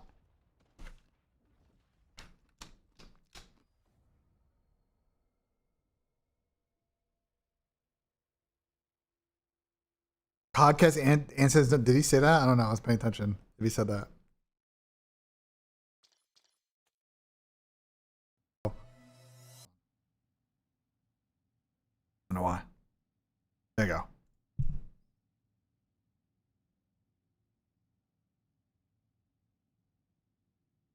Would Miami sign Real back if Toronto let him go? That I don't know. That's like the Boston Red Sox trading a player to the Yankees. I don't know. If Evan Nielsen or Rand score next for Bournemouth, okay. Am I hiring Falcons or KOI? Ooh. That's an interesting question. I don't know.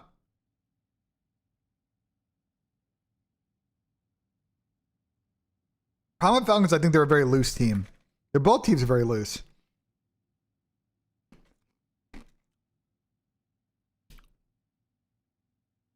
I think I trust Falcons more, but it's tough.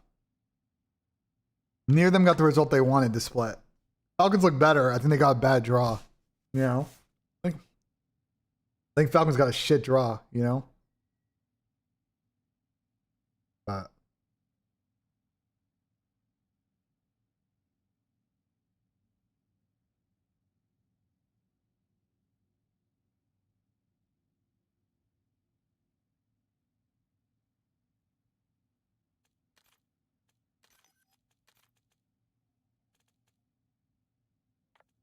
KOI is Joey D, yeah, but Toronto, but like Falcons got Salium and MC, or Salium and AG.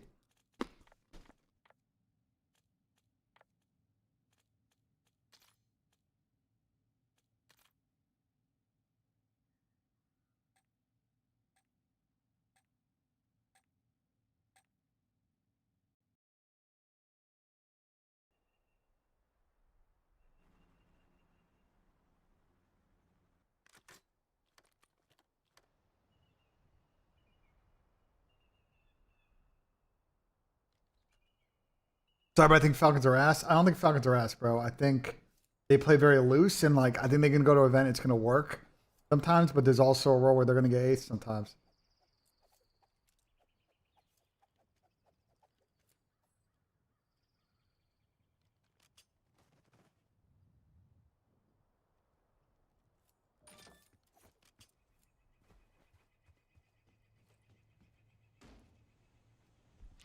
Alright, back. Let's see the exposure. Give me a fancy draft. I'll do one probably tomorrow. How hard to pick up a noise gate?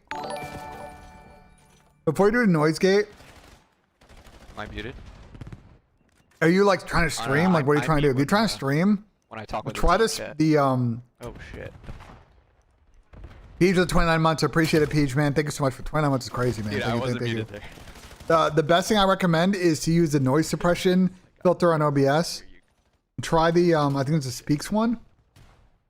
I've been good about that this year though. I'll tell you which one it is. First time that's happened. It's the Any chance we see new maps? try RN noise and see if that fixes some of like the fan issue or whatever you got over like his pure noise gate. Because there's noise gate functionality built into OBS, I think, but The spear is meaning you unmuted. Order Bear just got hurt. Okay. Nice. Was I? Bro, like this is insane. I've never seen anything like this. I think I was unmuted once. Oh, bro. I don't remember. That was the first time in a very long time it's happened though. I've been pretty good with it. Well, Tottenham gonna have to play fucking. They're gonna have to get minutes to fucking youth players, bro. It's actually insane. I've never seen anything like this. And last year we had 1 million injuries. The map count for real? Yeah.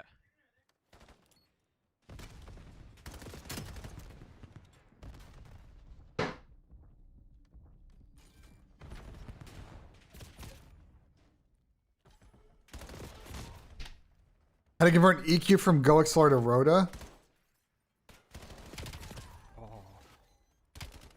I mean, you just gotta fuck with the. I mean, you should be able to replicate like your frequency like tunings 1-to-1 for the most part. Like the EQ function on the Rotocast is pretty good.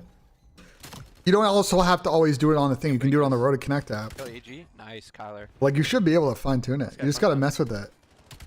Good job. Good break.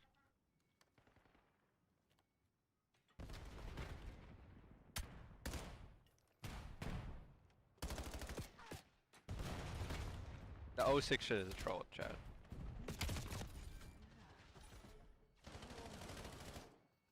Yeah, Rotocaster's got really good DSP settings on it. But there are YouTube videos that you can look up. And I'm sure you can find that will help you with that. The Rotocaster Mini, I've never used it. I mean, we use a GoPro too. But I gotta actually low-key plug it in today and try to figure out that like broken slider. That's insane. It's not working. I think it might just need a factory reset, but if not, I gotta send it in. I gotta like send it in this week, honestly. I gotta like call Rhoda. Oh, and we spawn here. Oh, they just trolled the fuck out of that. I'm not gonna lie.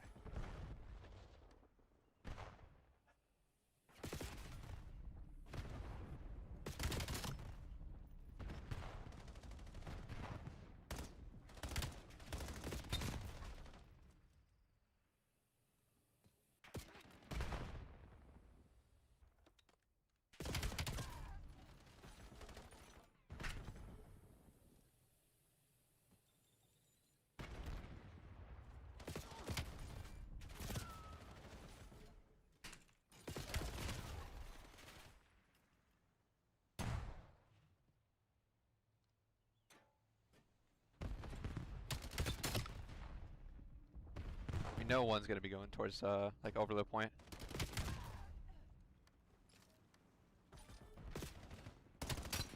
Collar's on a play here too. A good play. He knows someone's mid. He tried calling out for him. He's gonna be behind both these guys. Oh, MC just shit on him though, and AG's gonna get a backstab. Oh, wait, AG team killed MC too? What is going on? This side.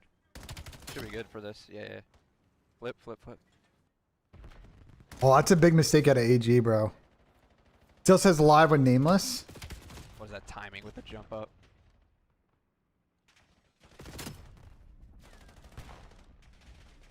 There you Honestly, go. good hold though for how What do you much fix now? shit is.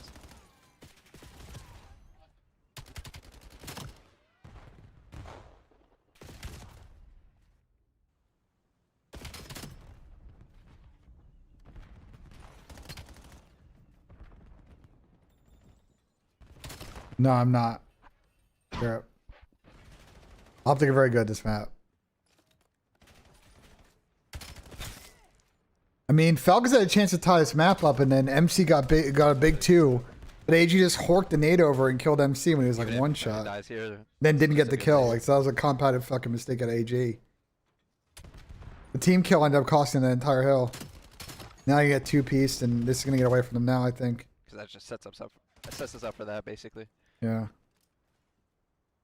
They don't know if they flip yet. Now they know. I don't think the map set's changing currently, correct? I think the league really fumbled this one, which is unacceptable to me. Entirely unacceptable to the league. You see a lot of. And I don't think I doubt any logic or spin that they provide is gonna be satisfactory in my eyes. But we'll see what they try to message regarding this. Like on P5s, you might see. They had plenty of time to figure it out and plenty of time to evaluate a map like Fringe and get feedback to the devs. And if they couldn't do it, like, I don't know what to say on all that. They gotta do a better job. Oh, we're It had months, bro. Literally months. There were maps that were added, like, you know, Season 1 Reloaded or when Season 1 came out that they could have spent months trying to tweak and make better, like a Utopia, and like I don't think they've done any of that. But we'll see.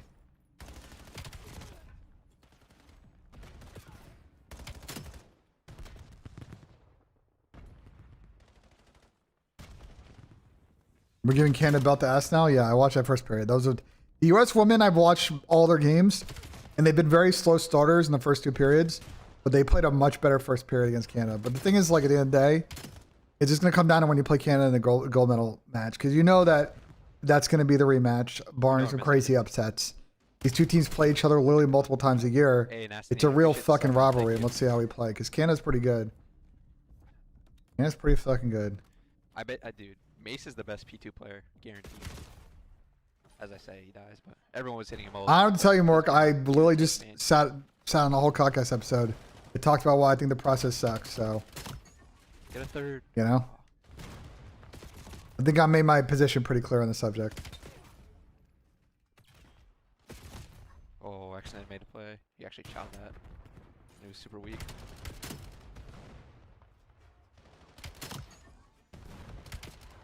Just hook exposure. No. Team nade. Tough team nade.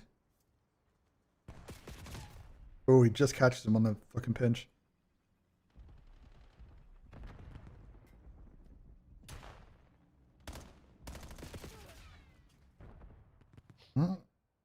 We got 100 points.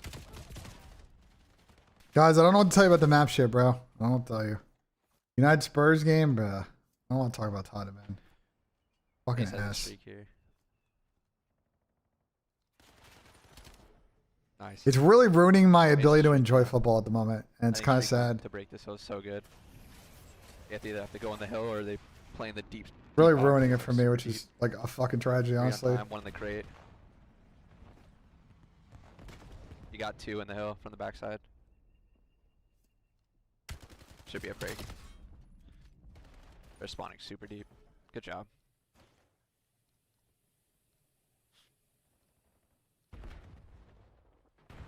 Does United win today? I want to see that guy get his haircut, so yeah, sure.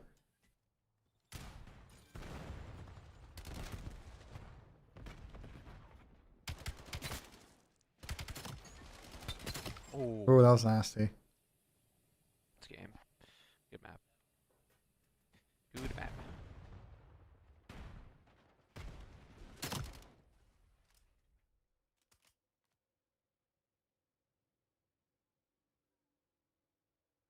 Yeah, I see there might be a 3-0 here.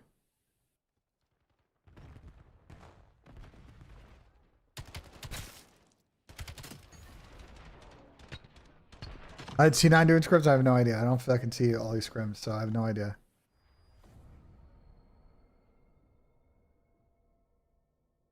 Zuma's hernia. I mean, I told him. I mean, I know he went like he worked out for 2 days or whatever. And he thinks that's how he got hurt. I think he also potentially aggravated it from all the fucking papaya he smokes and the amount of coughing he does, because that can very easily cause hernias.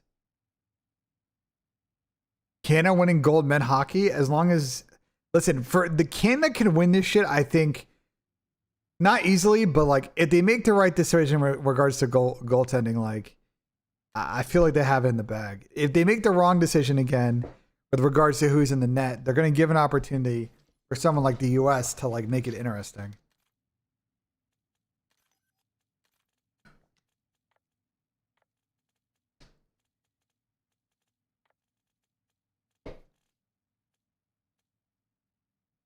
We'll see.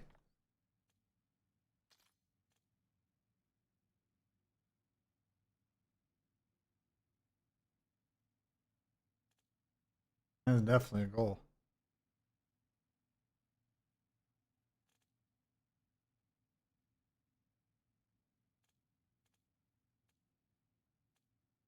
So not getting picked up for the league? Like, he didn't play good enough to get picked up.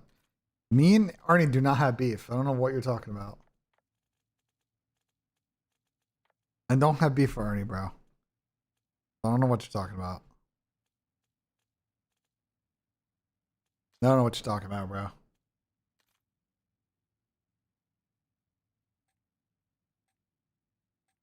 Never 10 above Liverpool in the league yet. It's the weirdest fucking season of the Premier League of all time. Everybody sucks. Other than Arsenal, I guess.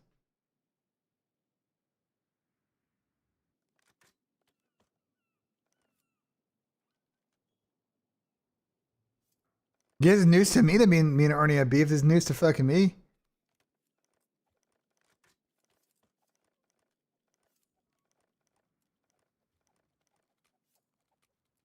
This is news to me, chat. All right, Newcastle scored. Yeah, fucking pack it up, bro.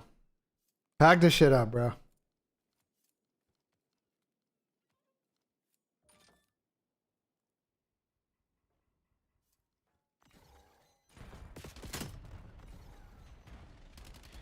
Alright, we're back. Pack it up, bro. They should have fired Frank 2 months ago, and they're fucking about, bro. It's crazy, dude. It's actually making me not enjoy watching football anymore the last 2 years. Like, it's actually nuts.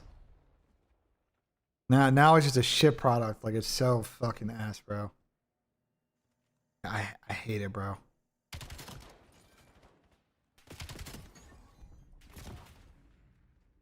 We're trying Utopia or what? Shit. After this map, I don't know. I told them I'll run any map that we want to try. I'm down to try anything at this point. But we can't be the only ones. Other teams have to do it as well.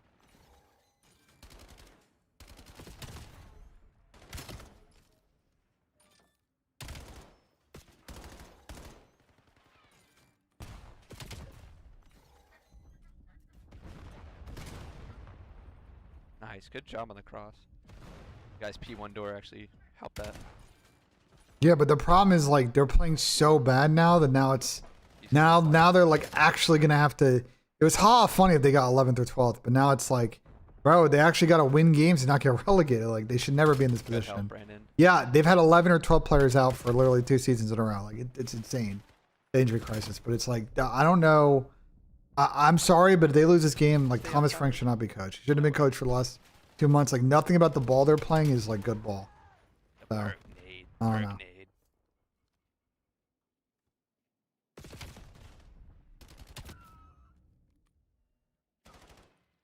Who I think wins a World Cup? Probably France, but we'll see.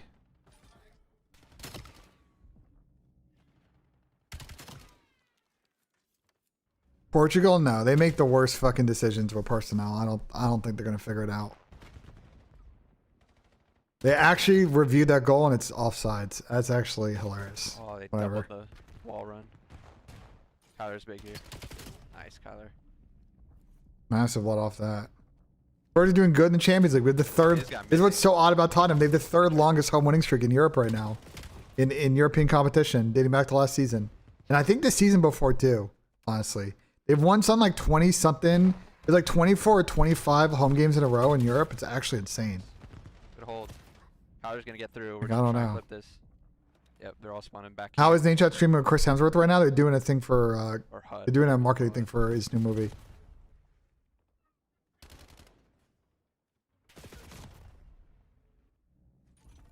Ace spalled all. These guys have to stay alive. Try and get me one here, Kyler. Or Brandon. Kyler got 2. Mace Hall spawn got 1. Gets a second. Nice. They're all spawning P3. I mean, yeah, I think the problem is the English Premier League is actually in a good spot right now. But what's a lot act like Tottenham in his run have beaten a lot of like really good European teams, like top league teams at home. You know what I'm saying? Nice. The AR duo. Like Mason Brandon just held that 2v4 basically. Aaron Judge on the flank. I mean, I could try. I don't know Aaron Judge like that We're though. missing one. It's Like if you got it's Scums P. If you got to connect to Aaron Judge, let me know. And he likes COD. We'll get him on the show. I'm down. I'll try 8 front here. I'm fucking down. You guys to go.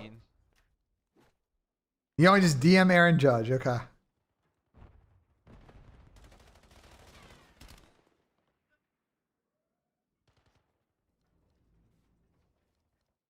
Mace is pushed out. We got to be careful here.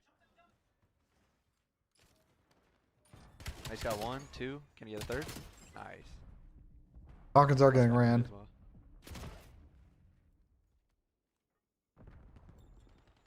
Bro, the thing is, Aaron Judge actually played good the last postseason and got costed. It's actually insane. He was usually the one costing, but he actually got costed I'm gonna time spawn around. back here. Oh no, we did. We spawned first.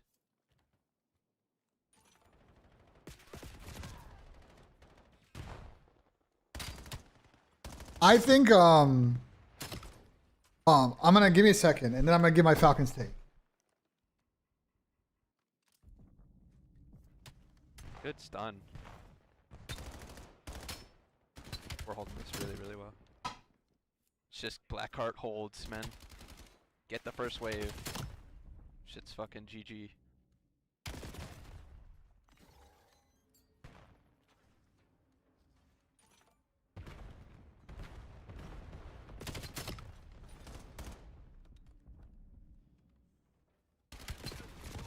Here's my Falcons take, chat.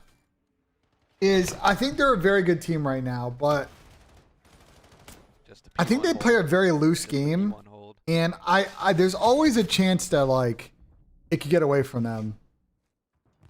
And I'm very curious, like if they can, you know, what I'm saying which way they go, because I want to see Falcons and I want to see this team That's why I don't like Blackheart. play well, but I actually can see a world where this split gets away from them and they, you know, get another top 8 and they sit here and they're like, what are we gonna do after the split? You know. I think they're too good at S&D though.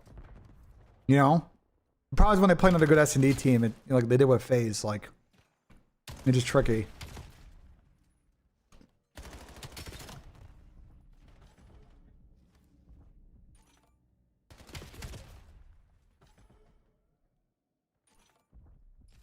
Well, I think Thieves are going to be in that box Have I said soon. my thoughts on Slums?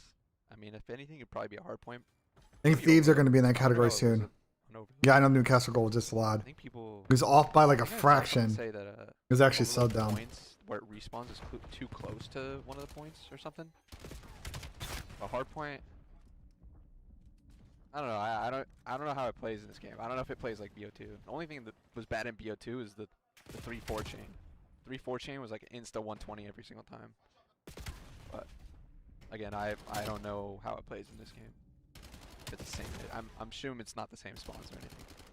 Well, now Newcastle scored. I mean, bro, I don't know what's going here. Is this strategic reason as why you cover the mini map, or is it just better place for camera? No, I do it on purpose.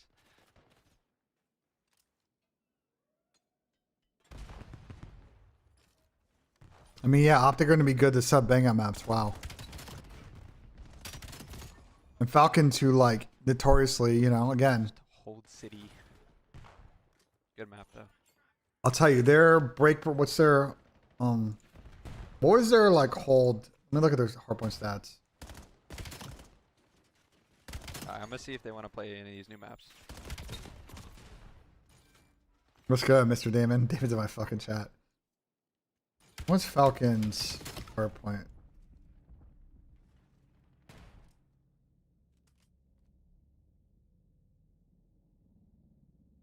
Falcons were the 10th team in the league in rotation win percentage. So they played like 5 Colossus maps and 3 Black Hearts. They're a bottom team in holding and a bottom team in breaking. So like those, some of that's map driven, but like they aren't near the top on any of those stats. You know what I'm saying? Like, which again makes me a little bit concerned about Falcons and just their ability to consistently be good. But let's see. Let's see.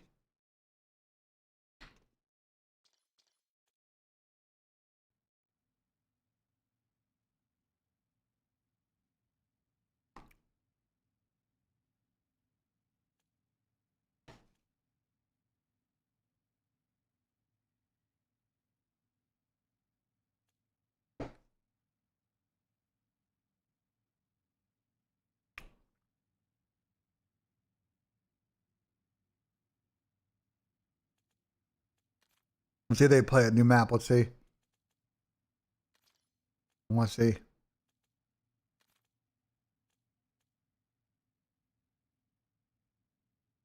Back on this Falcons roster?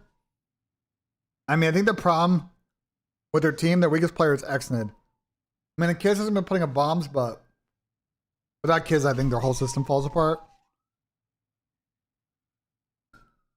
I think Xnid just got to play his life a little bit better, especially in search.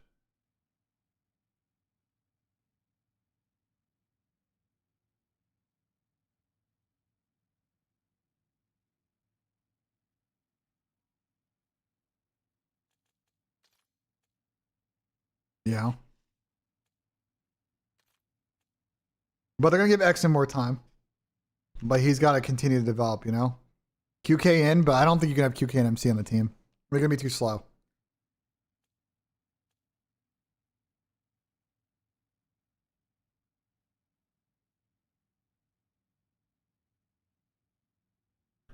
I think QK and MC are very similar players. And MC's gonna have to play super quick. Oh no.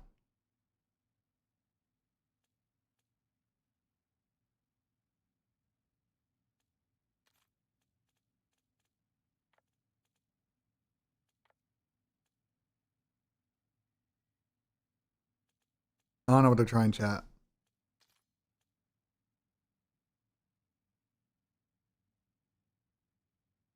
Falcons make it top 4 with Xnid? I think it's possible.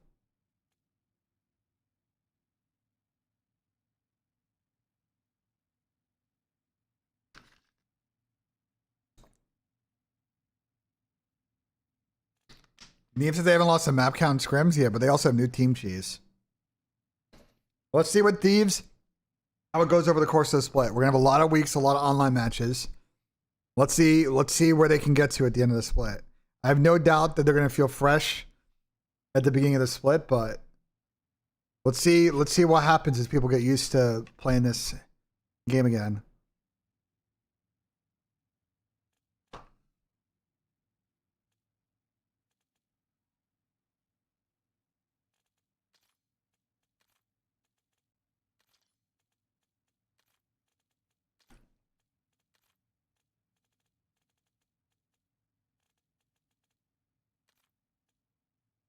What's good, JDR?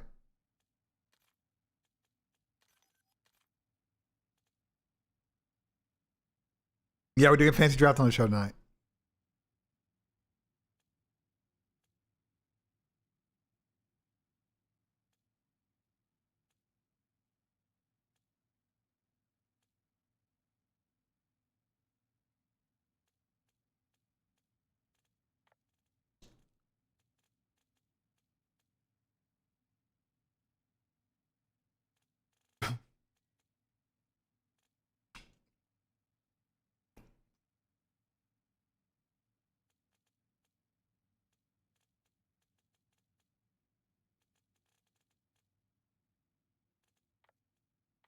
That's pretty funny, Hans.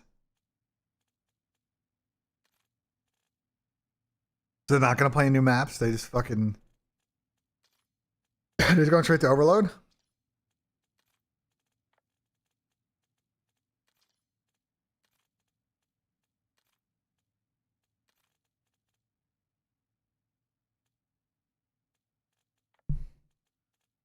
Let me peep Nate. While this is in between, let's see Nate Shot stream, bro.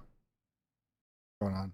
Also grew up in Australia and, you know, on a farm and had old paddock bombs, we'd call them, busted up. They're just yapping at the studio? That we'd burn around the neighborhood with or in the paddocks with. And I've done a few hours behind the car. So in this film, I was able to do a lot of the driving, but very different, you know, on the streets of LA, weaving in and out of, you know, choreographed traffic, but still intense, but gives the action in the film a pretty gritty, intense vibe, which was what we wanted. Do you have a career like stuntman, somebody that you work with every film? Zin just tweeted Nate Shot stream with Thor, and I said a Team Secret BENJ. He was one of the best out there, Bobby Hatton Holland, and he We are a better duo now. James Bond and Batman, and then I met him probably 15 years ago. Random link up? I mean, not really. I mean, Hemsworth's promoting a new movie. Like, this is how this shit goes, you know? He's mostly a fight kind of you know, coordinator. Well, if he ever needs to fill in, What's good, Ron? Or Roan? Neither. They ban Chrono Triggers? Like, what do you mean? Text you and act like I'm. You got ranked and shit? Birds 100. His name is Nice Wig. He's like he's actually over 6 foot. So you guys have that in common. Zin tweet, I already responded to Zin tweet, bro. He tweeted Nate Shot stream with Thor, and I said Team Secret BENJ. I said we are a better duo, though. Got somebody who is super excited to talk to you. I think my response is good. Yo, Wig. Hello. We didn't tech check Discord. All right, I'm hanging up on Wig. All right, I'm just gonna go into a game and give you an idea of what the hell is happening and try not to embarrass myself. Another question: are we up or down? Thumbs up, thumbs down on Vegemite? I'm thumbs up, double thumbs up. Love Vegemite. I put it on everything. Do you think you're like culturally Talking about Why are you Vegemite is saying crazy. That because of That's like that shit is No, gross, there's bro. plenty of people who don't I've tried it, bro. I've tried to like it. staple diet. We kind of grow up, you know, from a very young age, having it and being immersed with Okay. it in our food. Have you tried it? No, I've never seen it. I actually have no idea what it is. It's just the name itself, Vegemite, kind of has turns me you off, out. Yeah. Don't worry. Well, if we had some here, I'd lather it in your hair along your mustache. And then It could be good you'd for it. appreciate it. Honestly, I have a pretty dry scalp. I actually thought it was dandruff or what is the other one? Not lice. I don't have lice. You don't have lice. No, I I swear to couldn't God, know I we're don't this have close lice. to each other. Just very. Oh, shit. Yeah. We could fuck up your day a They've little got bit. quite I a leap suppose. on them, those little things. All right. So All basically, right. what He I'm said doing joint right call, now which is I'm building call? a kit because all these things cost money. Yeah. And what you do What is you call? just bring in different items. These are everything up here will heal me if I get weak. These are my weapons. Little med kit. Yeah, exactly med kit. Oh my God, he's off to a blazing. What hot call, start. chat? There you go. And then basically what you do is just ready up. You'll get put into a game with a bunch of random people. I don't and think it's teams. perms in TeamSpeak. Channel Well, switched. you hope that's what happens. Yeah. A lot Sound of times, resumed. You know, Tommy got mute, Or chat. is it just you and you against the? If it's not revolutionary. Also, guys, did you see that that setting? Apparently they added drop, manual drop setting. I turned it off because I don't know if it's gonna be on for this weekend, but it is a setting now. Manual drop for the overload. Interesting. I don't That is know if it was in interesting. the game chat, but we asked like, have you tried sake? Like, is it good? Because I was gonna run it, and they were like, nah, it's ass. They said it was like Arclov peak.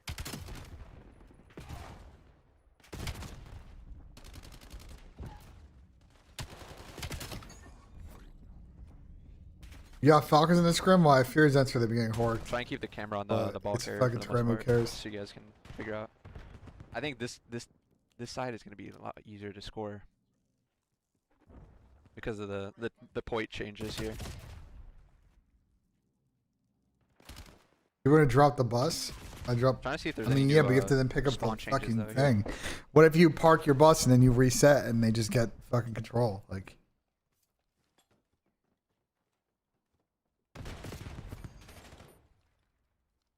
Mark just fell off the map.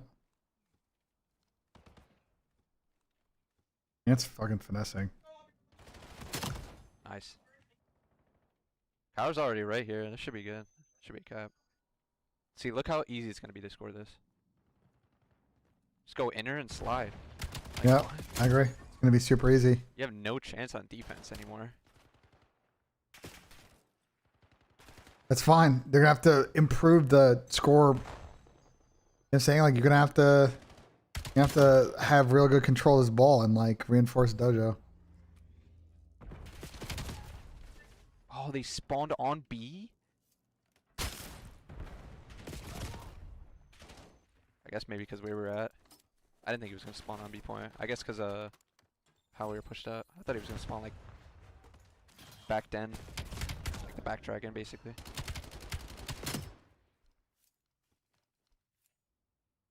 Spawns in this mode are terrible. I agree.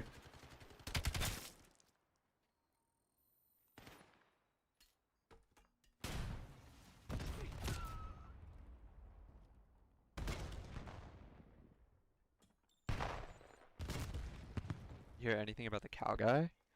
I saw him in Tommy's like tryout stuff yesterday. Looked pretty good. Apparently plays The college mode is COD. not bad. I think you're It gonna needs see a lot more couple of people, tweaks, but it's conceptually a good mode. college COD. Getting There's like a real chance. good risk reward in this mode that exists People for are taking teams. that avenue. I think it needs a couple of tweaks, but with a couple of tweaks, they can make it really good. Cells already here.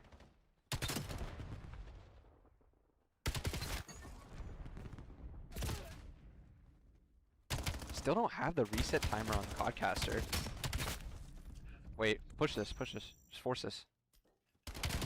Yeah, this will be a cap. Like, how are you gonna stop that? You can't shoot him on the cross, he just insta slides.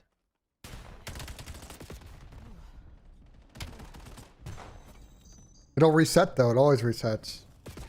Oh, What do you mean it's not gonna reset? Of course it's gonna fucking reset. Mace got one. Should be another point.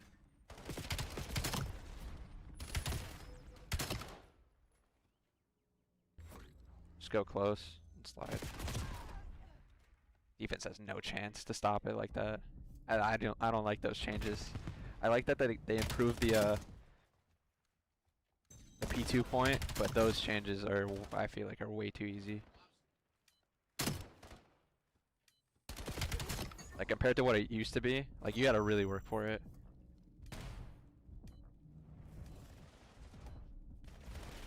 I don't know. I disagree with. To be honest, I disagree with JP. I think it's much more fun if the this mode is high scoring than low scoring. To be honest, I don't like games ending 2-1. If they end 8-7, it's gonna be way more fucking entertaining, honestly. Got the 30. Wait, the 30. Go left. Go left. Oh, this should be a cap. One guy to beat. Oh, the dunker in his face. What changed? They moved the points slightly, and it's adjusted the spawns accordingly.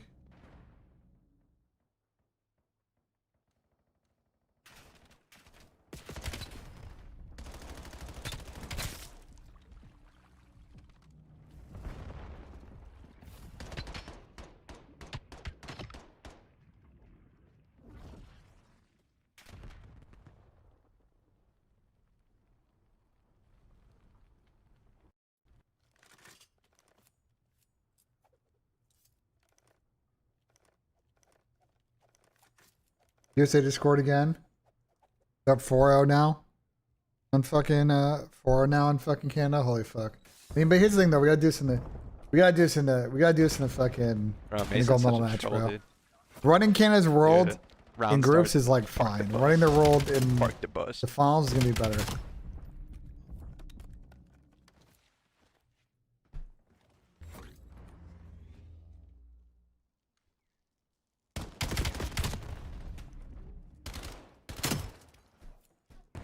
Good play by Mason. Should get 1.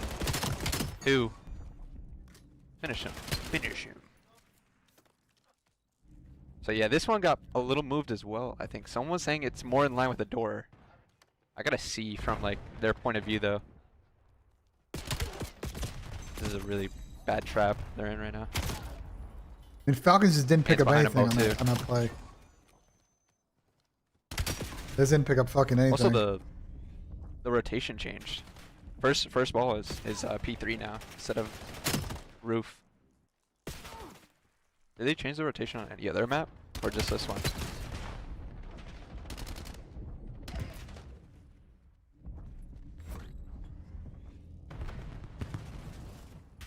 Hillary Knight anytime goal, she'll get 1, bro. What? The highest, got the most goals scored in fucking Olympic hockey, women's Olympic hockey. User disconnected from your channel. All right, RIP's in.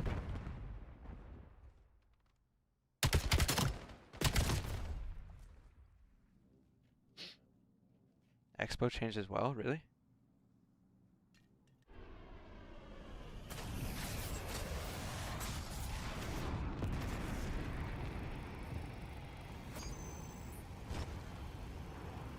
What did you just say, Castle? I have no idea what you're talking. Oh, you're talking about me. Control is overhated. Control sucked. Control is way more map dependent than this is. The points, Doja side are easier. The Falcons really aren't.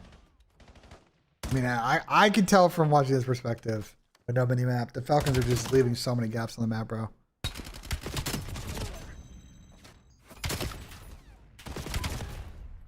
There's a problem with Falcons though. I just think sometimes it gets away from them, bro. I don't think they play very disciplined COD. So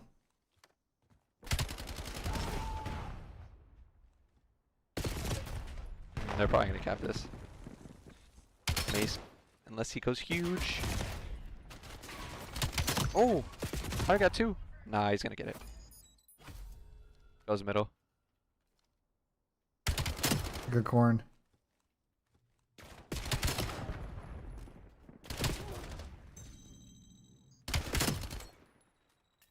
Go big here, Kyler. Oh, a second would have been massive.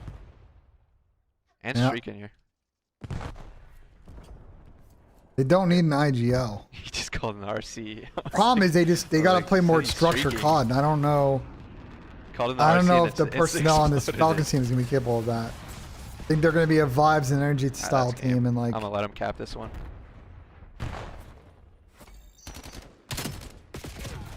And like I think it'll work sometimes, but it won't sometimes. I'm gonna just end it. Is Accent getting dropped? No, I don't think so.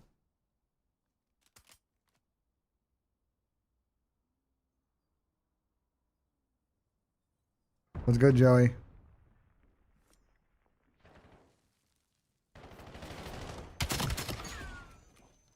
Thoughts on the USA roster? I think the forward lineup could have been way better. I think the defensive pairings are good. The goaltending's good. I think they made some curious decisions about forwards. I think like you could have argued maybe the scratch defensive pair. I think you could argue about, but like I think the forward where they made a mistake is they could have brought in more goal scorers with third and fourth line.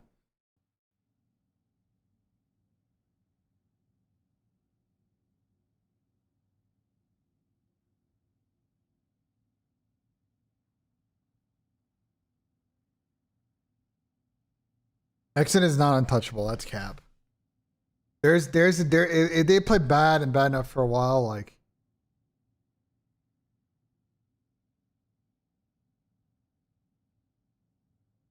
that would change. I don't think we're there yet, though.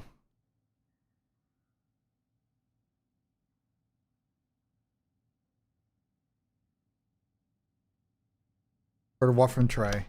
I don't think Trey knows what he's talking about, bro. If there is a hypothetical where like clearly he was the weakest player and all three of the players wanted to make a change, they'll make a change. Like I don't think it's anywhere close to that though. But I don't. If you're saying that's what Trey said, and again I don't have a clip, so you could be making shit up. Like no, I don't think Exton runs a team. I think they want to give Exton as much of a chance as possible. I mean, like he's still very green, but like I don't think we're there yet, bro.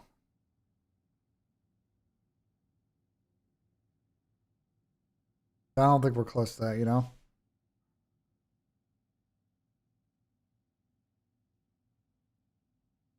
Control is far more competitive. You can barely come back from a deficit in this mode. That's such fucking cap. People that say that, do you not watch this fucking event? Bro, did people not like, I'm confused, bro. If people just type stuff in Twitch and YouTube chat and just like don't, like they just assume shit's true. There were hella comebacks in fucking Overload like last split. Including at the LAN event, so I don't know what you're on about, bro. You're telling me you guys enjoyed Vault Control? Like, get the fuck out of here, bro. Like, I'm sorry. There's no way you're telling me that, like, you thought the Control maps we had good last year were better than this shit with Overload. Like, you're actually smoking upon you. Awful maps. Awful maps. They were awful to watch, too. It was boring, bro. Boring. I don't know how you guys thought that shit was good. That shit was terrible to watch.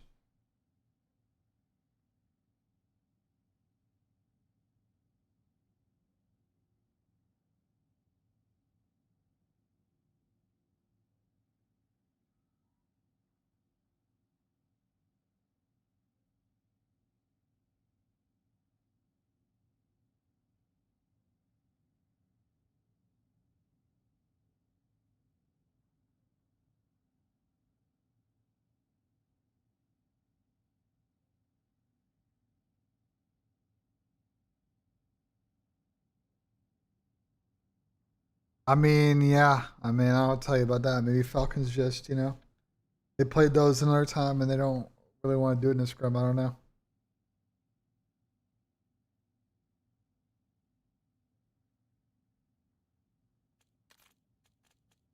Cam's getting kind of ran in this fucking game, I'm not gonna lie. They really haven't generated any, I mean, they had stifled pretty much entering the zone, like, from what I've seen. They just haven't generated a lot of, like, clear chances. Like, every entry is just to the outside, bro. Like, there's just no... They're not getting anything on the edge of the circles.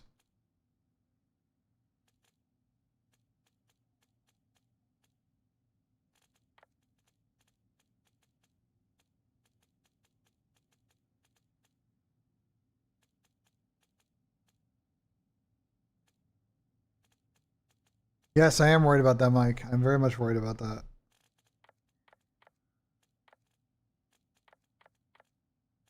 They're gonna have no choice. I think if they lose this game, I think Frank's done if they lose this game. I think they have no choice.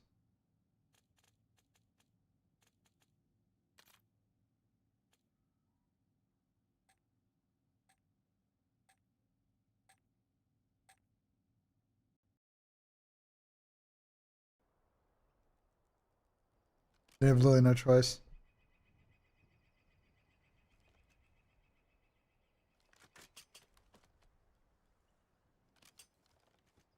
Yeah, the Man United fan might be fucking shaving his hair.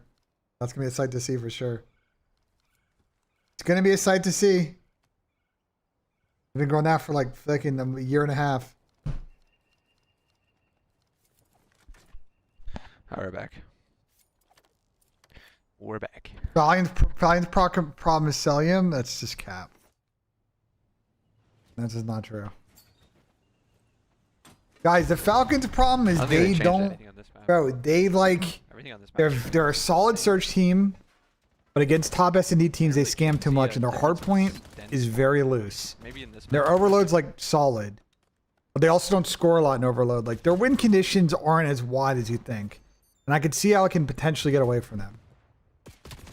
They're not as much of a disciplined team as Gentlemates and FaZe and Optic and shit like that. Just didn't change the maps to begin with. MC's 0-13 against Optic? What are we talking about, bro?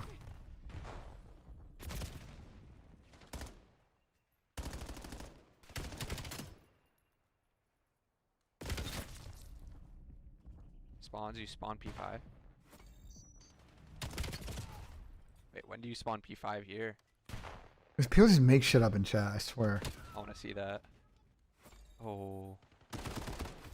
The same shit that happened in that one match. Alright, apparently we have a breaking news tweet. W breaking news according to Abu Najd on the timeline. Shout out to my boy Abu Najd. Official update to Esports World Cup group stage matches. Previously best of 3, now a best of 5. So according to Abu Najd on Twitter, we will be getting best of 5 group stage, double limb at EWC, and then best of 7 single limb and then best of 9 finals. You have 0 chance to get back in there. Whoa. That's fucking W.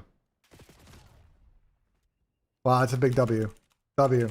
It's like literally a good... I literally don't think you can complain about this format now. Honestly, if this is the format, there's literally 0 complaints you got about this format, bro. Literally, you're gonna play 8-team group stage, the best of 5s. Best team should make it through in that, and then you're gonna play single and best of 7s, and like those will reward teams that are best of all 3 modes. Like I think that's fine. Making you overextend. This is way different. Now Tottenham are trying to fucking attack. Where was this in the first half? Well, best of 7s and best of 9s, you gotta be good at overload. It's gonna make overload very key to winning WC. Sorry, I'm more focused on the spawns on this map. Maybe they're playing C9 after this, Elite.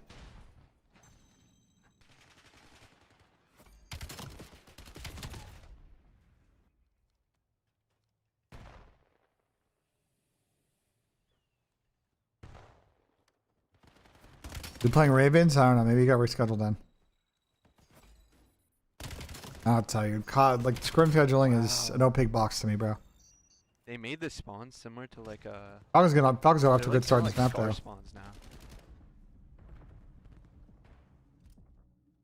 Well, if that need hits, that's crazy. I was about to say, if he hits that need, that was insane.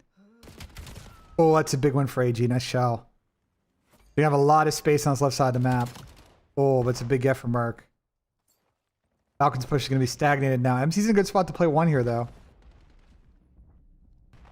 He gets 1, he gets 2. Almost fucking 180 something for the 3rd.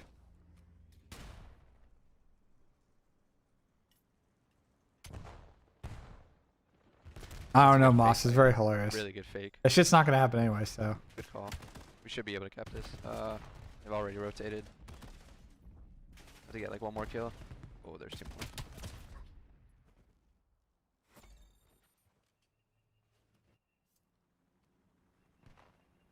Connor's pinching, but he's looking kind of out of play right now. Now he's back in it. Now we got weird timing though. I'm gonna in catch one here. It's a big one. It's a big two. MC's got a chance. Nah, that was good out of Falcons. Good double repinch on that. I mean, Collar just got shit timing at the start of that, to be honest.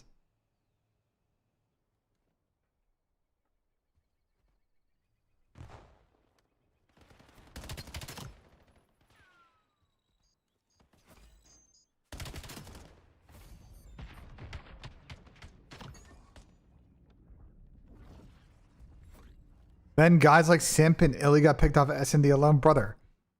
What? Yo, Simp got picked up because he was fucking unbelievable at all 3 game modes. Inder, yeah, grinded Chalice, and he also played some locals and was good. But Chris got picked up because everybody thought he was the next best shit at every mode. He'd go to locals and just fucking smoke people in packs. Like, bro, what? Format got changed to best of 5s. Wait, for real? But people were also getting picked off of S&D. 04 got picked up on the amateur teams because of his search prowess when he teamed with Pearson and Nick, and then he fried that event and got picked up by Vancouver. Actually. Like, best of 3 was like, bro, we haven't played best of 3s in pro levels since S&D kids are still making a transition. I mean, Exon's basically an S&D kid because that's all they played in fucking Saudi. All these Saudi players are basically S&D kids. Their whole team was 6v6 search.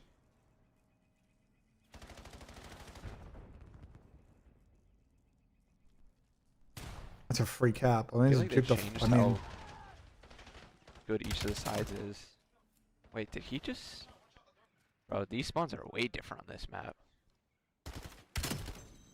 Oh no, he pinched Khan. Dogger's gonna be the boys stagger a lot on that's this a good map. spot, yeah. Bro, this is... He's not gonna see this guy that pitch deep though, and is also out of the play.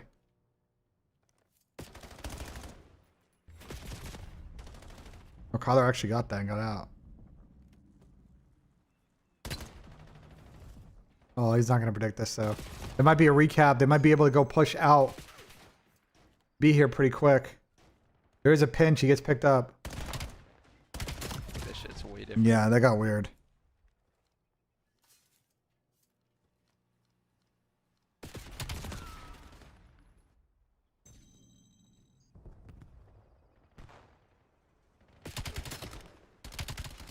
Oh, I thought Mark was going to throw shots. Cell was not, MC was not S&D. MC played a lot of S&D, but again, just like Simp, like he played respawn primes and just turned on people.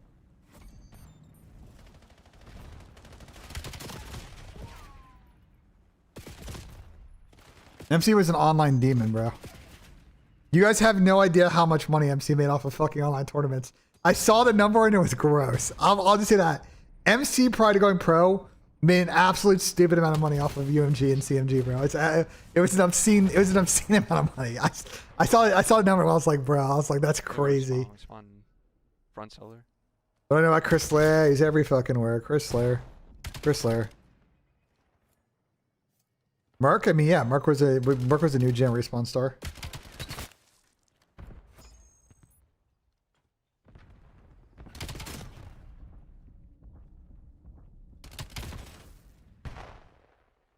Probably gonna get the cap. Oh, he did. I think it's kind of too much now. They're gonna get 4 caps in 2 minutes. I don't know. End? I don't know. I think there was too much damage done at the beginning of this map. While other teams stream scrims, because you know, they don't want to tip their strats apparently. They don't feel like they owe the community that, you know.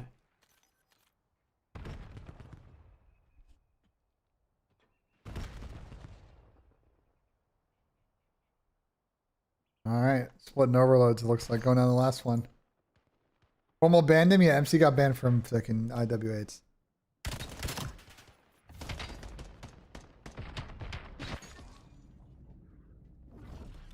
Guys, you don't even need to argue this issue in my chat. We all agree. So like, let's just move on.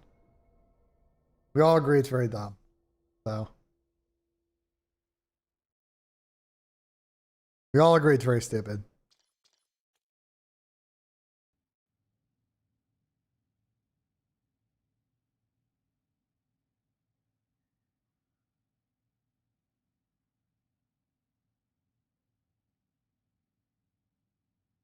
What about Smart?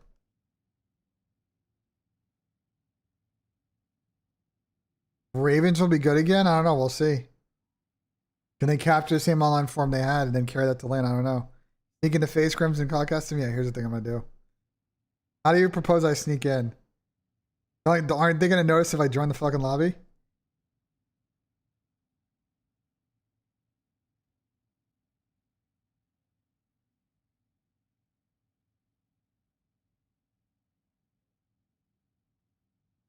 Change my name to Crowder. Yeah, here we go. Because that's going to work. Because I got an esports account that I can just join their scrims. Yeah.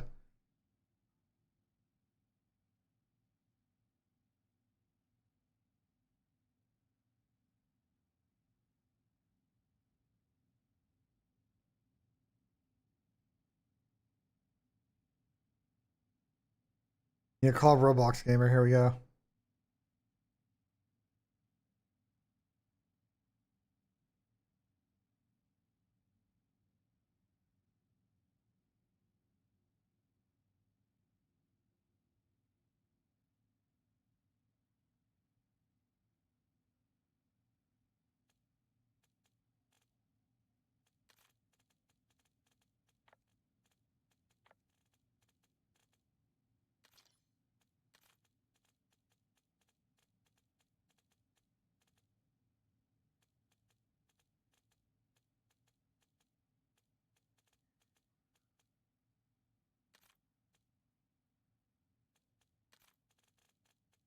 Until I pick a team, I have no idea, chat. I have no idea.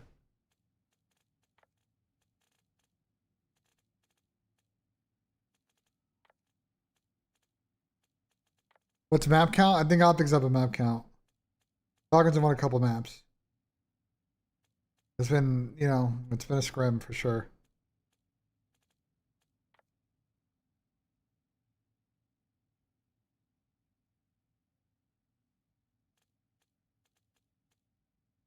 Been one of the scrims of all time for sure.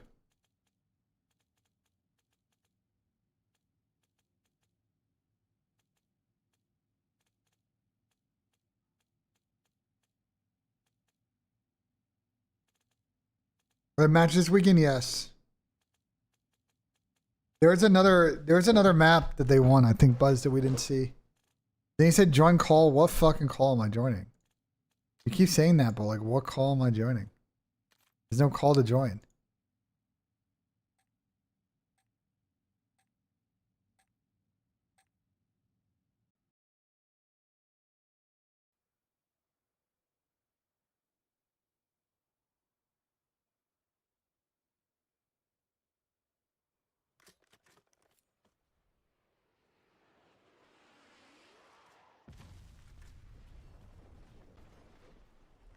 It's 344, I think.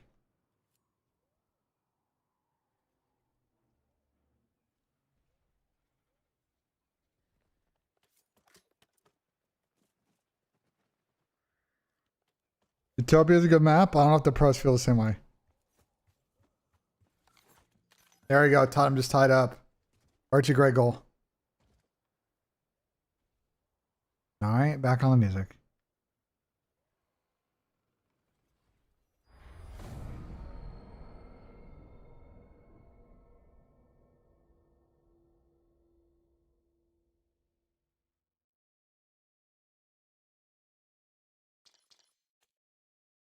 Yeah, Overload's pretty ass and ranked. Everybody agrees on that one. You're not going to see anyone that disagrees with you on that take.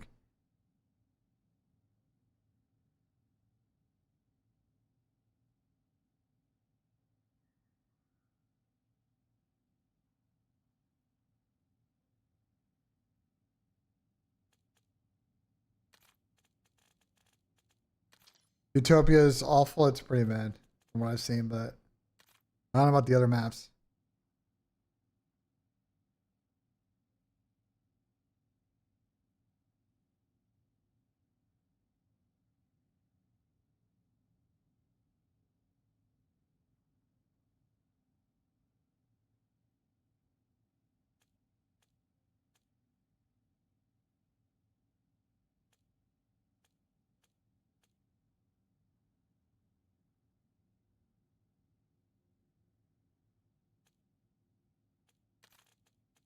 I have no idea who they play next at. I have no idea.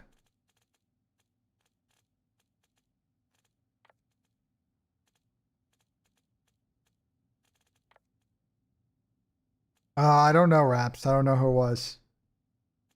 I have a guess, but I don't know for certain.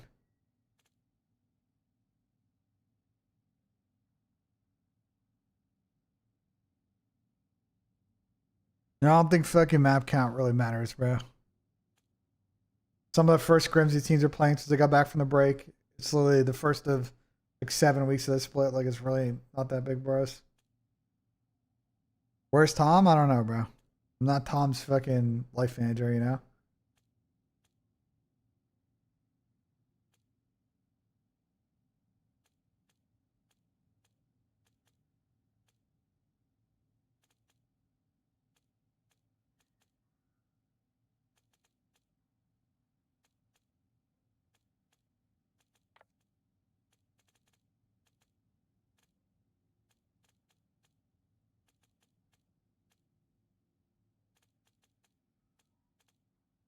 Pretty hilarious that they got to manually set these fucking rules, too. That's pretty funny.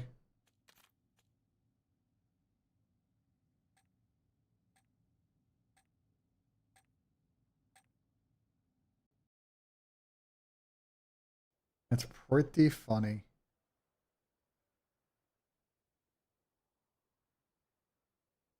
Overclock is banned and isn't ranked. I don't know about it on for the pros.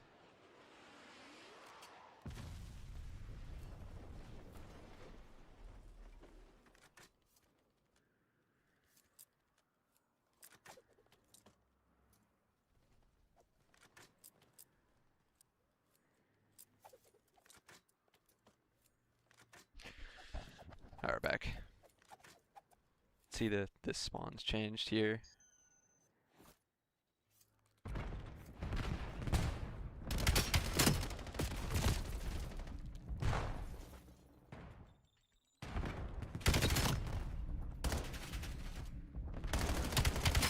Ooh, that was nice out of Kyler. That's 3 dead.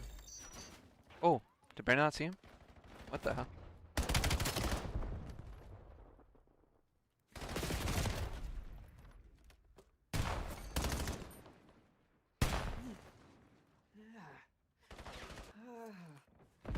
Can't just see him? He did. And Brand's repinching Saw this this guy guy? bottom blue. Nice, pick up Brand. Oh, he's just running up mid? Holy fuck, if Exon gets his cap, it's hilarious. Okay. It is closer, so like, I guess faking through low L or whatever is much more viable. Newcastle scored again. Nice, that should be cap. I don't know. What are you talking? What's your question, Rotation Miles? I don't know what stays you're the talking about.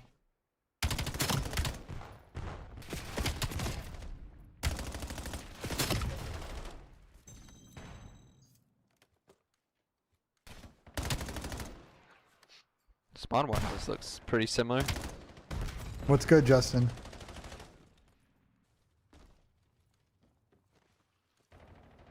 Oh, timing with 8 here.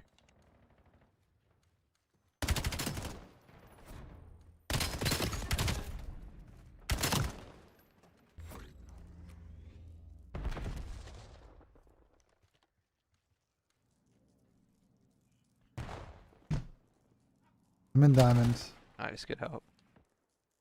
He's got pushed up top green here.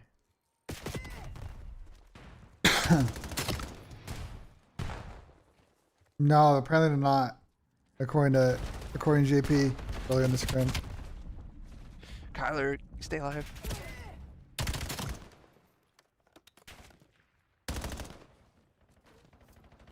Can we touch ball? Oh, it's free left if we can touch ball. I don't see the reset timer. What's reset? I think it's gonna reset. Nah, it's tough. Still stays there over there. Brandon still pushed out left. SVG. Is Optic still #1? Well, they're not #1 because they didn't win the last event, so. Dominates won the last land, they're #1. Optic are #2. Ball was just in an awkward position there with the reset. Because we had to like run back for it if we were gonna touch it. Cool. The counter on MC.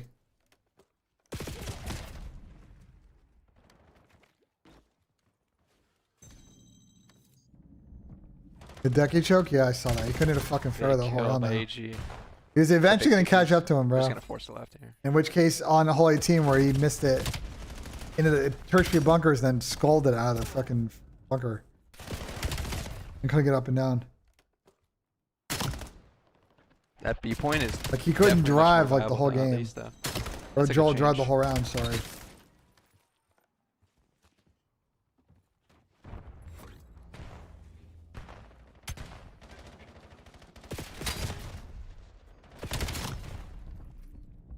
I wonder if Ant could have waited for Mace to make the play first.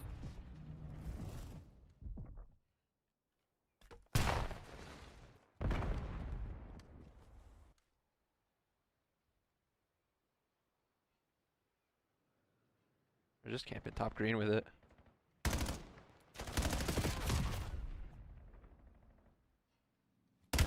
So ratty. There's another one though. The league makes a decision, correct. But I don't know who's driving the process. And I think the league's not doing, if the league is, I don't think they're doing a good enough job. Last guy P5. Oh, what? Oh, we're spawning on wood. Yeah, we know this. I mean, they should be able to. Nice. Good job. Yeah, that's a good spawn out. Blocking both, I like that. Optic. Good play. We gonna get through? 6 Xnid? Oh, he's the last one that can stop it. Yeah, big stop from X. Wait, they might be able to counter this. Uh-oh, that might be cap. That might be cap.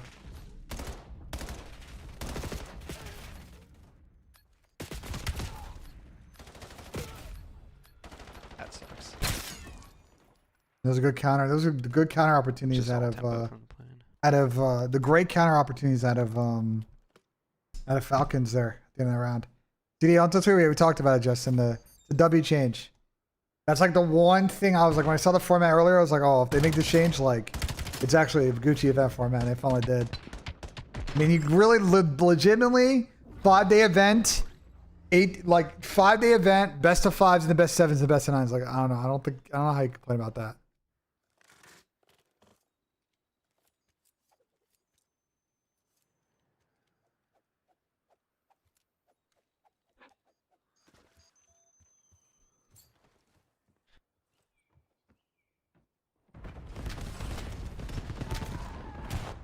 Wow, they just triple needed Kyler off the break.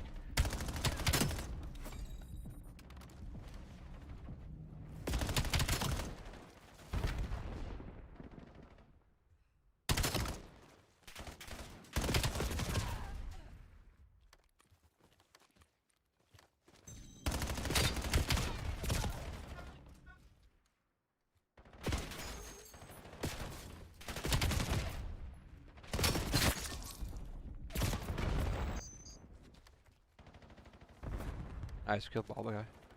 There's still a guy top green though. I mean, the tournament won't be that long. I mean, day 1 and 2 will be pretty long, but it's fine. Like, it is what it is. Hopefully, I'm at the event, so I'm not waking up at fucking 5 a.m. to watch matches. Nice. But we'll see. That's you good know. kills. Can we just run? Hopefully, I'm pulling up to the venue at a nice little noon Riyadh time. A little Arabic coffee in hand. And went top blue. Get a little coffee and COD, then we go straight into. You know what I'm saying? Then we go straight into this shit.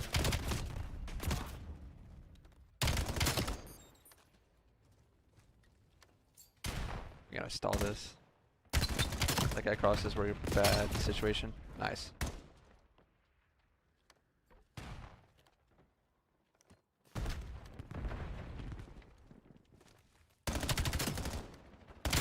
Nice, good play by Kyler. Keith, No, I don't know digital. I don't know what you're talking reset. about. Still good though. Alright, Optic need to try and find an early cap here. We got some space. Here. It should be a cap. We relay? Oh no, it's gonna go wood. I forgot. It's a big kill for Brandon here. Wait, still a chance. AG's playing super dirty here. Oh, they pushed up this spawn. Oh, what the fuck? He just gotta be able to cut this left the spawn here.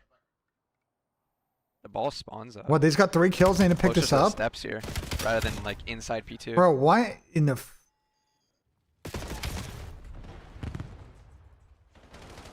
It's got 3 and okay, I'm confused. But I think they're playing. Okay, I'm very confused. What just happened? I think they played it so slow. Nice. Last guy P2. And streaking. Power's got in through their base. This is big. He's a big distraction here. Fortunately, this streak, everyone's inside anyway. Oh, good wall bangs out of bang. Brandon. Good shit, Holy Brandon. shit. Oh, 3-3-3. No way. Oh, I was about to say that's crazy. Still X is sets gonna- him up. Should cap this. Nice.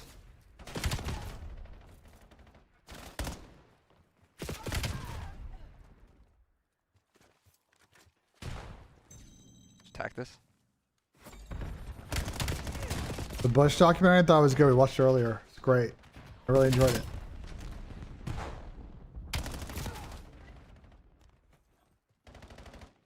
Oh, they're trying to wrap left. Yo, be careful. We're good, we're good. Nice. Oh, they just got inner green. That's tough. Mace was an instant pinch.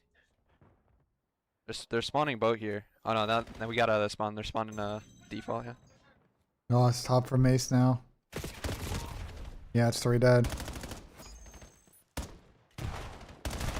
Brand's gotta go big Just here. the constant green pressure kind of fucked us in the other cap. Wow, that was good movement out of fucking Kiz. And that should be all she wrote. Well, it was a good fight back at Falcons. It's a fun map.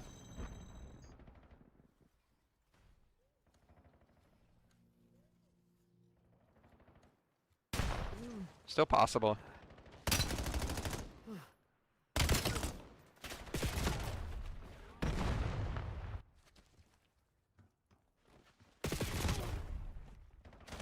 I have no idea, Dan, so I have no idea.